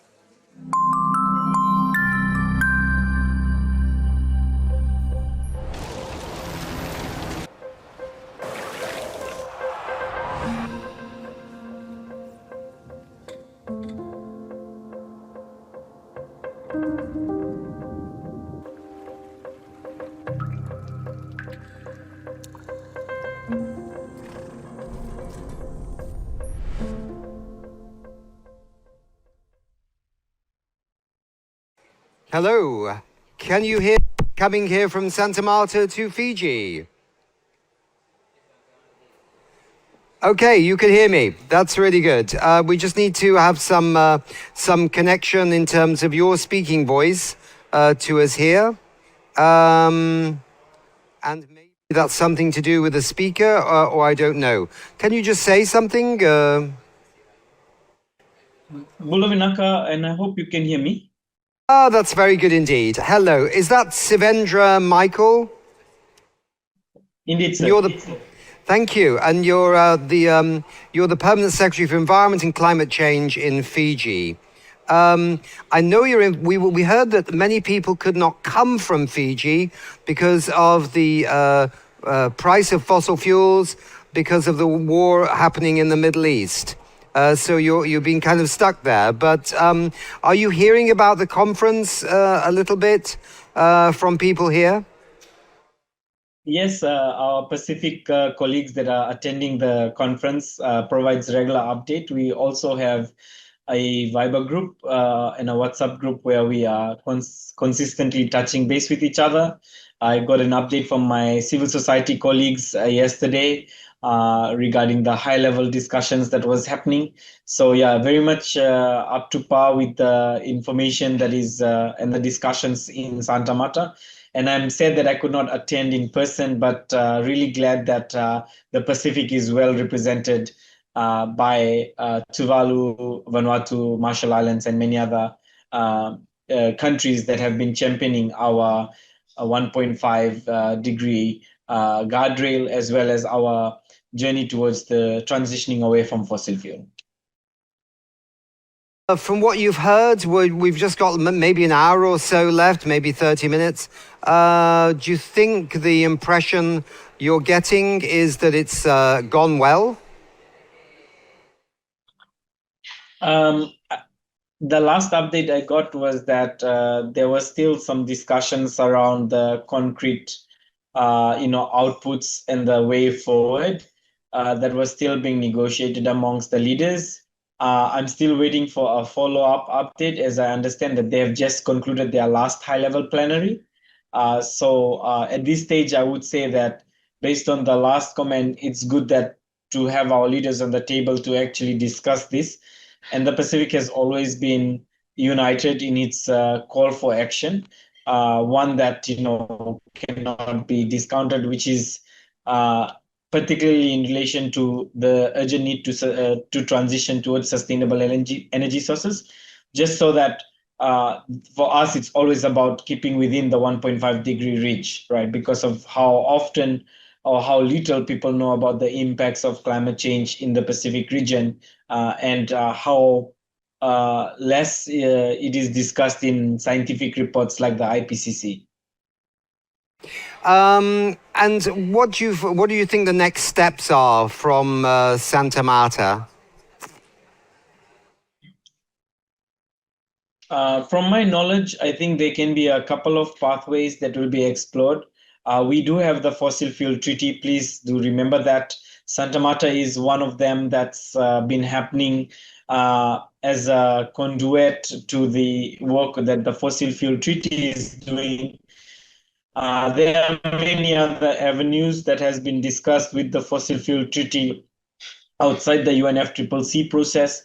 And I think, it would be good to hear as well what the leaders have decided, whether we want to continue pushing for outcomes on the second global stocktake, or do we, want to pivot towards really thinking about a pathway with the General Assembly, or whether we want to operationalize action to demonstrate what transition looks like to regions that are largely dependent on fossil fuel, and those regions that are dependent on the importation of fossil fuels like the Pacific. And I think for us, it's very clear that one thing we hope that will be coming out of the next steps is how do we ensure that all of the work that is done in the space towards the transitions towards a cleaner, safer, and greener future would be looking at its direct correlation with the country's NDCs, the nationally determined contributions that we have submitted. From our view, this is possibly the last chance at achieving our 1.5 degree temperature limit goal. And the first global stocktake, also 1 CMA5, really called for deep, rapid, and sustained reductions in GHG emissions, and parties were called to transition away from fossil fuels. But you can see the signaling. Currently, you are not seeing so much action. So I look forward, really, as part of next steps, to really understand what would be the pathway that the leaders are deciding to take, whether it goes through a independent or some thought process to go through a UNGA, or we take these discussions back to the fossil fuel treaty, and then go and fortify our way forward. Yes. So, yes, those decisions will certainly have to be thought through. But at the moment, it feels people are quite free to discuss phasing out fossil fuels because they're not part of a large bureaucratic process. You've got a coalition of the willing that's not bogged down by existing structures that have their own dynamic, which maybe can be a little crushing to this enthusiasm, right? I mean, this is a coalition of many people, could be 85 countries if we think about the number of countries in Belém at the last UN climate conference wanted to get off fossil fuels. So let's see. But one of the interesting things I think here was to discover that quite a few countries have draft phase-out plans in their sort of back pockets. They've been working on them for years, but they've never had to really use them before. And now they might start coming out of their pockets and be laid on the table, which could be an interesting development. But look, it's been lovely to hear from you from Fiji, and presumably you'll be going forward with this with your partners in the Pacific and others. Looking forward to some kind of report at the next UN climate conference in Turkey. And we see where it goes from there, I suppose. So best of luck. Keep safe, keep well, and let's move on from here. Thank you. Thank you so much, and thank you for the opportunity. And I once again would like to pass on my well wishes to the teams that are meeting, just to remember that for some countries the impacts of climate change are far-reaching, and we invite all of you that is listening in, that is tuning into this particular meeting or watching this live, come to Fiji for the pre-COP, come and see Tuvalu for the high-level segment, for the leaders segment, the special leaders event, to see firsthand what the impacts of climate change look like for a region that has least contributed to this crisis. Thank you. Thank you very much indeed. Now, moving on.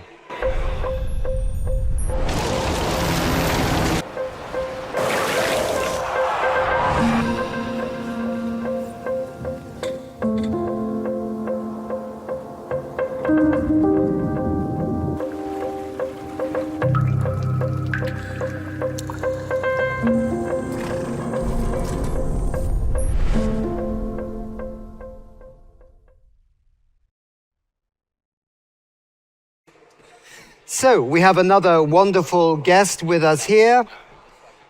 If you could say who you are and where you are from. Mi nombre es Ati Gundiwa. My name is Ati Gundiwa. Soy de la comunidad Arhuaca, I'm from the Arhuaca community de la Sierra Nevada de Santa Marta en Colombia, of the Sierra Nevada de Santa Marta in Colombia, territorio ancestral, an ancestral territory, corazón del mundo. the heart of the world. Okay. And where does this belief that it's the heart of the world ¿Dónde viene esa come creencia from? de que es el corazón del mundo? ¿De dónde viene eso? Es lo que sentimos todo, nuestro That corazón this- late. This is what we all feel, that our heart beats. Estamos en un territorio como un cuerpo vivo. We are in a territory which is like a live body. Nosotros somos la tierra. We are the land. Nuestra tierra somos nosotros y nuestro corazón late. We are the land and our heart beats. Me alegro mucho que este encuentro se haya dado aquí, We are, en el corazón del mundo. I'm very happy that this meeting is taking place here in the heart of the world. Esta montaña es la más alta en el mundo, cerca del mar. This mountain here is the highest mountain in the world, close to the sea. Tenemos el mar Caribe que We have- conecta todos los continentes. We have the Caribbean Sea that connects the different continents. Esta montaña, junto con muchas otras montañas, recepciona información de cómo está ambientalmente el planeta como un cuerpo vivo. This mountain, together with other mountains, receives information about the state of the world. Y nosotros, que hemos cuidado esa memoria del territorio ancestral, And we have protected this memory of this territory, of this ancestral territory.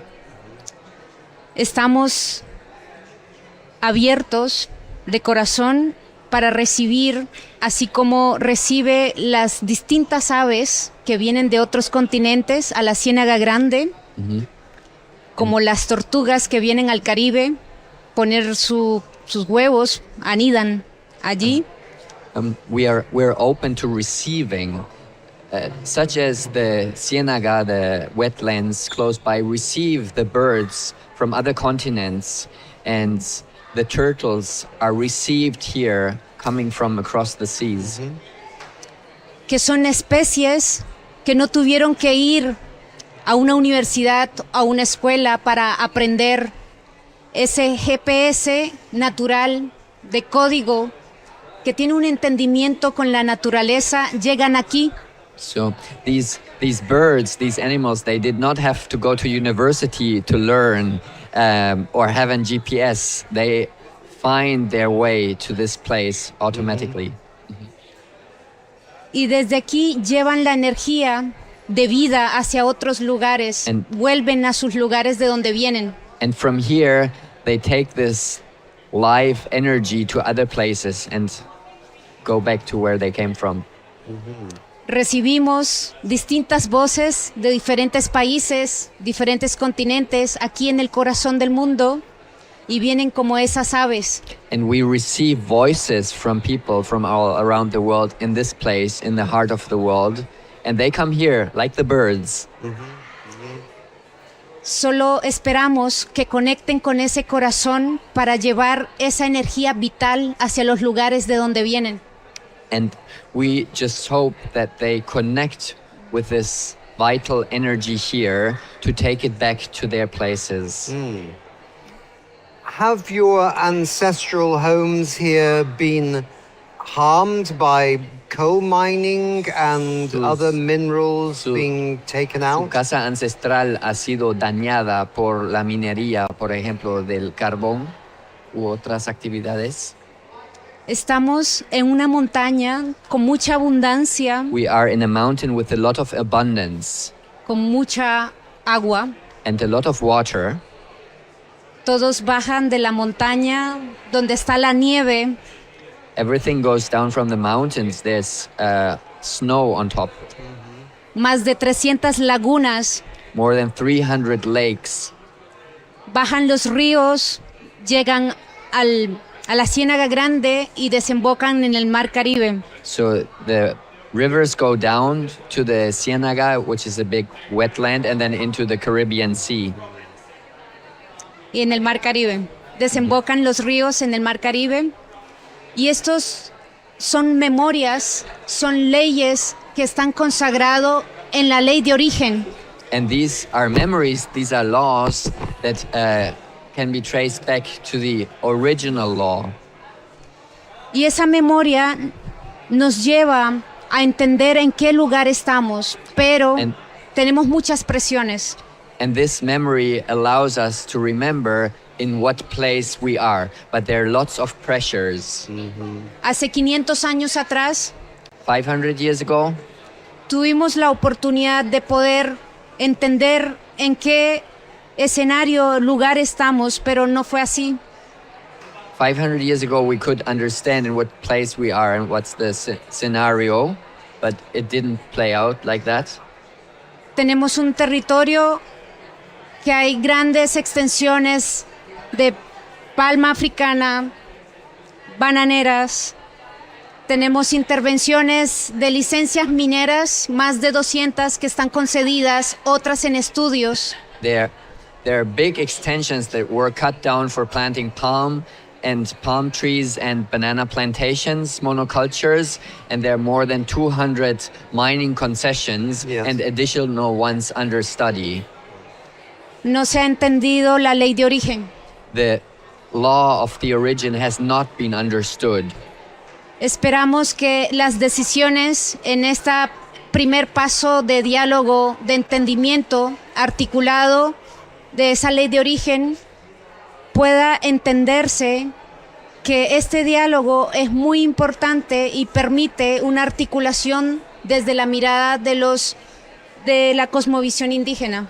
We hope that this first dialogue will allow to bring in the indigenous cosmovision and an understanding of the situation.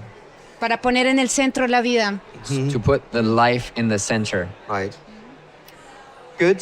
Thank you very much indeed for sharing your thoughts about this. And we hope that the beating heart of Santa Marta and the region will beat back around the world to encourage nations to choose life and health rather than the darkness of fossil fuels. Gracias por la oportunidad de Thank you for the exponer a todos. opportunity. Thank you. Good. Thank you very much indeed. And moving on, please.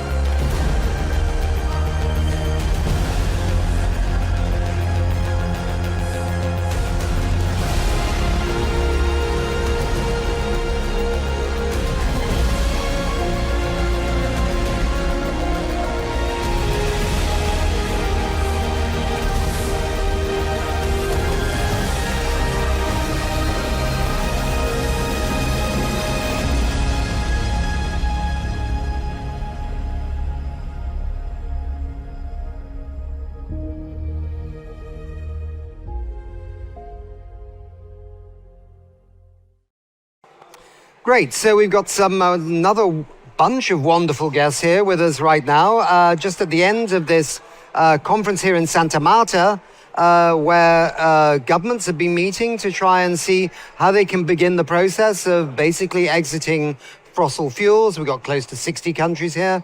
Maybe there's more going forward with 85 countries signaled they want to do the same thing in Belém at the last UN climate conference.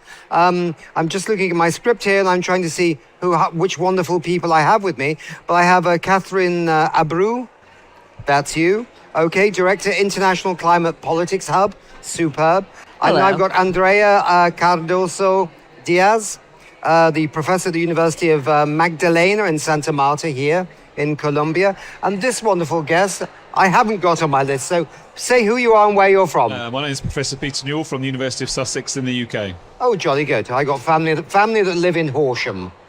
It's not far from where he works. Okay. I believe you. Many people wouldn't. No. All right, let's have a look at this. We're coming to end, as I said. We'd like just some insights into what you think this has resulted in. I realize that it's, and we realize it's the first conference, and it's not a negotiated outcome, so it's not like the drama of a COP. But could you perhaps, maybe I'll start with Andrea first. You're an expert on ecological economics, and you were the spokesperson representing the academic dialogue.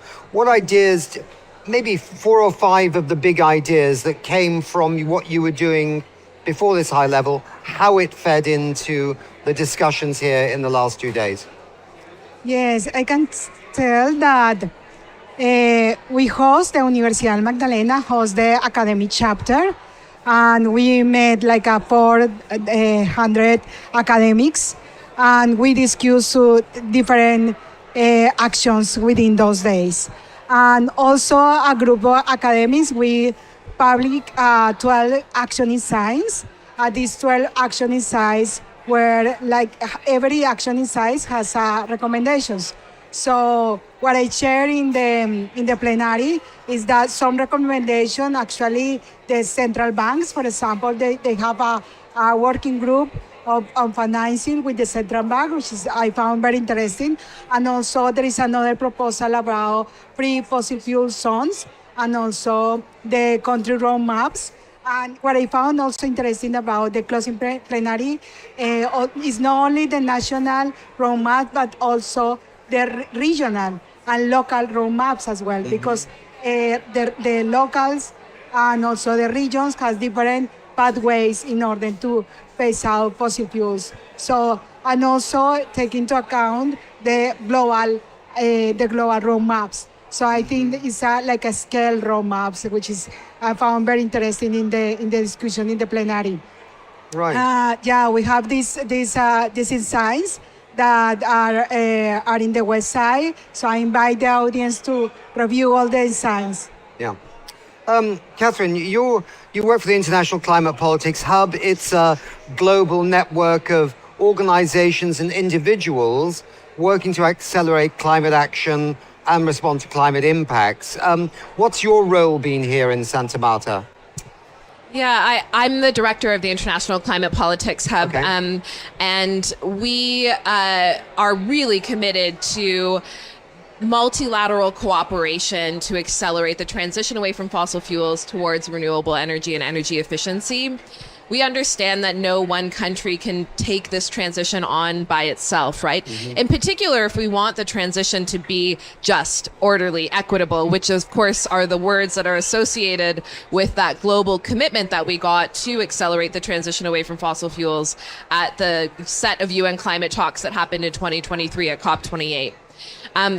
I'm here to participate in this historic moment. And I think it's maybe worth, here we are at the end of this conference, and it's maybe worth just taking a moment to let it sink in. I was just saying to Pete and Andrea that 100 years from now, our descendants are going to be remembering this moment as a turning point in the global conversation around fossil fuel dependence. And it's actually, I think, a rare moment in history where we see global governments coming together to respond to a crisis with vision, with cooperation, rather than with fear and retreat. So, here we are in the midst of yet another fossil fuel war, where we are experiencing huge losses, where the threat of soaring energy costs and food costs really are threatening to prolong our pain. And in the midst of this crisis, we have almost 60 governments coming together to put some concrete solutions on the table, not just for the kind of planning that they need to do at the domestic level through the roadmaps process, but also how they need to cooperate to change the systems that are currently disincentivizing this transition. And those systems are in trade, are in the financial institutions that govern the kind of economic order. And it's really inspiring. I mean, I couldn't stop crying through the final plenary just to see the positive, productive energy in the room and the commitment to continuing this conversation at the next conference that Ireland and Tuvalu are going to be hosting. Right. So Ireland and Tuvalu, this is now confirmed. I know Tuvalu is confirmed. There was some chatter this morning whether, it was going to be Ireland or not, but that was confirmed in the... Okay, great. Okay. Yeah, that's right. And it will happen in Tuvalu in 2027, which makes so much sense because, of course, the Pacific Islands have been helping us lead the conversation on this for so long. There were some of the early signatories, weren't they, to the Fossil Fuel Treaty and Initiative and so on, yeah. Peter, what's your work been about here? What have you been trying to achieve? So I was involved in the academic pre-conference, which Andrea was organising, and we had a work stream on fossil fuel phase-out policies. Okay. So pulling together academics from different parts of the world to reflect on some of the key lessons about phase-out policies and how they work and for whom they work and what lessons we can take from them to try and make sure that more countries adopt those sorts of policies as they must if we're going to tackle this challenge. So we had roundtables on European experiences of exits from coal and oil and gas, and from Latin America, including colleagues from Chile, Colombia, Ecuador, and so on. So it's really pulling that together, synthesizing.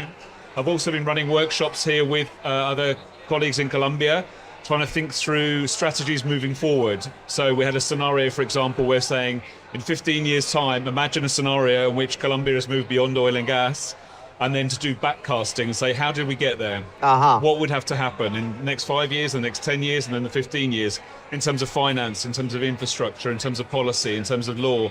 So really that forward-looking, where do we go from here type exercise. So a mix of academic things, media interviews, networking, but really, I mean, I would just echo what Kat said, this is such an exciting and important moment.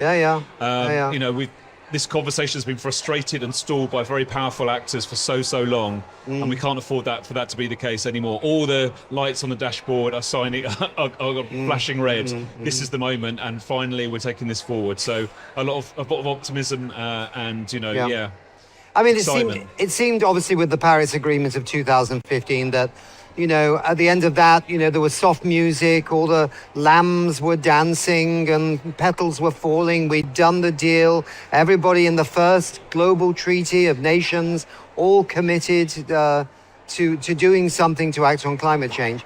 And yet, the intervening years have shown us that was a false dawn. Not false in 100%, but it was not the promised land being delivered and us all walking through it, yeah? But there's something, as you say, about this moment here and what's been happening in the last week that seems to give one optimism that there is something possible, because also the geopolitics have also, as you were rightly saying, have switched into a different mode. It's with horror that people see what's happening in the Middle East. But it's also the response, the resolve to say, that's it. We've had enough of this insecurity based on fossil fuels, right? And if that persists, it's such an engine, because it's no longer a climate story, is it? It's an energy security story. It's a prosperity story. And we've all been trying to make that story work for many years. But it's really in your face right now with the Middle East. I don't know whether that's overdoing it, but... all the stars aligning in a sense. Yeah, I mean, I'll share a few thoughts. Like I mentioned that I was crying in the closing plenary, and I was reflecting on crying in the closing plenary of the Paris talks. Yeah. That was my first set of UN climate talks. And I was deeply moved by the conclusion of the Paris Agreement. That is the fastest international treaty to ever go into force. And I often reflect on the words of one of my friends who is a historian at the time, who said, this is going to be the most significant peace treaty of our time. Mm-hmm. And I really hold true to that. But even as I was celebrating the conclusion of the Paris Agreement, the adoption of it, I knew it would not be enough. Because that was my first set of UN climate talks, and I was going there from the work that I had been doing on the ground in my home country of Canada to stop the expansion of fossil fuels. Mm-hmm. And I noticed when I went to my first set of UN climate talks that we weren't really talking about the cause of climate change there. You know, I was expecting to go there to have a conversation about ending fossil fuel expansion, the conversation that I was having at home, and we weren't having it. And it took us a really concerted effort over a number of years, and I'm proud to have been a part of the push to finally get fossil fuels into the agreement in 2023. Every space has their role to play. I think that's the important thing for us to keep in mind, and that's actually been a big, important part of the conversation here. The UN has its role to play. The Paris Agreement has its role to play. Importantly, it tells countries what they need to include in their climate plans. But this space has opened up a new space for us to have the conversations about some of the sticky issues that are getting in the way of this transition, including just transition. And I know, Andrea, that's something that you work on in particular. So I think, and this is, definitely the case for the International Climate Politics Hub, we supported the work stream on the roadmaps in the academic and pre-conference. Our members from Latin America also hosted a big summit of Latin American civil society here to develop a regional roadmap for Latin America on the transition away from fossil fuels and on ending deforestation. And I think we as a network are going to be taking away from this space an understanding that now we have this kind of refreshed energy for international cooperation on this issue. I think that's a good point. I mean, I know a bit about the Paris Agreement because I was the official UN spokesman for it. And I remember Christiana Figueres, who was my boss at the UN Framework Convention, said, from this point onwards, no infrastructure project, no road project, no project will now be going ahead unless it's shown that it is, in line with what the climate needs. And it was quite interesting how quickly that didn't happen, because some sectors of government, some parts of the economy just carried on as if nothing had changed, right?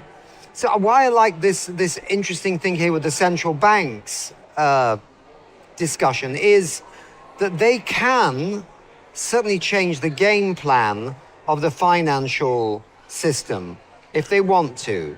I mean, China being a superpower in green tech is not by chance, is it? It was a decision taken through the Central Bank of China to have cheap loans for green things, to fight any greenwashing, and so on and so forth. This was part of the talks in the finance economic stream at the university. So, we can, the central banks have a role, so that's a good decision here. Bring them in. There's probably going to be other decisions that have to be made between now and next year to bring maybe some other players in, but this is a good start. This is, I think, the feeling, as you said, is a perfect time to, or was a successful conference because we start to talking about, and we start to talk about action in different topics. For example, the labor transition and also the economic dependency. So in the closing plenary, the minister also talked about three work streams related to the economic dependency, how to overcome this economic dependency, to fiscal dependency, as well to distinguish the needs of the exporter nations and the importer nations. For me, it was also interesting about the closing plenary that the countries from the South said we are willing to phase out fossil fuels, but we cannot afford it. We need to. Who said that? Africa. Oh yeah. Say that, and also it's our case here in the Caribbean region. We in 2021 we face the consequences of the closure of two coal mines without any planification for the workers and for the communities. So that was for me one of the motivation of this government, of Petro government, to start thinking about planning to the closure of the coal mines, planning the fossil fuels phase out, fossil exit, because for us as a country we were not prepared. What happened in 2021. And for this region was an economic crisis because the region, the Caribbean region where we are in Santa Marta, with the port behind just over there, we were not prepared about this closure of the mines. And in order to overpass the economic dependence, we need to plan. And I think there are willingness to collaborate, willingness to the international cooperation, and we hope that. I think there is the feeling, I feel that motivation that to collaborate and to cooperate to overcome the economic dependency in the extraction, in the supply areas. So these are all very good points, aren't they? And in a sense, perhaps a lot of the information of how we do this is all out there, but it's scattered a bit, maybe needs to be brought together. It needs to be brought together quickly, right? Because we don't want conference fatigue of, another 1,000 years of the COP and another 1,000 years of now a new process. We need to be agile with this phase-out initiative, and also probably not bog it down with too much baggage. There's a lot of baggage in the UN FCCC process, right? But there are a lot of examples. You mentioned countries. I mean, we had somebody from Uruguay on the show earlier today. When you think of what they've done in, 10 years or something, it's unbelievable, right? And how were the conditions created for that, for example, Yeah, so that's one of the things we were in our panel trying to pull out. How was it possible for what we're calling first mover countries, so countries that have voluntarily given up reserves of fossil fuels, left them in the ground? And there are different reasons why countries have done that. So in the UK, we went through quite an unjust coal transition, and there's lessons to learn there about regional planning, about alternative jobs. In other countries, Costa Rica has had a moratorium on new oil and gas in place since 2002. Because obviously it's an economy that's very dependent on ecotourism and has a viable and alternative model of economic development. In many countries and contexts, it's energy security really is the big driver. Countries that are importing huge amounts of fossil fuels and wanting to diversify their economies. And that comes back to what Andrea was saying. I think ultimately it's that challenge of not just an energy transition, but an economic diversification. It's an economy-wide shift, which brings in what you were saying about central banks and all these other actors. They have to be part of that conversation.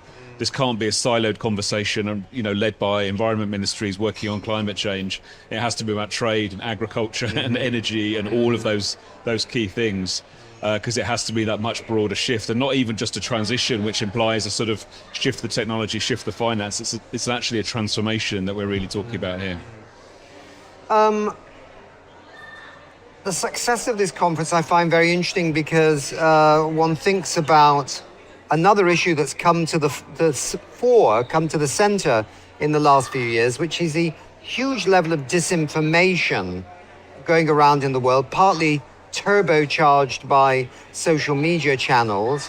But, it's not just about climate change as disinformation, it's about a lot of things, right? And but climate change has been one of those key focuses. Populist governments have been also trying to manipulate the information. Donald Trump's often talked about, I don't think he's talked about tearing down wind turbines with his own bare hands, but he's always like, shut those wind turbines down, they're useless.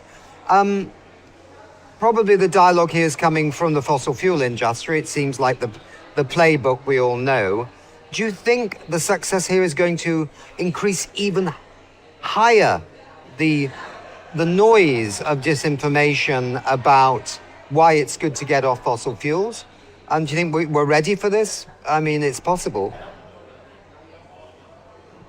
I can say that, for example, we are here, and the whole week we have been discussing about transition away from fossil fuels. And in the news, they were the unions for the petrol oil industry were protesting against this conference, against this. And I have to talk with the unions leaders, and that they explain the situation. And there are a lot of economic interests on these issues. I understand the workers, of course, because it's the way that is their jobs.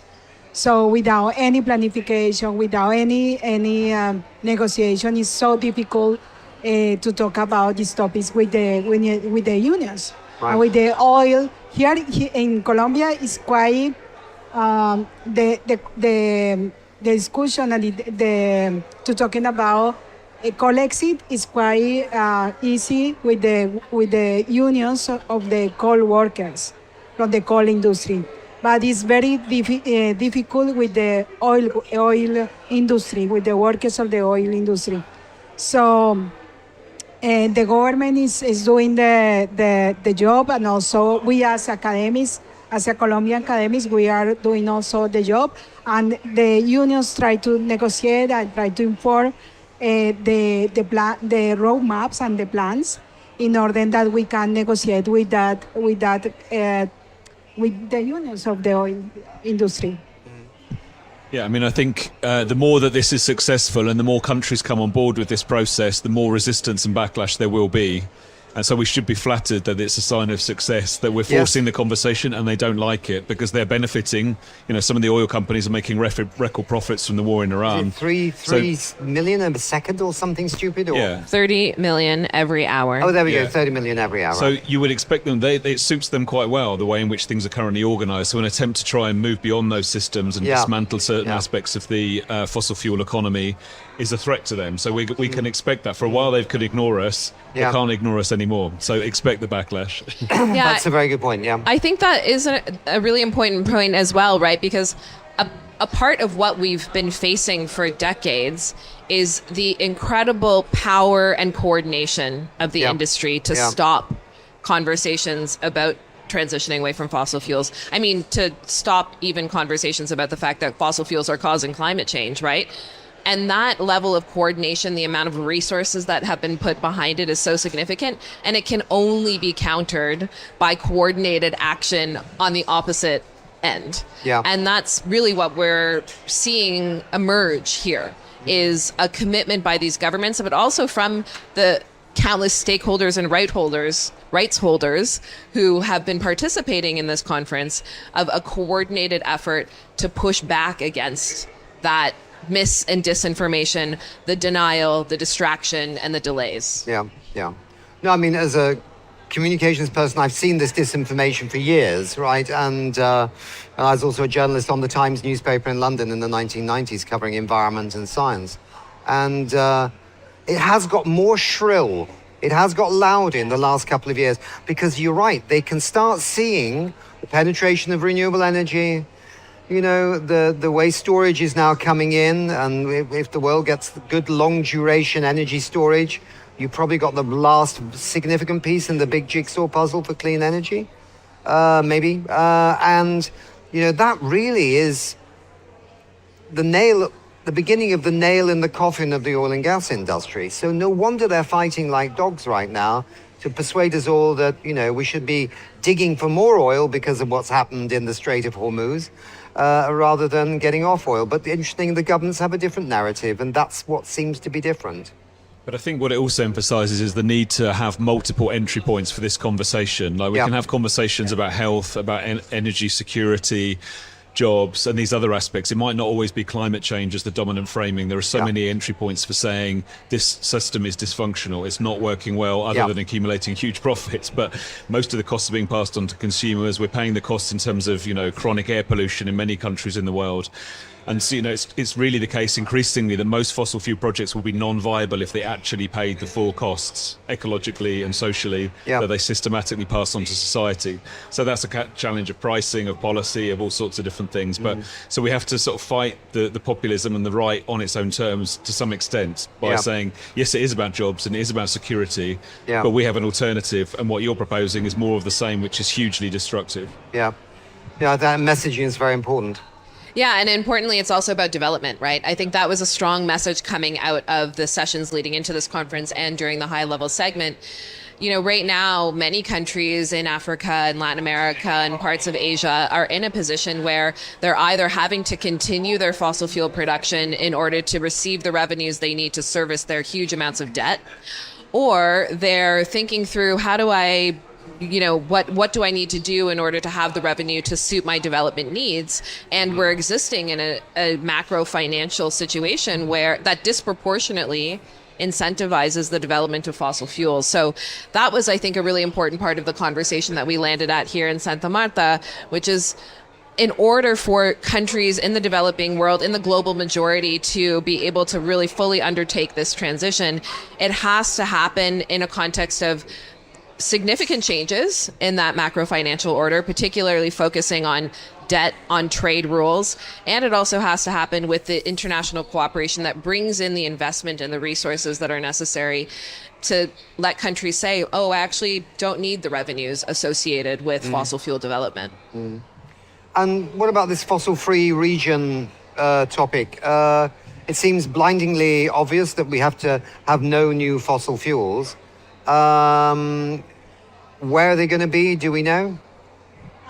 I can say that before the conference, actually, the Minister Irene launched the first fossil fuels free zone here in the Caribbean region, in the mountain Sierra Nevada, Santa Marta, which is actually a sacred place for the indigenous community. We have there 4 indigenous communities. So she launched this law for free fossil fuel zones. So that was a successful, and that was 2 weeks ago. Yes. I was talking to the delegate here from Vanuatu earlier, Ralph, and he was also saying the Pacific wants to do this, have a fossil-free region. There could be other places. Yeah, I mean, the Pacific agreed on developing a pathway to a fossil-free Pacific actually a number of years ago. And I think now that we have, again, this process that is allowing us to kind of rationalize a variety of initiatives, entry points, cooperative mechanisms, legal instruments. We've got a number of things on the table already. And it was, I think, important for us to have a space that can pull all of those initiatives together under an umbrella and say, all of these add up to a really shared direction of travel. Different countries will be using different tools in order to deliver this transition, in order to house the necessary cooperation. And yes, the fossil-free Pacific is one of them. We've also been hearing talks about whether that's needed for the Amazon, given the threats that we're seeing to Amazon already from the climate impacts and the escalation of threats from proposed fossil fuel exploration in the Amazon, which of course also infringes on indigenous rights and territory. So, this is one of the significant entry points that has been given a new profile by this process. And maybe just to pick up on that, I mean, it comes back to the general theme of the conversation about the different entry points, and obviously biodiversity and protection of the oceans and forests is one of them. But I think of some work some colleagues of mine did looking at the Sustainable Development Goals, of which we have 17. and they produced a report called Fueling Failure. And basically what it showed is that none of the 17 SDGs can be achieved unless you control fossil fuel production. So it's true around gender, around health, around conflict, around land-based, marine-based ecosystems. Each of the 17 SDGs will not be achievable unless we deal with this central problem. It's so critical to all those other, our ability to deal with all those other developmental gains. So it's not just the climate impacts of burning fossil fuels on the SDGs, it's wider than that. Yeah, because fossil fuels are so tightly tied up with military systems and conflicts. They have very gendered impacts, they have massive impacts on health, as we know. So right across all of the SDGs, there's a fossil fuel footprint, if you like, and unless we deal with that, we won't be able to achieve those broader developmental goals. So this is why it's such a huge challenge, but also creates so many opportunities. There's so many levers there across all of those goals to try and move this discussion forward. One thing I wanted to ask you, Peter, was that Rachel Kite, who's the our climate special envoy? I say us, I live in Berlin. I've not lived in the UK since 2000, but anyway, still think of myself as being British. She had a little press conference on the other side earlier, and I asked her, so what does this mean for the UK in terms of drafting an exit strategy from fossil fuels? And she said, yes, we will have to look at this. And so it wasn't like that the British NDC, the UK NDC delivers on that. It doesn't. So there needs to be another document in a sense, or you need to pull in stuff from across the UK policy areas to formulate that exit strategy. So it does require something new, even from those countries that think they're on a strong path towards a net zero 2050 target. Yeah? Yeah, no, it definitely does. And as you know, there's a lot of controversy at the moment in the UK around oil and gas licenses in the North Sea. There is a pledge there, and there's pushback on that. And there are decisions around Rosebank and Jackdaw coming up around, other oil and gas fields. But it's absolutely critical, and you can see that in a conference like this, that the UK demonstrates leadership. Like, if the UK can't leave dwindling reserves of oil and gas in the ground, how can you possibly say to any other country that they need to exit from fossil fuels? Yes. And given our historical responsibility from the Industrial Revolution onwards in driving the climate crisis, we really haven't got a leg to stand on in terms of not doing this, because the alternatives are more attractive. And coming back to our point about backlash, we are seeing that being weaponized by certain groups, sort of saying we need to double down on oil and gas in the UK. But they know full well that those reserves are dwindling, that there are many jobs attached to them anymore. And they also know they're not although it's in the UK oil in theory, it goes on an international market. So the prices are set on the international market. Most of it's for export. It does nothing to deal with cost of living crisis. We know this, but it's a political game for those who are pushing back on this. Canada? Do you think Canada has to do the same thing? Canada's had to do the same thing for quite a long time. As Joni Mitchell said. So here's the thing, right? When we're talking about the roadmaps to transition away from fossil fuels, to halt and reverse deforestation, and I'm mentioning both because it is actually really important that they are interlocking roadmaps, because we run the risk of sacrificing biodiversity and nature protection in the pursuit of fossil fuel transition if we don't approach the search for critical minerals in the right way, for instance. And likewise, we need that biodiversity and nature protection to be working in favor of the transition. So largely, many countries have policies and regulations in place that are already helping them chart the course to reducing their dependence on fossil fuels.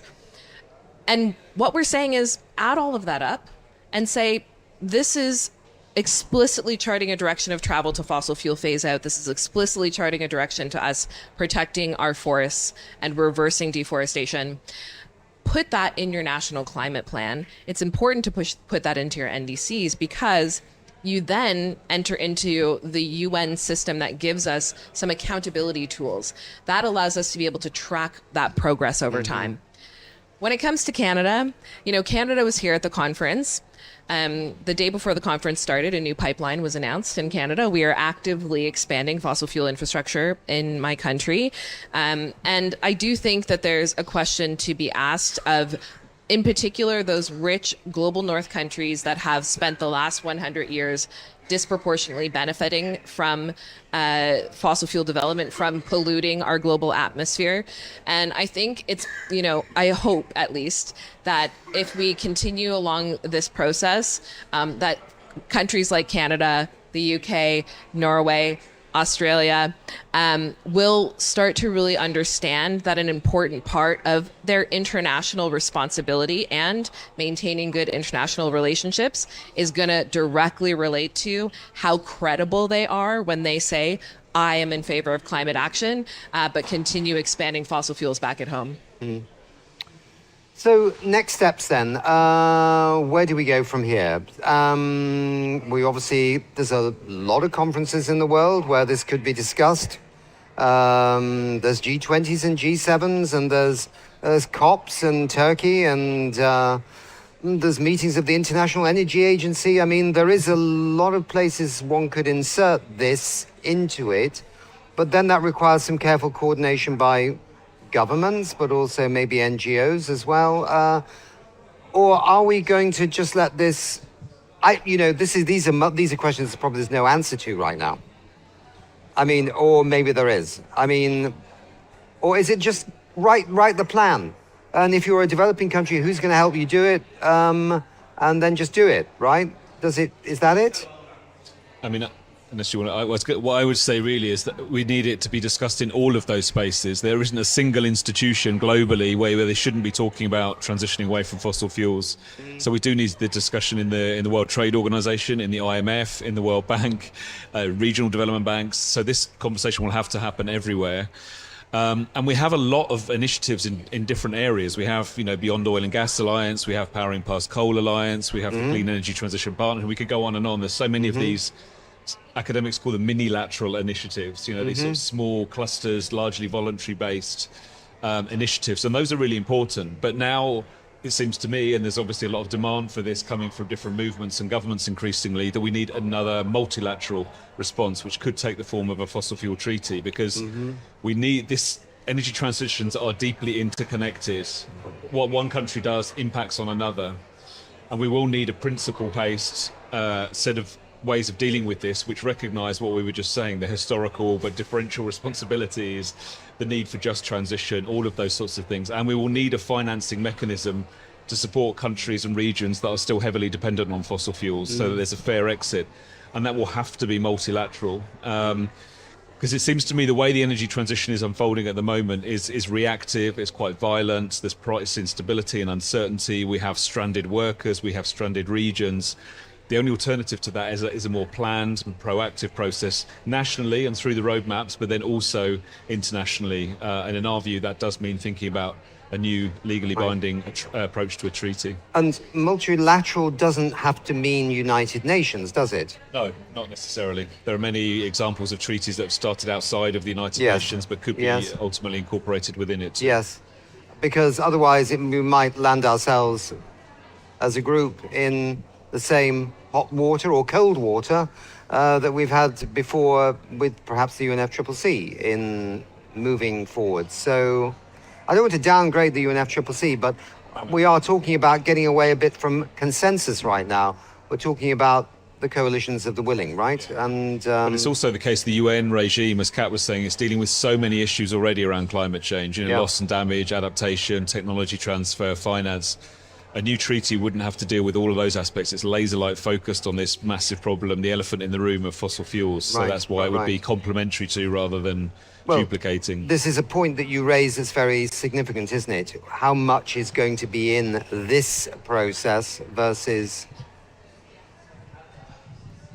Yeah, I mean, well, I'm just thinking just transition needs to be in, but how do you make it not a deal breaker? Yeah. Do you know what I mean? But, should pass for a justice process and equity. But how it's formulated, isn't it? Because if it becomes like, well, unless we have that, when nobody's going to move, then you're almost getting trapped again in the UN I don't know how you calibrate it, right? Yeah, I think that this is really I feel you, right? And I think Okay. we're all in the midst of trying to sort this out. And really, that's a big part of the conversations that happened here. So, if we're talking about just transition, last year it was agreed at the UNFCCC that we will have a just transition mechanism.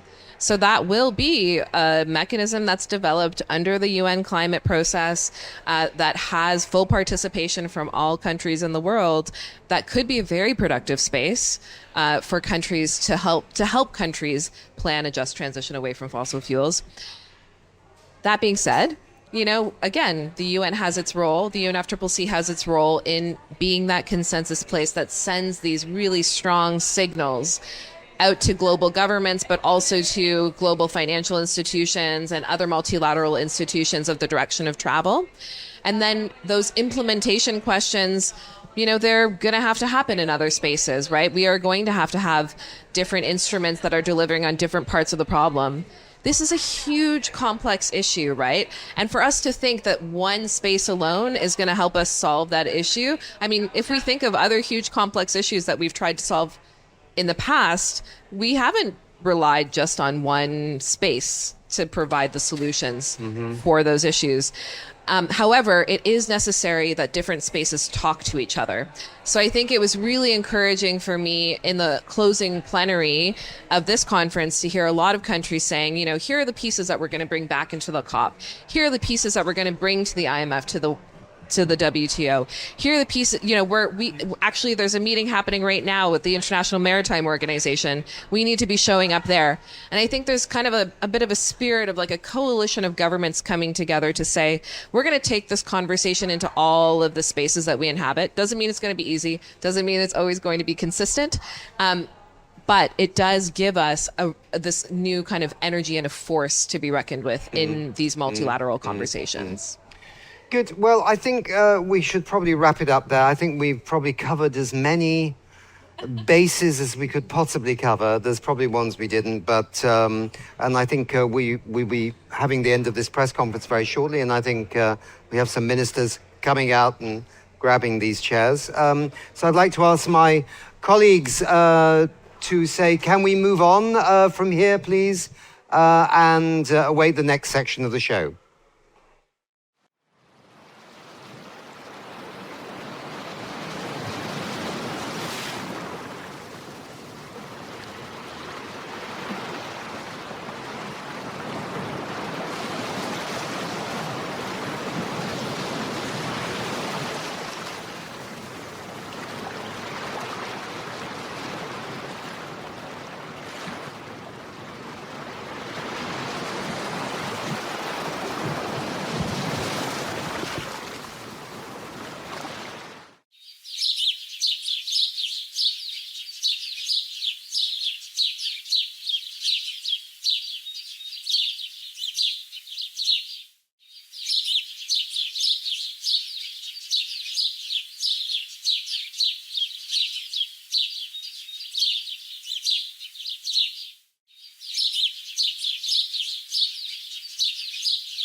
Welcome back to the final session of these broadcasts. The press conference just ended a few minutes ago next to us here in our studio. And I'm so delighted to have with me the two ministers that really made this happen. And I'm so impressed, and congratulations to both of you. So Minister Irene Vélez Torres, Minister of Environment and Sustainable Development, Colombia, and Stintje van Veldhoven, Minister of Climate and Green Growth, the Netherlands. You really pulled something historic off here in Colombia and Santa Marta. So I'd like to ask you in brief, because you did share your major outcomes of this conference during the press conference in here. So could you please, in brief, share them with our audience? What are the major outcomes of this conference? I will start sharing with you that we are going to have a second conference. So this sense of a process is actually guaranteed. And that conference is going to be co-hosted by Ireland and Tuvalu. A second excellent result is also a dedicated scientific panel for the transitioning away from fossil fuels that is going to support particularly countries and regions that want to have that as the next step. And the third outcome that I would like to share is the three main work streams that we have generated in order to activate actions. And those are, first, we are going to be working in pathways to transition away from fossil fuels. We are going to be working on the decarbonization of trade balances, and we are also going to be working on new financial mechanisms that could enhance the transitioning away. Thank you so much.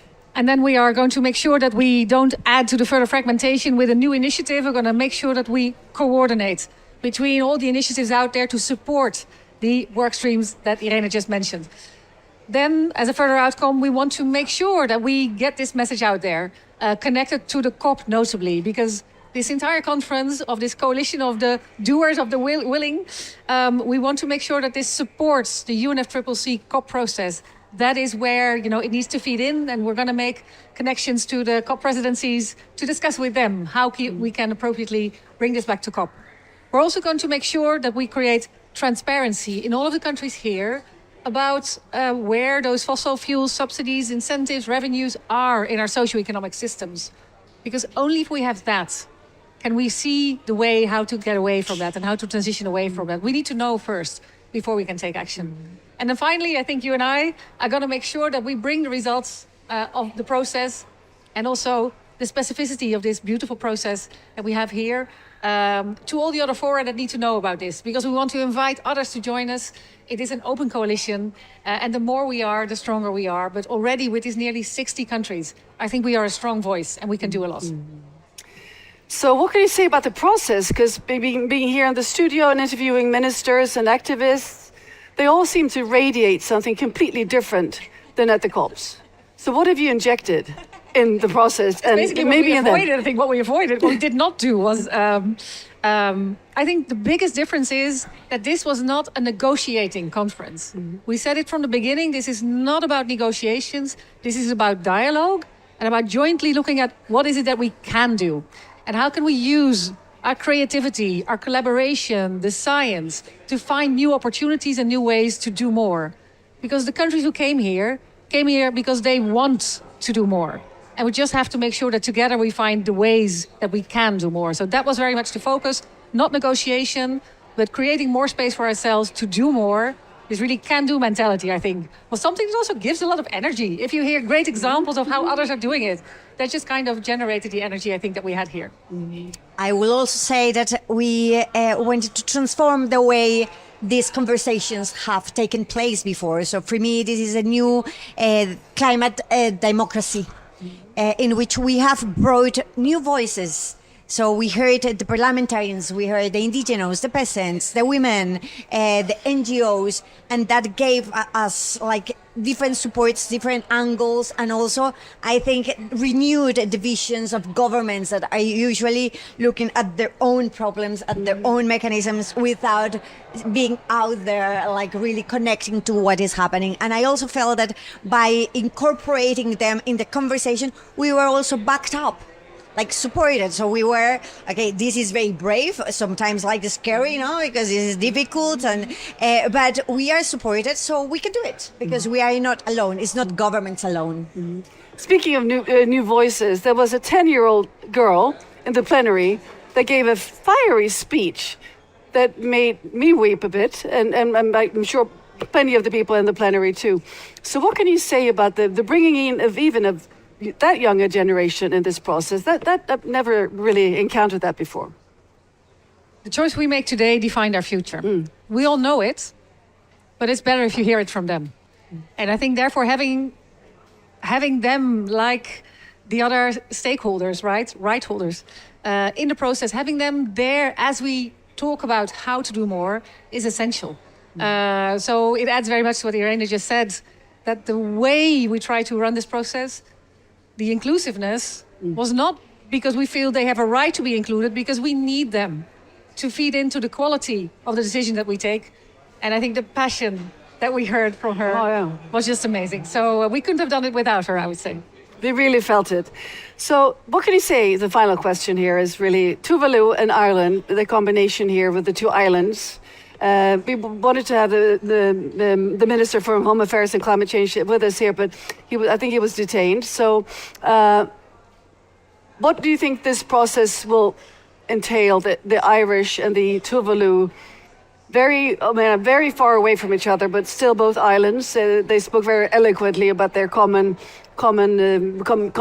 denomination. So the handing over and the collaboration here to the next step and the next conference, can you briefly just say something about this process? I will highlight, first of all, that we really try to make the same balance that we managed to do in the organization of this conference with the second conference. So to make sure that there is a global South and global North collaboration, so we have different views, but also different energies, trajectories, and also aims and problems. We managed. And I think that's very powerful. More fun if you do it together, right? Fun is so important. That was our experience. Much more fun. That's true. And also, I think their collaboration is going to be crucial in the sense that they're islands and they live similar realities. So that's also going to bring us something of that togetherness of the process. Yeah, and then of course we will make sure, as the current co-chairs, that we kick off the follow-up of the Santa Marta conference. We will be indeed presenting the results to other fora, and of course we will do so also in close cooperation with the COP presidencies, but also with the incoming chairs. So that I think around the next COP, we will formally hand over and then they can really take the reins. But we will also allow them to grow, let's say, into the process, making sure that we hand over in a very warm way. And of course, if there is ever a question, we're also always continue to be happy to support. But I think from the COP process, they will have full control in the preparation to their conference. And then I think they will do the same for those that come after them. So in that sense, we also try to create like an overlapping of presidencies, because that usually helps in making sure that the work continues. Indeed. On the note of handing over, Sarah, we have a little bit of a, well, we wanted to share with you something that you could hand over, like a baton to Tuvalu. But they're actually, we'll have to facilitate this separately. But we have this campaign, since you put the science in the heart and center of this conference, which we really appreciate. So we have this golden cap. It's never been given to anybody before, because it is actually the golden cap. So we wanted to have this like a symbolic baton from you to Tuvalu. But now you get to keep it and give it to Tuvalu when you meet the Minister Maina next time. So it's a golden cap to make sure that the science stays at the heart of this process. We can commit to that. Absolutely. I have no doubt. So again, congratulations from all of us to you for this historic, epic event that you pulled off. Oh, here is Minister Maina. Okay. Oh, how lovely. Minister, we were waiting for you to actually deliver this, the silver hat to you. This is a symbolic passing of the baton. Thank you. To make sure that science stays at the heart of this process. Thank you. And now that we have you with you,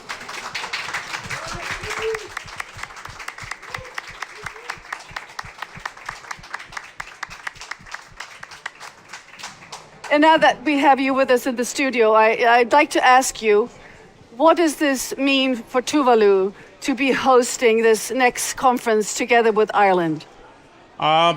Basically, the opportunity to host, not only to bring the world to Tuvalu, but also to ensure that what the science have been talking about in the past many years is correct.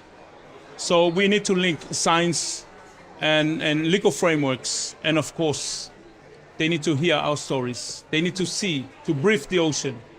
So we are excited to host the coalition of the willings and the doers who are willing to come and see for themselves. And we are so delighted and looking forward to joining you in Tuvalu next year. So thank you so much for the work you're doing, and also congratulations to all three of you. Thank you. And thank you so very much for this. I have called them the two female warriors. Thank you for your leadership. Thank you. Round of applause. Thank you. And now, I guess you need to rest and maybe relax and maybe have some fun because you've been working so hard. So thank you. Thank you again. Thank you.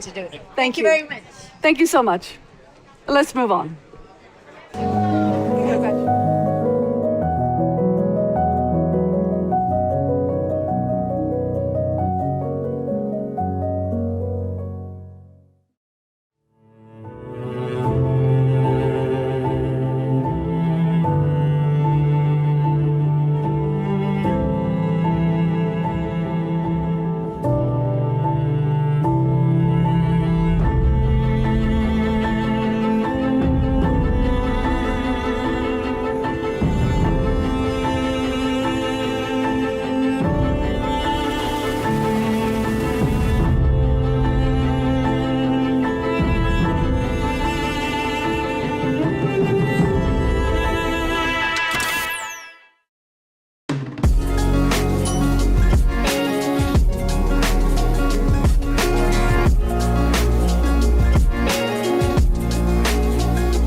So we're here, the final broadcast from the amazing conference that's been taking place here in Colombia, in Santa Marta.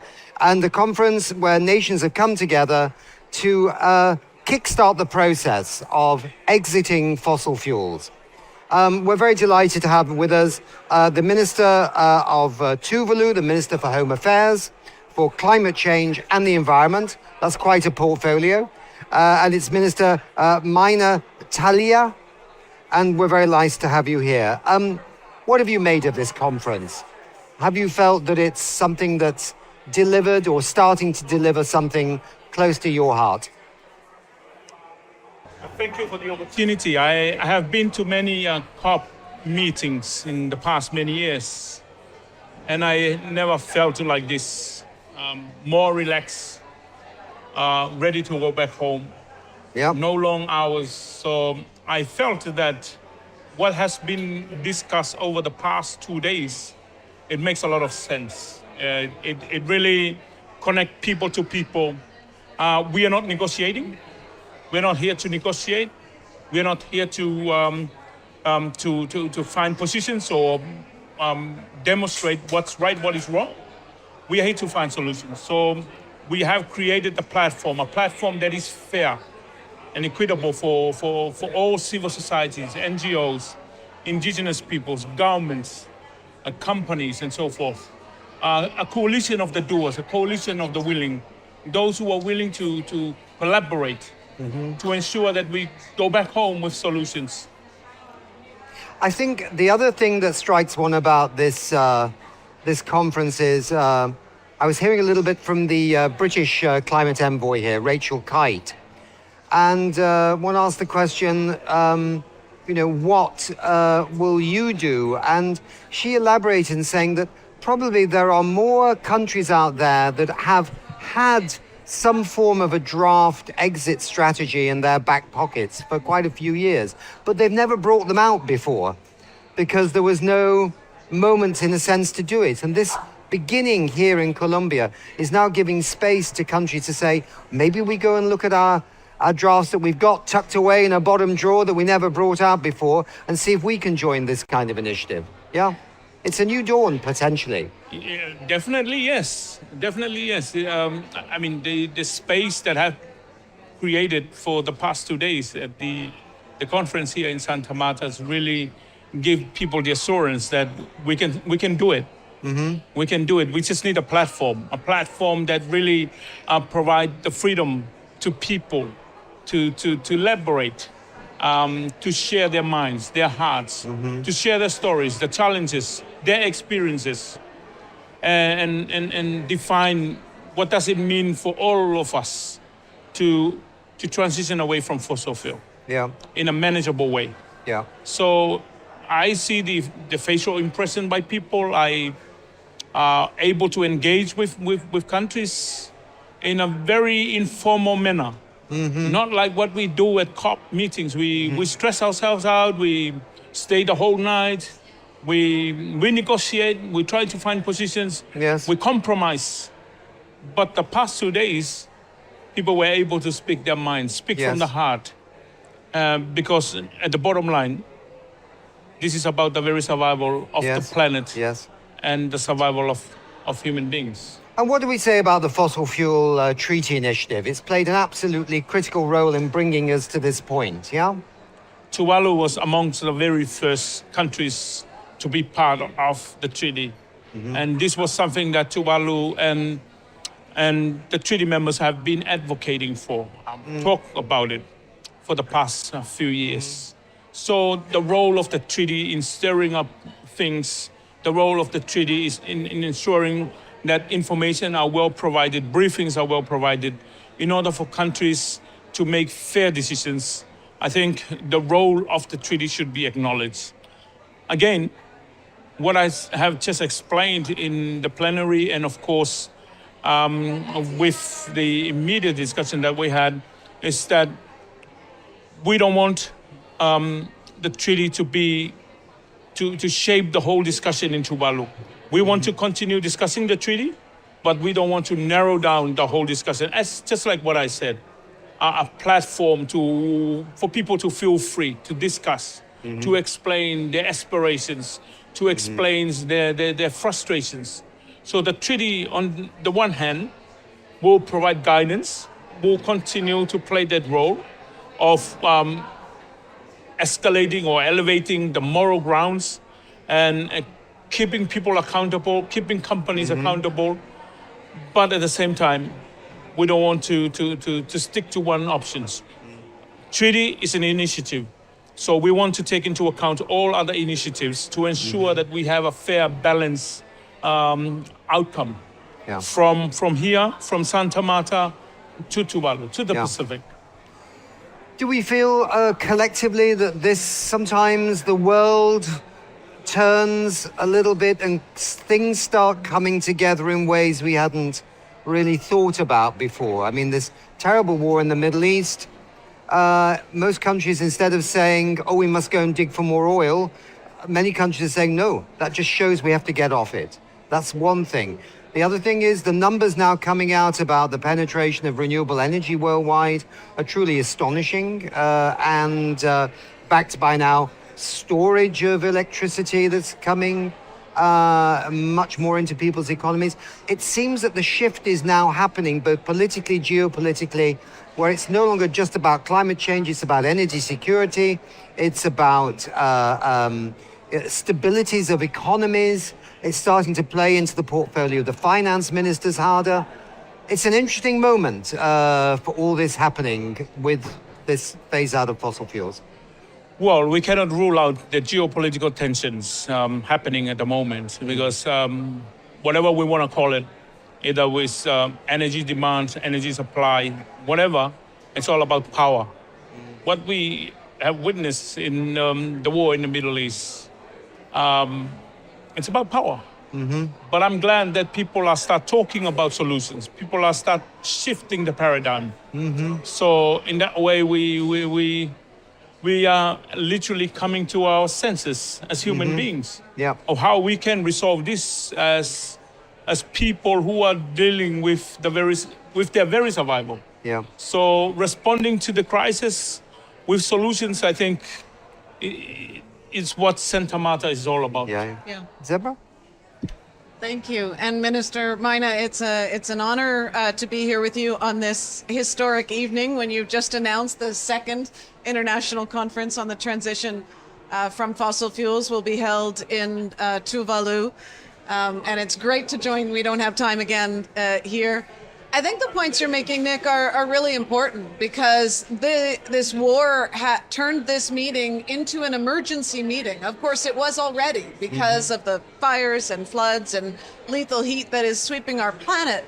But I think a lot of countries here felt a sense of urgency to start working on how to ensure the fossil fuel phase out, given the price scarcity, given the chokehold in the Strait of Hormuz.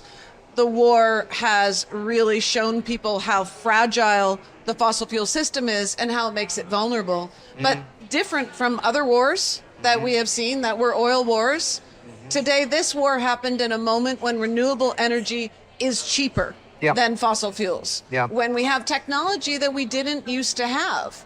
And we have this incredible uptake in electric vehicles around the world. So phasing out fossil fuels is possible, but we don't just need to build the clean stuff.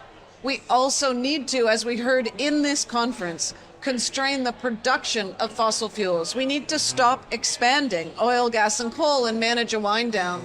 And what we're working on at the fossil fuel treaty table under the leadership of Tuvalu and the other 18 countries who are sitting at the table and another 10 countries who have been sitting as observers is what are the mechanisms that can be used for countries to cooperate on some of the critical issues that were discussed here in Santa Marta, on debt, on tax, on trade.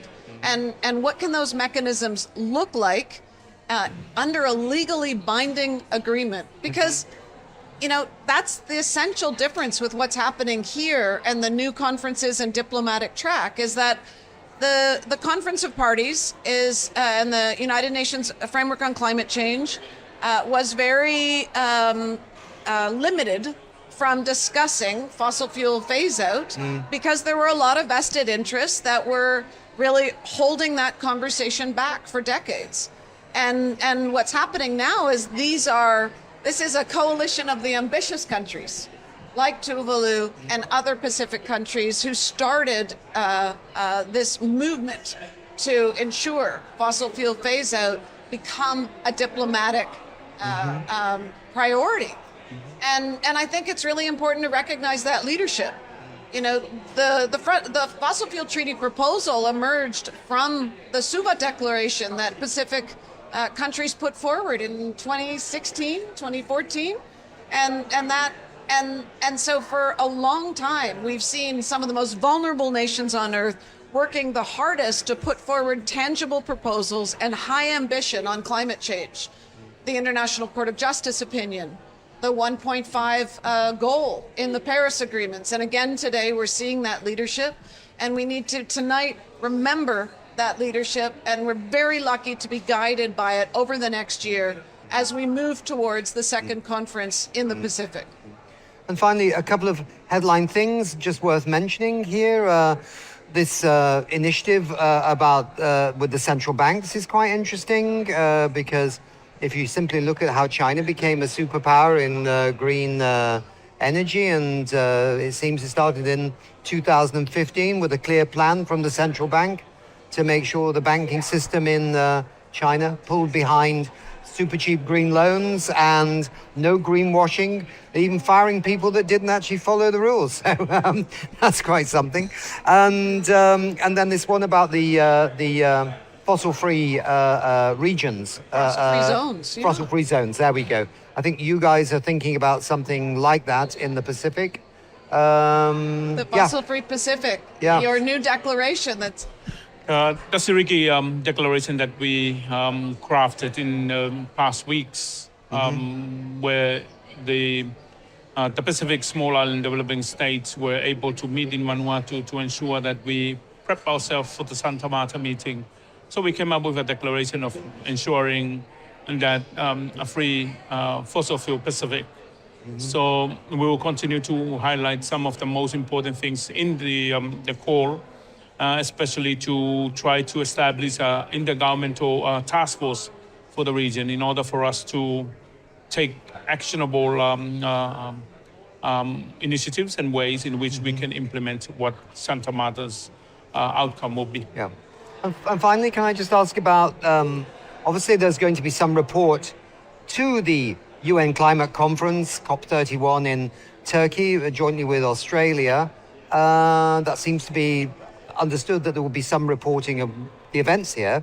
That's what the co-hosts of this conference, Colombia and the Netherlands, have announced, that they will be reporting. And do you think that with Australia, I mean, there's close relationships between the Pacific Islands and Australia, that this could be an opportunity to get a few more countries behind this initiative of the fossil fuel treaty initiative and plans to exit from fossil fuels? There's maybe potentially 85 that were in Belém.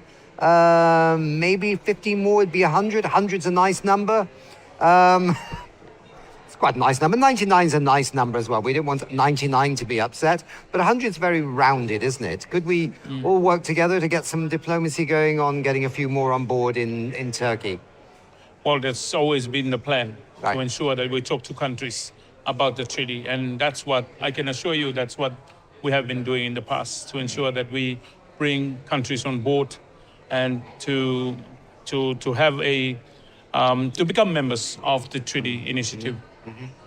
But I think one thing that's really important to remember as we leave Santa Marta is that the ideas that emerged here, the plans that emerged here, will live now in multiple forums. We certainly hope that the central banks and international financial institutions will recognize what's happened here and start to address some of the financial barriers.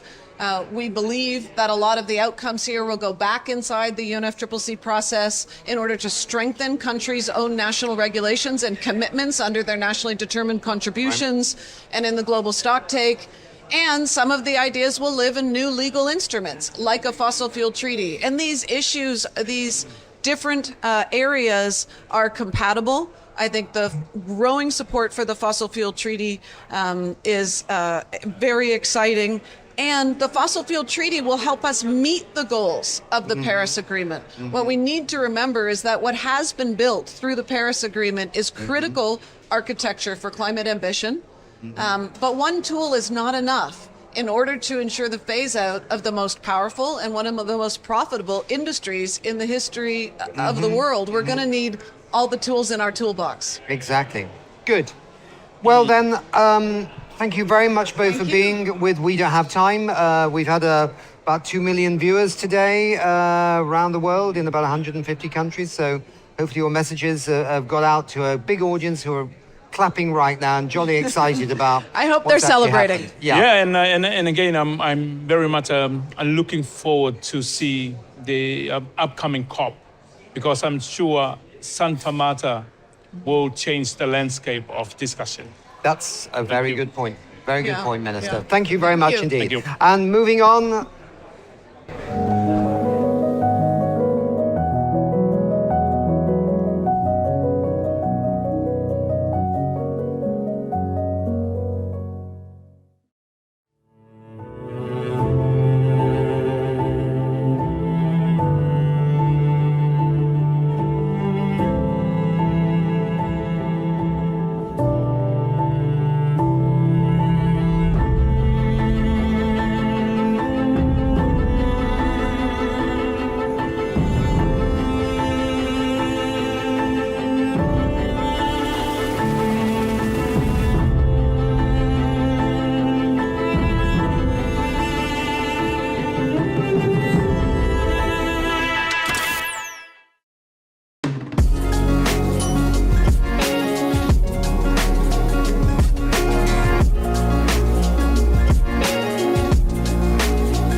Great, so we've come to the end of our amazing series of broadcasts over the last 2 days from the high level of this incredible historic conference to phase out fossil fuels, the first conference on the transition away from fossil fuels, hosted by Colombia and the Netherlands.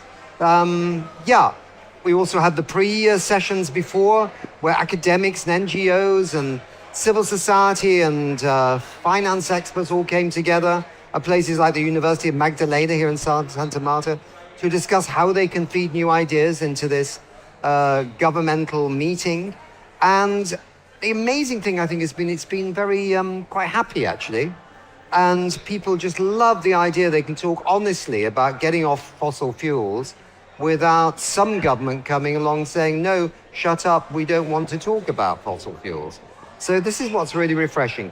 I've got David Elson with me here, who is our COO. We don't have time. What does that stand for, David? Is it Chief Operating Officer. Okay, good. And of course, Katarina Rolsdottir Jansen, the wonderful co-host with me. I'm either her co-host or she's my co-host. I think that's what a co-host is. Let's just examine, I mean, what did you find personally yourselves exciting about this? Maybe David, start first, yeah? Well, I would like to commend the courage of the Colombian government and the Netherlands for hosting this conference and for doing it with such courage and with such acumen, really, because this has really turned into a success. And, you know, when you invite people to a party, you're not sure everyone's going to turn up and it's going to be a good party, but it was definitely a very, very good party. And also in the face of the challenges, the setbacks that we've had in the UNFC triple process, which has been sort of watered down or dominated by petrostates and other interests who are pulling us back. So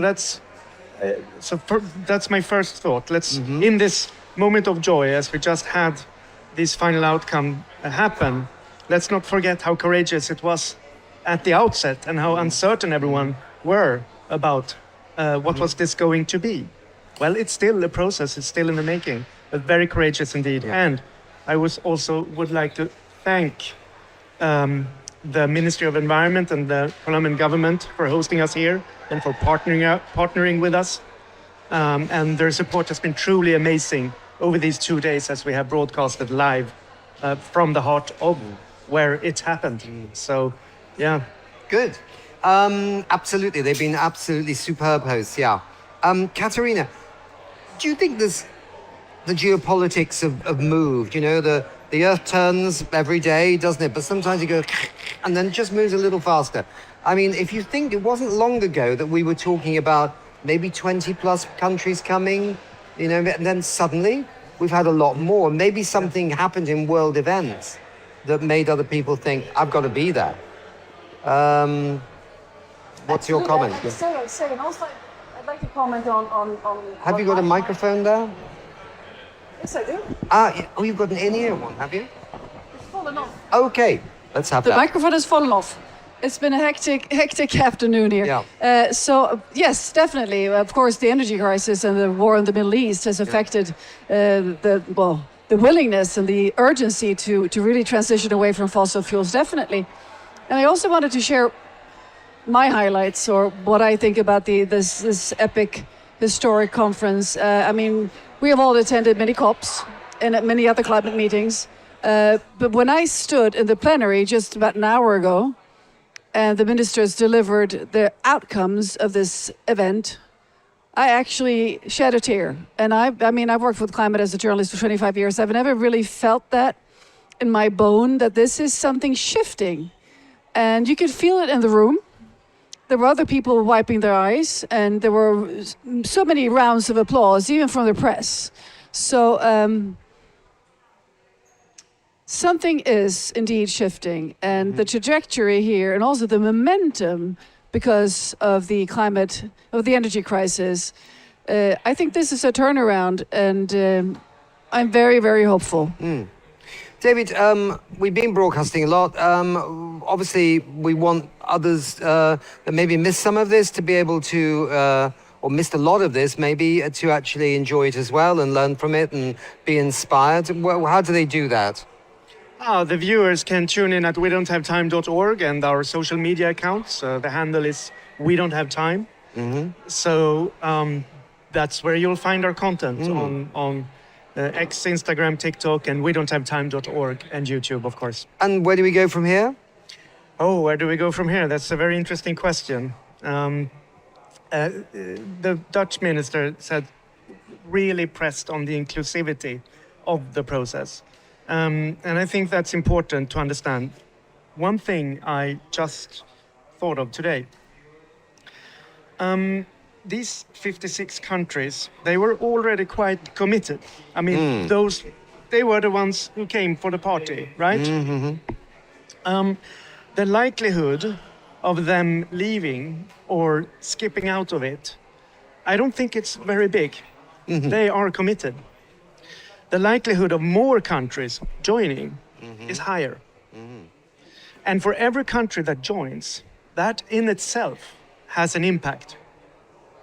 So I think pushing the inclusivity, growing the coalition is something that's very important going forward. And we at We Don't Have Time obviously want to do our part in making that happen by sharing as far and as wide as possible about the fantastic thing that has happened here. Yes, because there is such a thing called campaign journalism, right?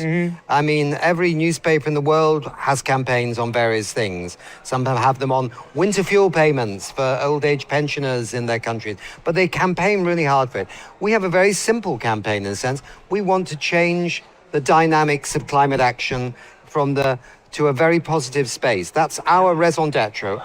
We have no opinion who does it or why they do it, but we do it this way. Yes. And we would like to campaign to encourage more countries to be part of this initiative, because this goes to the heart of solving the climate crisis.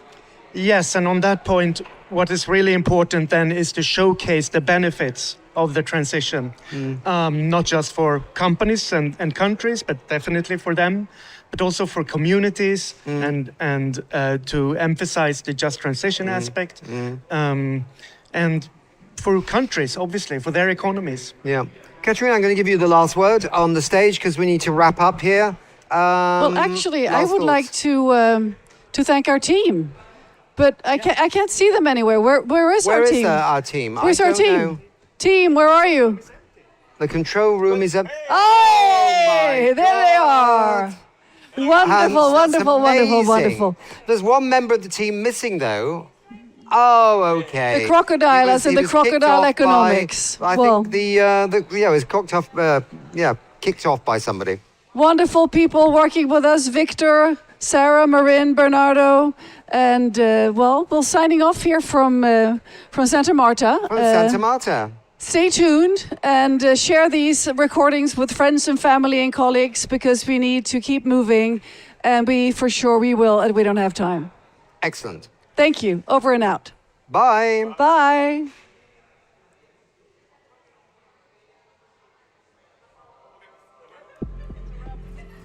Okay. I was on a timer. I thought I'd be waving all night.